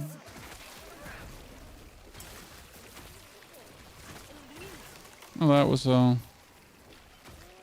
I still haven't found like my actual like bonus health. So I'm playing now for a couple of hours, right, chat? And I'm actually looking for some interesting health regeneration or bonus health idols, and I'm searching futile currently. The game seems really fun with controller support. I don't think there's controller support. Might be wrong. I think there's controller support. What do we have here? Increased duration of profane veil, increased meaning cold damage, and nothing. What do you do? Increased necrotic damage spell. Turn results are fired in sequence and can all hit the same target. That's funny, actually. I mean, not for me, but generally, like, just funny. Oh, there is controller support, gas rain. Well, I paint me surprised. I was not aware that there is at this point controller support. Now I feel like a little doofus copter. Okay, let's buff our lad. I wish there was a way to like always guarantee that he's being hit with that buff and never someone else. Because sometimes I accidentally like focus my tiny wraiths. And that means like we're instantly missing out on damage, because we're essentially waiting for our lad here to then get the buff and dish out only critical strikes. Because you might notice this, but the yellow numbers are critical strikes, guys. So right now our dude is like in the stage where every single attack he does is a critical strike.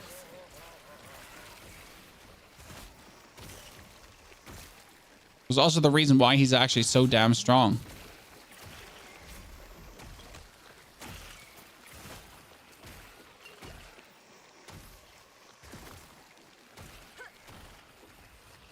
Because the only critical strike, you know, it was kind of a cool thing. I would imagine you would only critical strike Chan.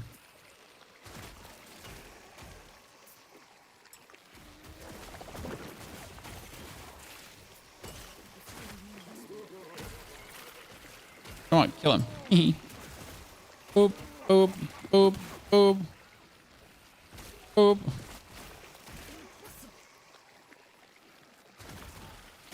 Is the summon viable zombie build still viable, or is this taking over? This is right now an experiment that works very well, but I am a content creator, my friend. I create content. So if I'm thinking about now, what video do I want to do tomorrow? I could do another build about the same build I already have made a couple of videos about, right? Or I could make a video about a new build. I mean, the volatile zombie build is like, I've told you everything about it. I've told you the items. I've told you how to get there.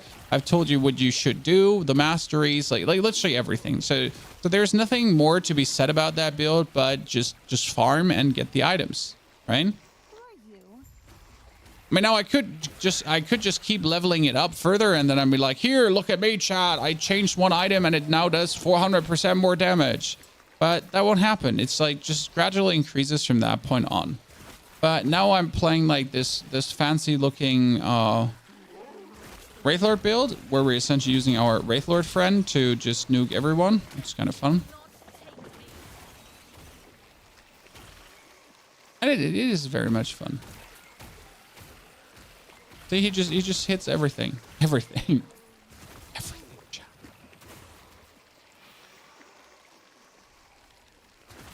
You were playing on Xbox via GeForce Now. GeForce Now is love.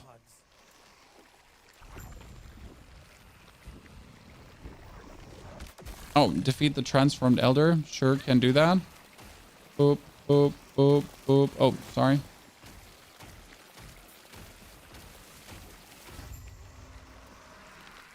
Transformed elder destroyed.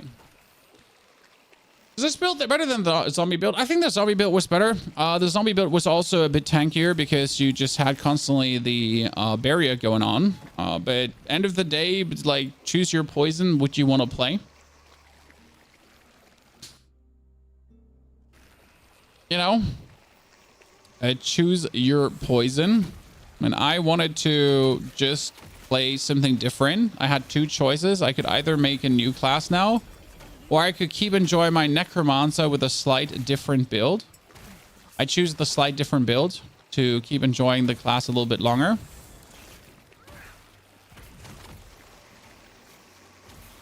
And then we'll move with the... we'll probably move to a different class soon.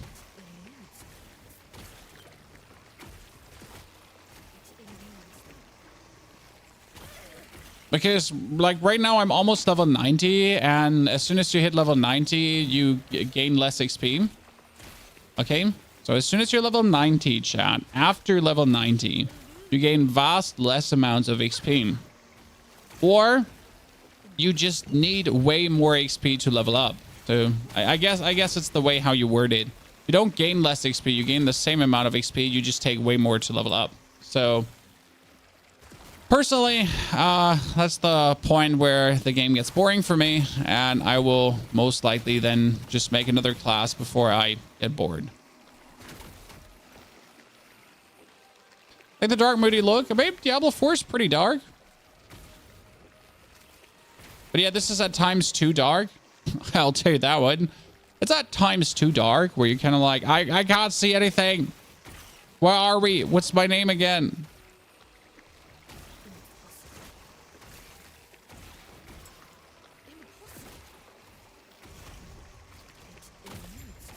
One hit. Fantastic.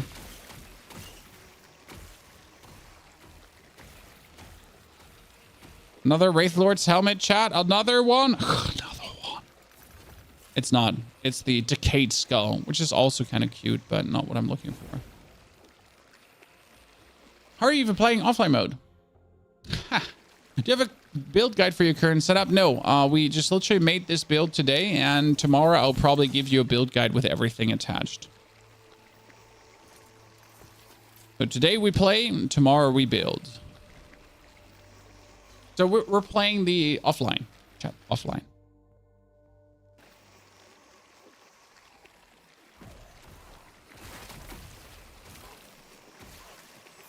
And now I want to reach the end boss of this, just to see how we molest him.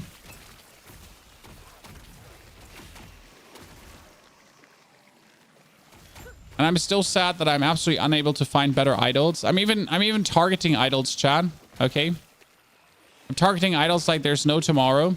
Oh, new gloves. Chad, are you ready for 6 unique gloves from One Little Prophecy? Ladies and gentlemen, are you ready to rumble? I ask you one more time.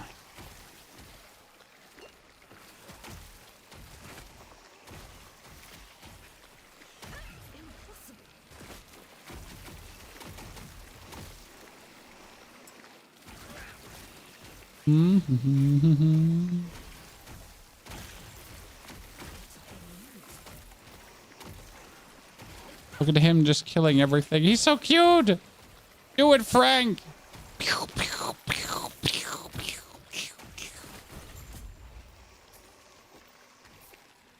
Absolute menace. Atmospheric, yes, the atmosphere is good. They really nailed it down. They gave it a nitty and gritty feel over like the comic-y feel that you sometimes have in other action RPGs nowadays. So the nitty and gritty feel is definitely nailed down, and I appreciate it because I do like my games more nitty and gritty as well than like I don't know, more real, more hands-on. Okay, let's teleport to the observatory. Step 1, teleport to the observatory.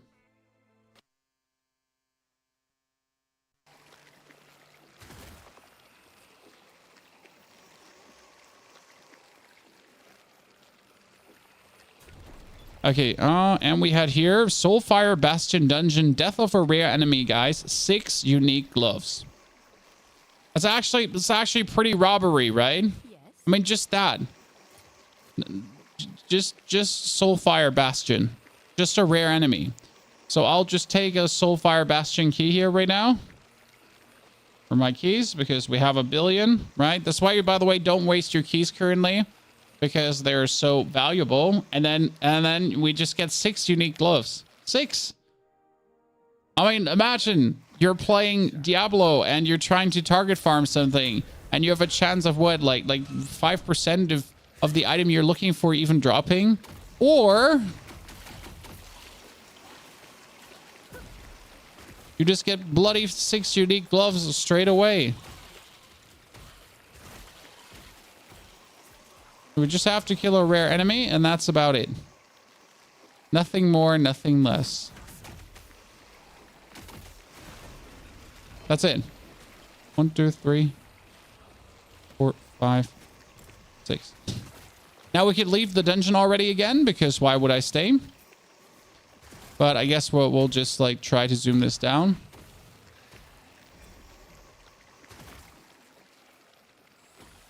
Uniques are underpowered compared to rares. It depends wholly on what you're trying to do, right? I mean, if you need a certain unique for a certain purpose, then like it doesn't matter how much underpowered they're compared to rares. But yes, due to the crafting system, obviously every single rare item can be turned into a powerhouse, or can be a powerhouse. Doesn't change the fact though how amazing it is to target farm uniques in this game, because that's the main message here. It's just so good. It just feels so good as well. Like I in my personal opinion, an end game grind should always be accessible over inaccessible. And you can say what you want, but the end game grind in this game is everything when it comes down to accessibility. Right? Please don't die, sir. No.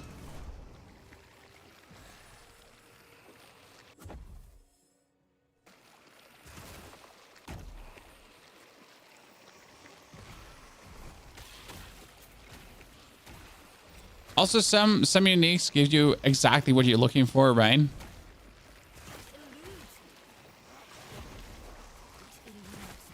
Yes, this whole dungeon is just me teleporting through, chat. I hate this dungeon, so I don't want to spend any time in this. I just did it for the... Just did it for the loot. I don't like you, sir dungeon.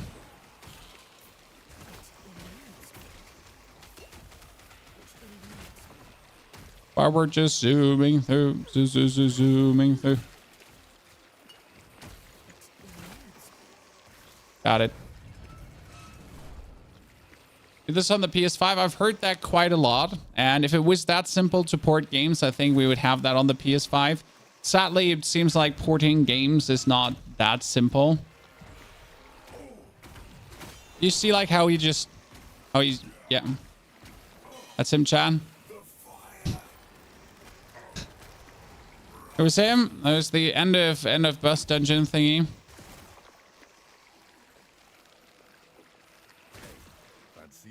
Fantastic work. Formosus will clatter with delight when I give him my report.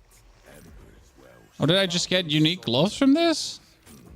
Even more? Do I count 7 unique gloves? I count 7 unique gloves and none is the one I want. Chat, I count 7, but none is the one I want. Whew. Schwierig, as we say in Germany. The game has 20-year-old graphics, looks ugly as fuck. I do heavily disagree, but you're allowed your opinion. So that's it. Congratulations on your opinion. Okay, melee damage. Minion poison resistance. Chance to summon a swarm of bees. No. Health regen per second. I mean, we could play with health regen if we wanted to. Riverbed was useless. Wing guards. That was dodge rating. Melee attack speed useless. That's Stormhide Pause useless. End of Judgment was also useless. Then Burning Avarice.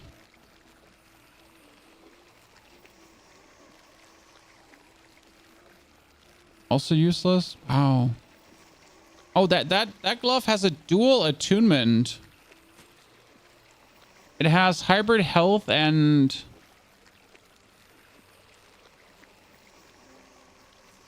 I want the hybrid health. I'll shatter this. I got the hybrid health. That's great. Now I can put it on any gloves I want. That makes me very happy. Okay, necrotic damage, critical strike, chance, minion health, chance to apply frailty. No, thank you. Minion health, endurance, lightning resistance. No, thank you.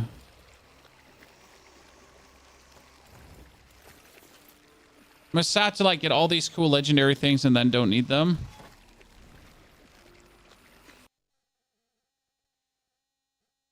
I mean, not sure why Tolly just decided to join a stream to be absolutely shit-stain about graphics on a Sunday. I don't know what you usually do on Sundays, ladies and gentlemen, but on my bucket list of things to do is not joining a stream and whining about the graphics of a game that I don't want to play.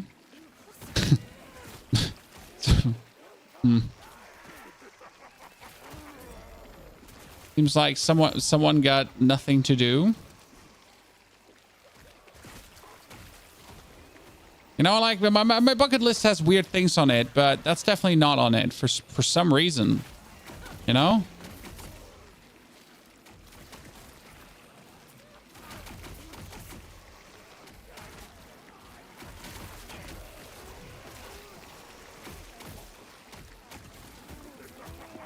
Yeah, some people have weird bingo cards to fill. Exactly. Oh, look, Elder Panion Chad.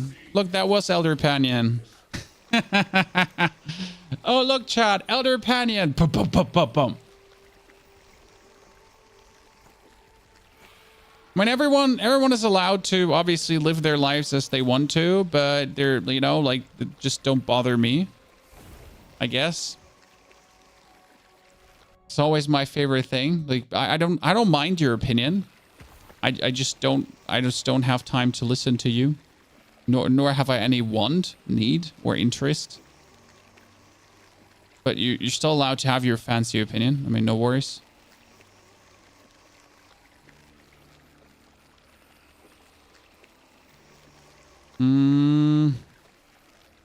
Increased armor and mana. That's actually like an interesting idol that we can't even use because it's a mage idol. Streamer's a weird job based on that statement. No, not really, sir.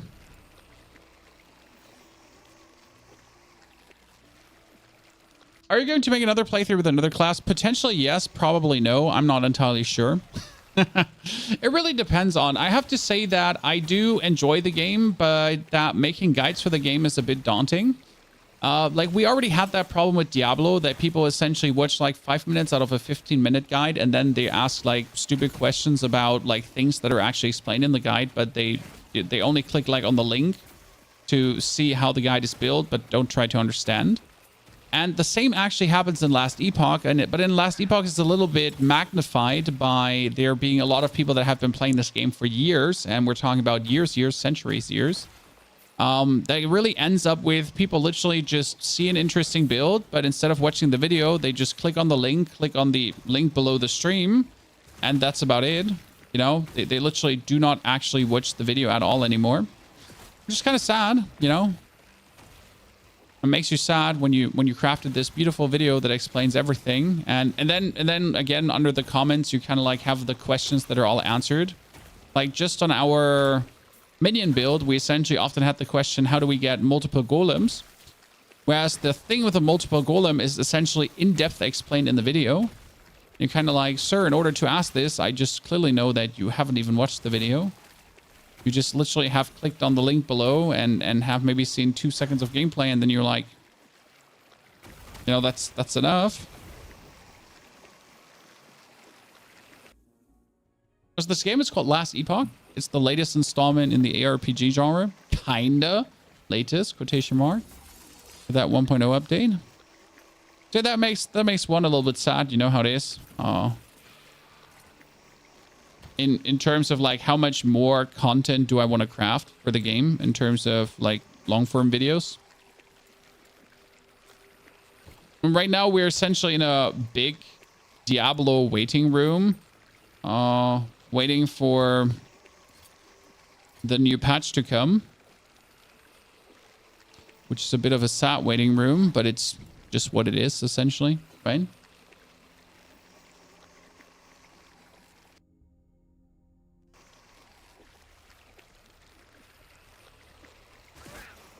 Hey, some people might watch on mobile win boy. So you can't blame people for asking what is the game, because people literally might watch on mobile, and mobile the overlay is different. I literally never know how that actually looks on mobile. So I don't think you actually that easy see the game name sometimes. There's a new patch for $9.99. I mean, no one knows how much the expansion will cost, sir. And until then, there's still quite a time to go down the drain. And even if the new expansion would cost $9.99, I would probably still buy it, because I've been getting countless. I mean, I've gotten 1,000 hours of fun out of Diablo 4. So I truly and honestly don't see where I would not buy the new expansion, even if it would cost hundreds.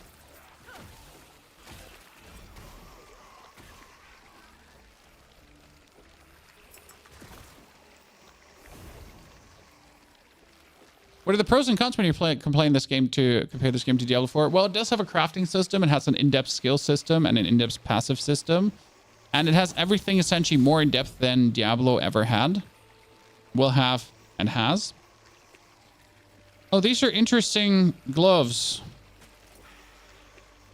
I could craft them to be whatever I want them to be.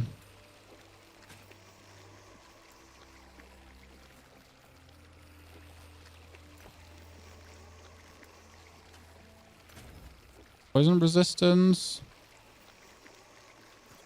What do I even want on gloves?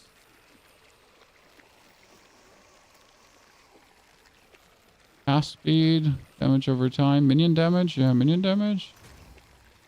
And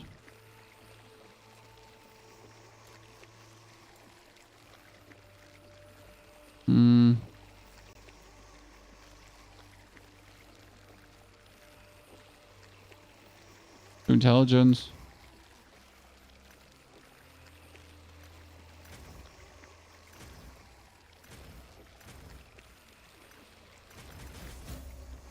Cool. Huh, fully crafted. Interesting. Would have guessed. Yes. Surprisingly decent to make that work. So yeah, I mean, the game has a lot to offer, but it doesn't have good graphics. But realistically, it doesn't have good graphics. I crafted the Wraith Lord helmet. Is it better than the permanent abomination build? I've not played the permanent abomination build, so I can't tell you. I wasn't even aware that there was a permanent abomination build, but it sounds really fun. I mean, I know that my Wraith Lord hits up to 200,000 right now, and I'm lacking. So my Wraith Lord hits up to 200,000 crits regularly, and I have bad equipment.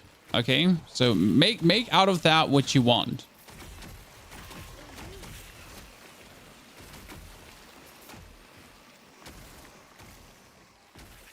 Like, gotta consider that my gear is absolutely because my gear is essentially my zombie gear for my zombie build. That's why, like, so this is definitely one weakness that the game has. Reskilling is possible, but honestly, before I reskill, I would probably make a new character, because like you're so just in depth with one character that you often just can't be asked to like try to now craft this one into something different, you know? So I'd rather make a new one than try to change my existing one.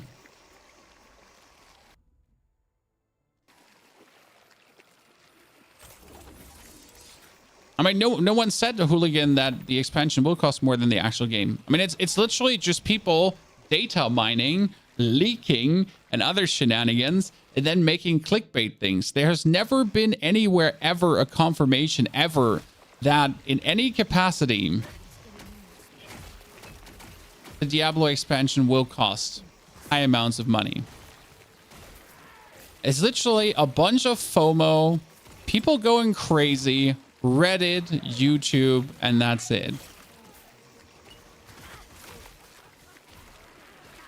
Well, this is one of the biggest weirdnesses in 2023 so far. And yes, I know we're in 2024, but 2023, where they're literally just like, you know, you watched one too many Asmongold video, or some of the other journalists.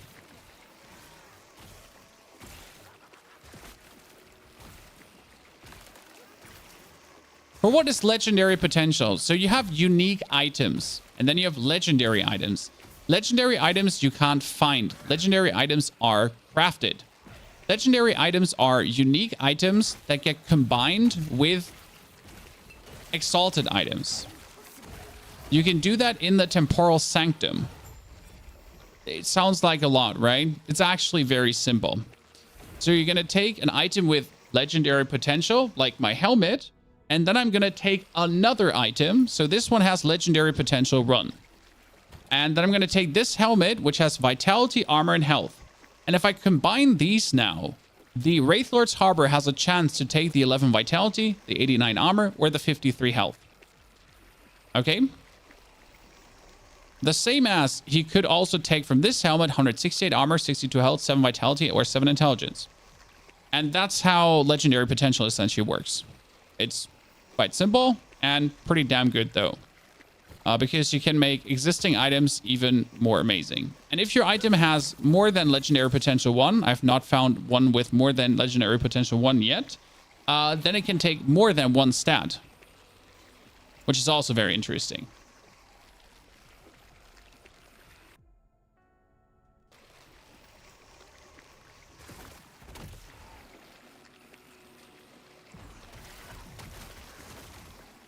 It's a very interesting system where essentially the existing item that you already have can be turned even better.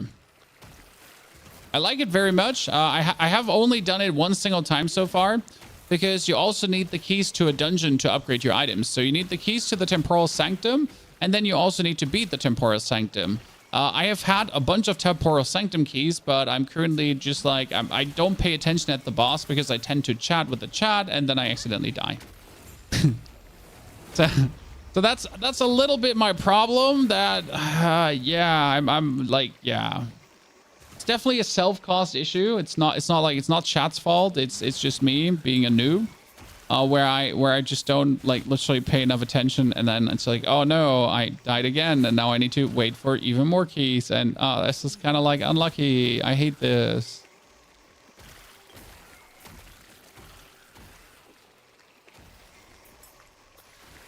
There's a place you can crowd. It's called Temporal Sanctum.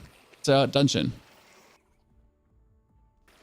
Is it normal that the queue's not moving for half an hour now? Honestly, it might as well be crashed. I don't know. There's always a chance where it crashed.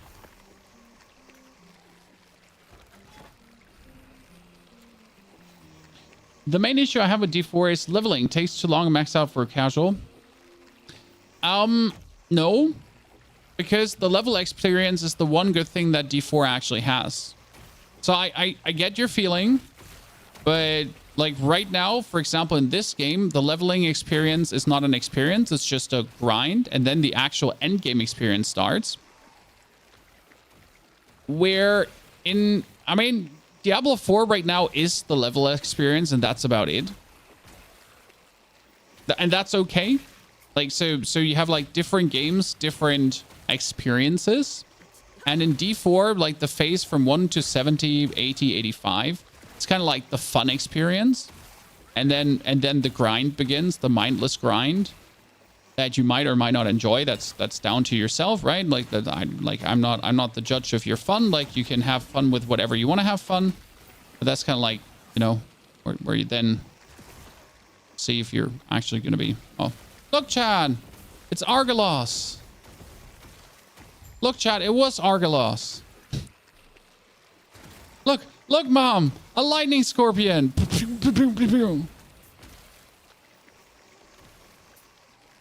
Poor lightning scorpion.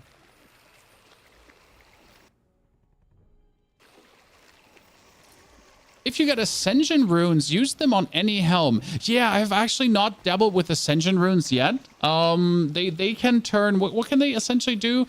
They can turn any item into a unique or set item, right? Which is kind of cool.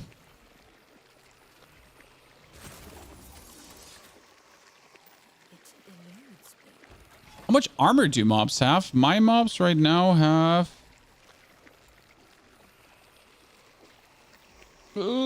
I don't know how much armor they have. Not much. I really don't pay attention to my minions' armor because they don't need much armor. Like my dude is undying. Why is my dude undying? Because he tanks over like every crit heals him. Life leech.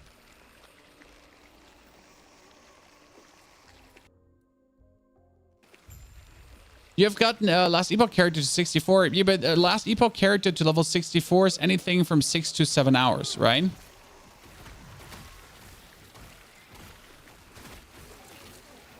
I mean, again, the leveling in this game is not really like a leveling experience for me. It was just like clicking yourself through the campaign as fast as possible to then join the Monolith stage where the actual fun begins, where you can then target farm and do things, right?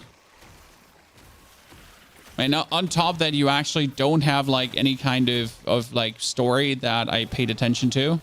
Like, I don't know what the story's about. I know there's like some time traveling and there's an emperor and you kind of had to kill the emperor and like, yeah. I don't know why you had to kill the emperor, but you had to.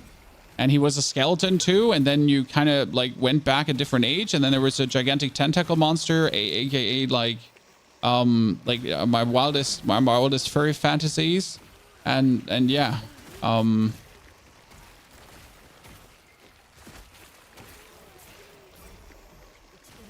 then I was in the Endgame and I didn't care about anything that happened before. So it's kind of like that. So you can say what you want, but for a first time Diablo player, for example, the actual like playthrough experience is vastly higher. Find Elder Azra. You're probably going to turn into something, right?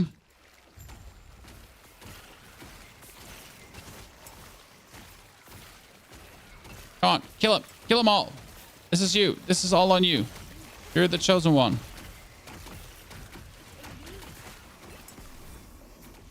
This is him just literally going crazy, chat. Pop, pop, pop. Keep one hitting. Keep one hitting. Come on, you can do it. You're the chosen one. Keep one hitting. You do you. Protect the elder. More one hits. More energy. More footwork. You can do drops if you don't own their game. Yes.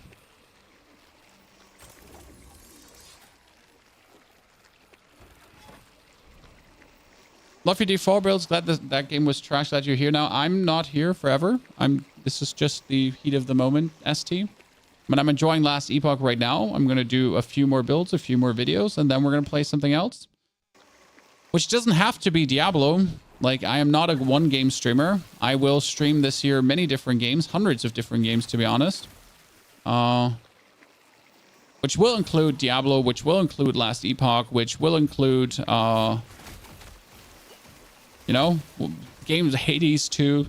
Hades 2 is going to come, and the amount of time I'm going to put in Hades 2 is going to be illegal, chat. Hades is roguelite. The first Hades was already insane. There is also a game coming called Frostpunk. One of my favorite strategy games in existence. And probably many titles that I don't even know about. I mean, we just recently finished The Banisher as a playthrough. In case you have missed that, that's on the channel too, if you're interested. We also like put full playthroughs on the channel. Come on, kill him too. Where's my footwork? Where's my energy? Just shoot him. Thank you very much. Just one hit him. What are you playing at? Just one hit him. Come on now.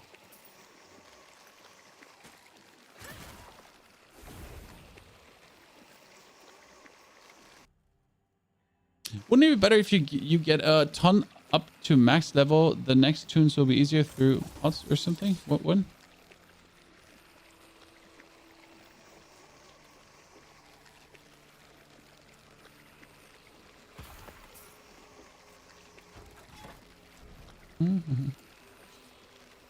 You're soloing level 80 echoes, sir. These are empowered monolith. In case you don't know, these are like, you know, we're just doing the empowered monolith. In case you don't know what that is, I mean, your first run through on monolith, you're essentially gonna finish around level 75 to 80. That's when you're gonna do the level 90 slash like the highest level at monolith. It's not really hard to do that. And then with empowered monolith, everything is level 100. That's when things gradually get harder. I mean, they also don't really get harder because it's down to your own survivability. It's like, that's like it, right? It's all about like, you just gotta be sturdy enough to do these things. It's not actually damage things, because you notice like damage is there plenty. So the only thing that happens to me is when I accidentally die because I'm not paying attention, or I forget to life leech. Yeah.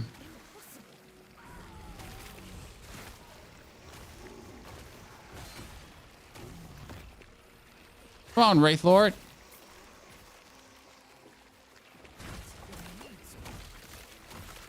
The war game from zombie are pretty tanky. Yes, you are. That's why zombies are so cool. Are you gonna make sure to have critical strike avoidance, because all the ward in the world doesn't help when you get critical striked? That's one interesting concept in this game, because like there's still like the one hits in Diablo 4, right, where you feel like I shouldn't have gotten one hit there. But critical strike avoidance is like such an interesting stat to say, like, but what if I could just avoid the critical strikes that enemies deal to me, to kind of prevent any kind of weird one hits? What if there's a stat I can actually take? Fissure Warlock looked really, really fun, but I'm just a minion lover. I need my minions, man. I need my boys. Can't be just alone. Imagine alone. So, okay, we're almost there, ladies and gentlemen. Only two more, I think. Then we got this. Then we can destroy the boss. Have you seen No Rest for the Wicked? Wasn't that this, what was it? Roguelike shooter thingy? I don't remember what it was. I recently saw something. I don't remember what I saw, though. I'm getting old. You know, barely remember what I had for breakfast 2 days ago. Who am I kidding? Yesterday, Chad. Yesterday. I wish I could remember 2 days ago, bro. Kind of genius. Some sort of Rainman.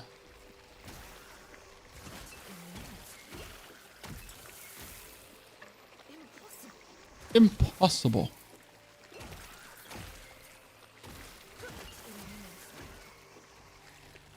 Please let me go over there. Buff him.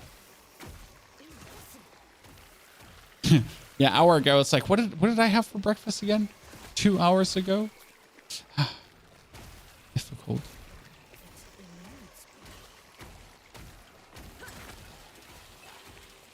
Being old is not kind.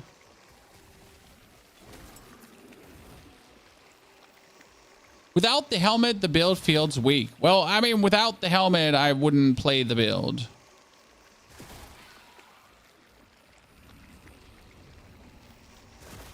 Oh god, really? There's somewhere a minion stuck, and like this is not finishing because of that stuck minion. So now I have to run around, most likely. So without the helmet, I would probably play my zombie build to get to this build, right? To just really autopilot to this level, and then be good about it.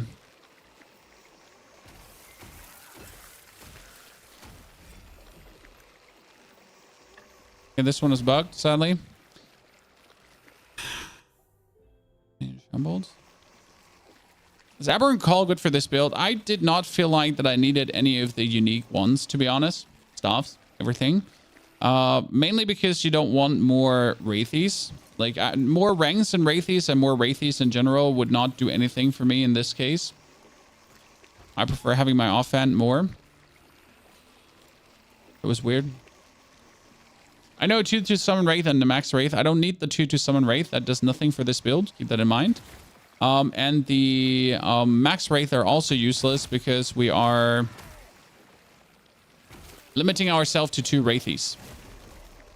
The problem is the more Wraiths you have, the more the Wraith Lord is kind of stuck in resummoning these Wraiths. And it's better to essentially not have them over having them. I did try both versions and I settled on the one with like 2 big Wraiths instead of over having like many small Wraiths. Because the 2 big Wraiths turned out to be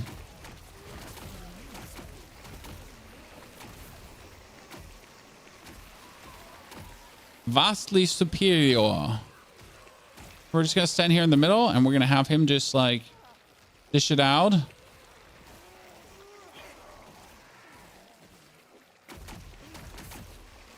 I'm going to put my life leech on these lads.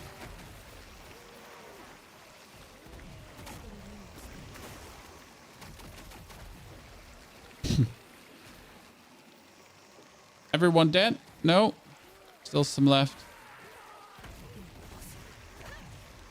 Oh. Finally, we almost died.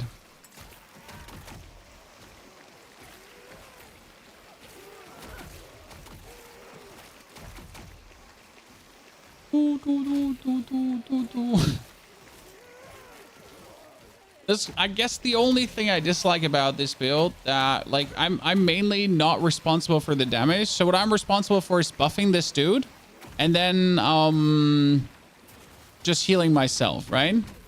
And in the zombie build, I was at least responsible for the damage by doing the zombies, if that makes sense. That gave you more like a feeling of agency. Whereas here we're really like, okay, we buff him and then we can essentially go AFK because that's where he does enough damage to kill everything. Only limited a little bit by cast speed.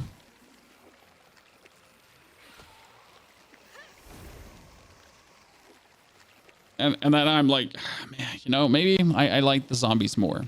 I think this is a very good build. It shouldn't be underestimated. Oh, it's another build, but I don't think I'll ever take another build over what I have here right now. I mean, the order of magnitude of amazing this build would have to be. Okay, one more. One more. I'm in chapter 9. How many left? I mean, the campaign, just click through as fast as you can. My recommendation.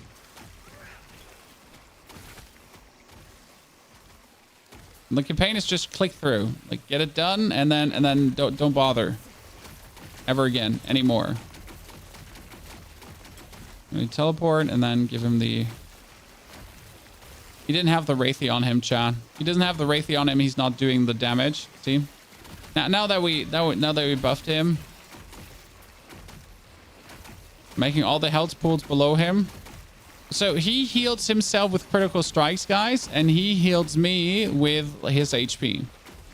So I am soaking his HP dry while I am also having him soak his HP up with critical strikes.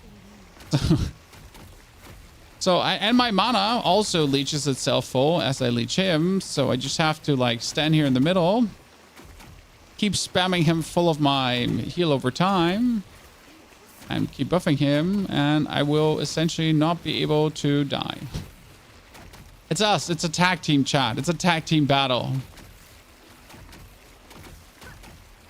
Is there a plus to complete the campaign? No. Just be done with it. I think +1 to all attributes, if I'm not mistaken. You started a new character in Last Epoch yesterday. See, that's what I like to hear. Necromancers represent. No one else matters. Only the Necros matter.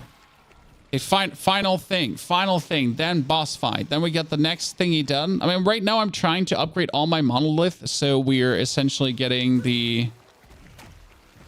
Oops. So we're getting like all the upgraded over time thingies, because that's the thing with like your Monolith, your empowered Monolith, right? Every time you beat a Monolith, you get this permanent blessing, and the blessings are obviously better from empowered Monolith than from normal Monolith. So that's what we're also looking for, right? To get good blessings. I mean, right now my blessings are subpar. I guess the only good thing the only good blessing I got is critical strike avoidance. Then that's pretty good. So don't have to be scared anymore getting critical strike. I think it was like 63% or something like that. It was high.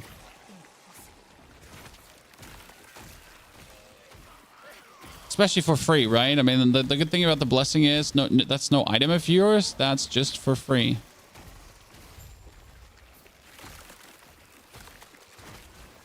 Is enough, or do I have to kill a few more?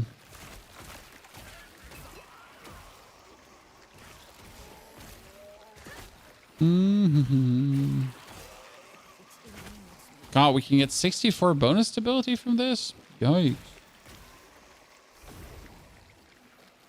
Make a rune mage after I max my warlock, and after the mage I'll do a minion necromancer. Yeah, I haven't really decided what I find interesting. I mean, like I kind of want to make a warlock too, but that would essentially just be playing the acolyte again, so kind of weird, you know?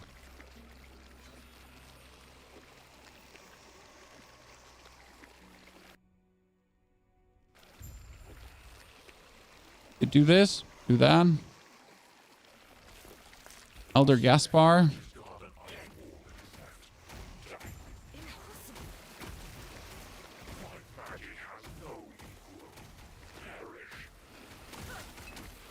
I forget about this. I forgot about that.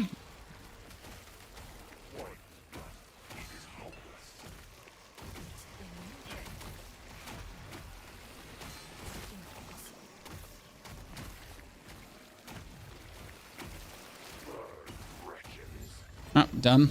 That was simple. Okay, here. Increased belt share drop rate. We have currently increased armor shard drop rate. Increased offhand catalyst shard drop rate. Increased glove shard drop rate. Increased class specific shard drop rate. Sure.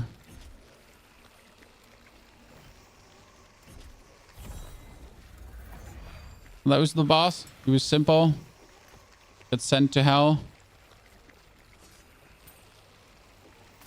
But I did get another dungeon key, ladies and gentlemen. We can do the Temporal Sanctum again and maybe not die this time. Okay, so this time I swear we're not going to die. What's the difference between normal and empowered monolith? Better gear, higher difficulty. So you have the empowered monolith, and they essentially have infinite scaling because you can, I mean, better gear because they drop better, yes. And as soon as you start upping the corruption, then they get more and more difficult, essentially. So you essentially have the difficulty of that in your own hands by upping your corruption. Then you up the corruption, and then you up the corruption, and then you up the corruption, and then difficulty. So you essentially have like the kind of like torment-esque kind of scaling in Diablo, where you go like for ever higher torment levels to kind of push content harder and harder. There's usually like a certain level of corruption you want to go for and a certain level of corruption you don't want to exceed, because it's kind of like it makes no sense to exceed that level of corruption. As far as I understood, because again, I'm really bothered with corruption at all yet.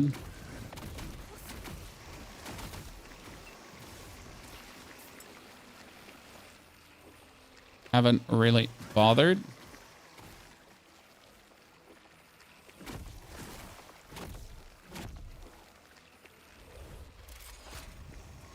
I'm slightly confused about shattering item. If you shatter something, stats actually become available. Is it random? Yes, it's random. So if you shatter something, you might get four respective shards. So you might get the 4 ones that you're looking for. You might also only get one of those 4. You know, so it's completely random. Like let's say you have one that gives you +1 in summoning skeletons. So there's a world where you exactly get that +1 in summoning skeletons. But it might also be that you just get the other ones. So that is random-esque, and there is no guarantee. Yeah. Don't actually know what happens if you shutter something that only has 1 on it. I've never tried, to be honest, to like shutter something that only has 1 single stat on it. Maybe then you're like guaranteed set stat, but yeah, I don't know that because I simply haven't tried. Usually I just shatter everything, you know, like you just buy a lot of runes of shattering. I mean, right now we have wood. We have 300k, so whenever the lady has shattering, I buy shattering from her.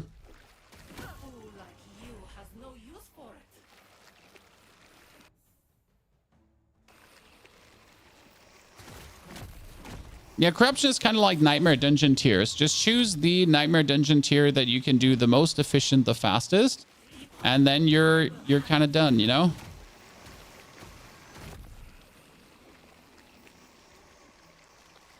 Escape is impossible. Sapphire water.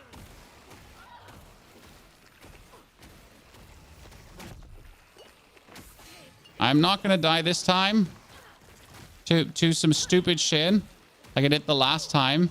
That's usually what happens, you know? Okay, what do you have? You have...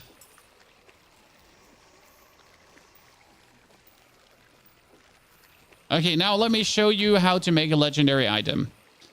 I have my helmet, and I have 2 helmets. I need to essentially decide which one I want to take. So I have these 2 helmets here right now, correct? And each of them could be going together with this helmet. I need to now choose which to take. So this has Vitality, Armor, Health. This has Health, Vitality. I don't want that weird stat here. So Damage Leech while health is transformed. That would be the worst part it could take. So I need to first reroll this one into something that's at least not completely terrible. Minion dodge rating, I hate that, but it is what it is. Then we have to boost the other one up as well, so he could take any of these 4. Same goes for this one. So this one has tier 5 intelligence, vitality, armor. So take any of these, or it could take any of these. I guess this one has 0 bat ones, so we're going to take essentially the... We're going to take the helmet.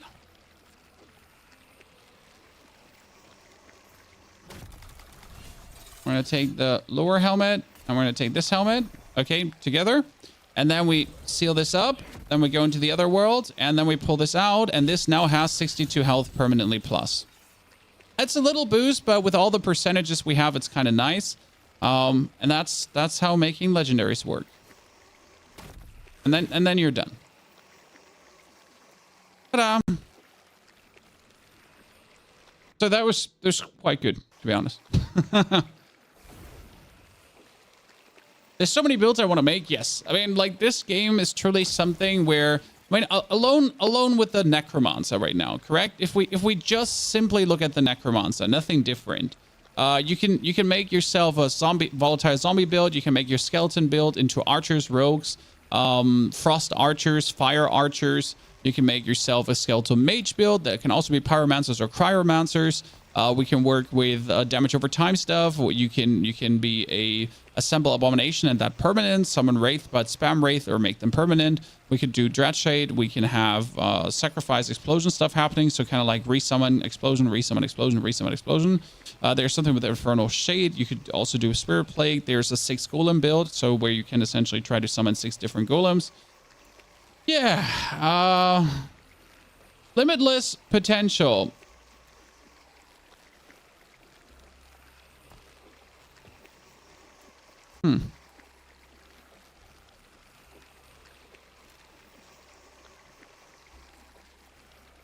There's a lot of fun to be had. There's a lot of beauty to be told. Jewelruth Stardial. 29 mana spent gained as ward. Increased spell damage. When you use a movement or time travel skill, all stats on this item are triple for 4 seconds. Huh. That's actually cute. But useless, but cute, kind of. You know? When I was thinking about using this too, 800 minion armor, and then I can summon like some weird illusionary tree. You know, too. Just for the power of why not?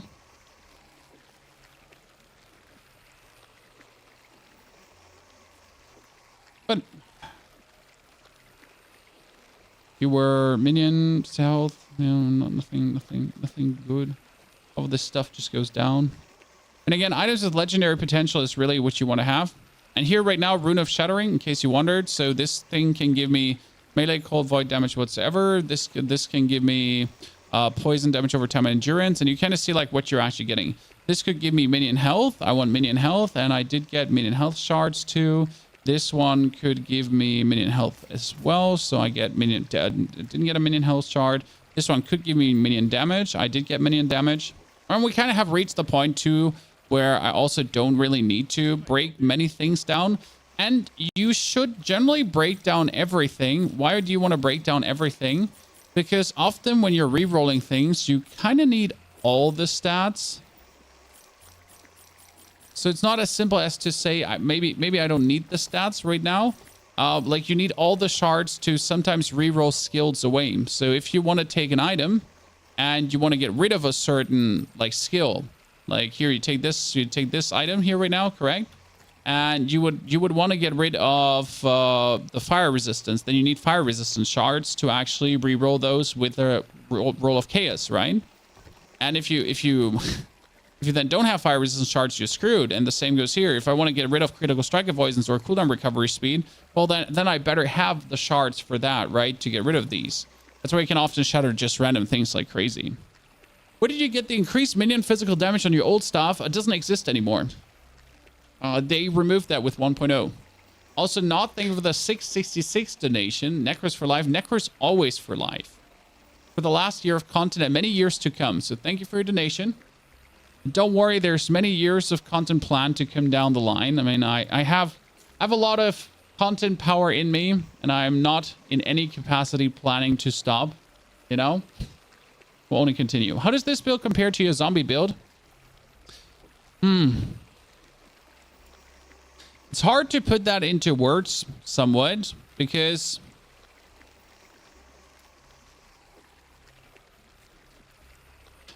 would I say it's better than the minion build? I do believe the zombie build was more tanky. This one instantly has more damage. So in order to get the minion damage up, I need to work on a lot of multipliers and everything to multiply them. Here, I summon this dude and I give him like the Dread Shade, and the Dread Shade, the Dread Shade says always crit. Do you see that? 44,000, 39,000, and so on. So like I have inferior equipment with this. I have shitty equipment, and this dude does up to 200,000 crits. My zombies don't do 200,000 crit. So when it comes down to like mere single target, absolutely maniac destruction damage, the Wraith will just always do more. The zombies just can't do the amount of damage the Wraith does. But you can spam the zombies way more. So like this one actually is limited by its own attack speed to that extent, right? When you can higher the minion attack and cast speed. So that's also what you're looking to actually get higher. But yeah, I mean, at the end of the day, he's limited by himself being like himself only. And if he gets stunned or frozen or whatever, it's like yeah, it's that. Whereas the zombies, like you can like run around at some of the zombies and then explode the zombies and get ward. Because right now, like what I do is I just essentially run around in a circle and try to not get hit, right? Because that's what I do. Like I am the weakest link in this build, right? I'm the weakest link. I'm just going around. I'm like, please don't kill me. Do you need to have those other two smaller pets? He summons them themselves. Chat. like here, the dude here, this guy, he summons these. He's the Wraith Lord. He summons his own Wraithies. So I don't have a choice to have them, because he's like, I want them.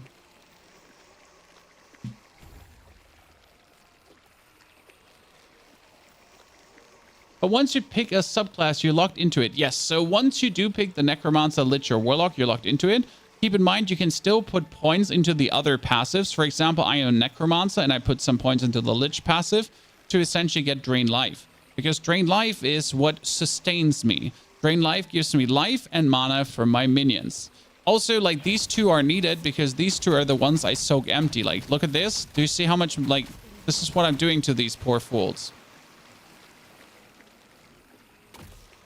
How's the endgame in this? The endgame is very simple. You have the Monolith. The Monoliths are these little islands. You have to beat the islands to fill up the bar on top here to get to the quest. Then you do quest 1, 2, and the third one is a boss. After beating the boss, you will get a blessing. These blessings are displayed here. And these blessings can get better because after you have beaten every single Monolith, there's 10 in total. You then get thrown into the empowered Monolith, where you can do every single Monolith again to like go through the Monolith another time. And yeah, face harder challenges. Then you can corrupt the monolith to raise the corruption of said monolith to make the monolith even harder than before and to higher the chance of finding better loot.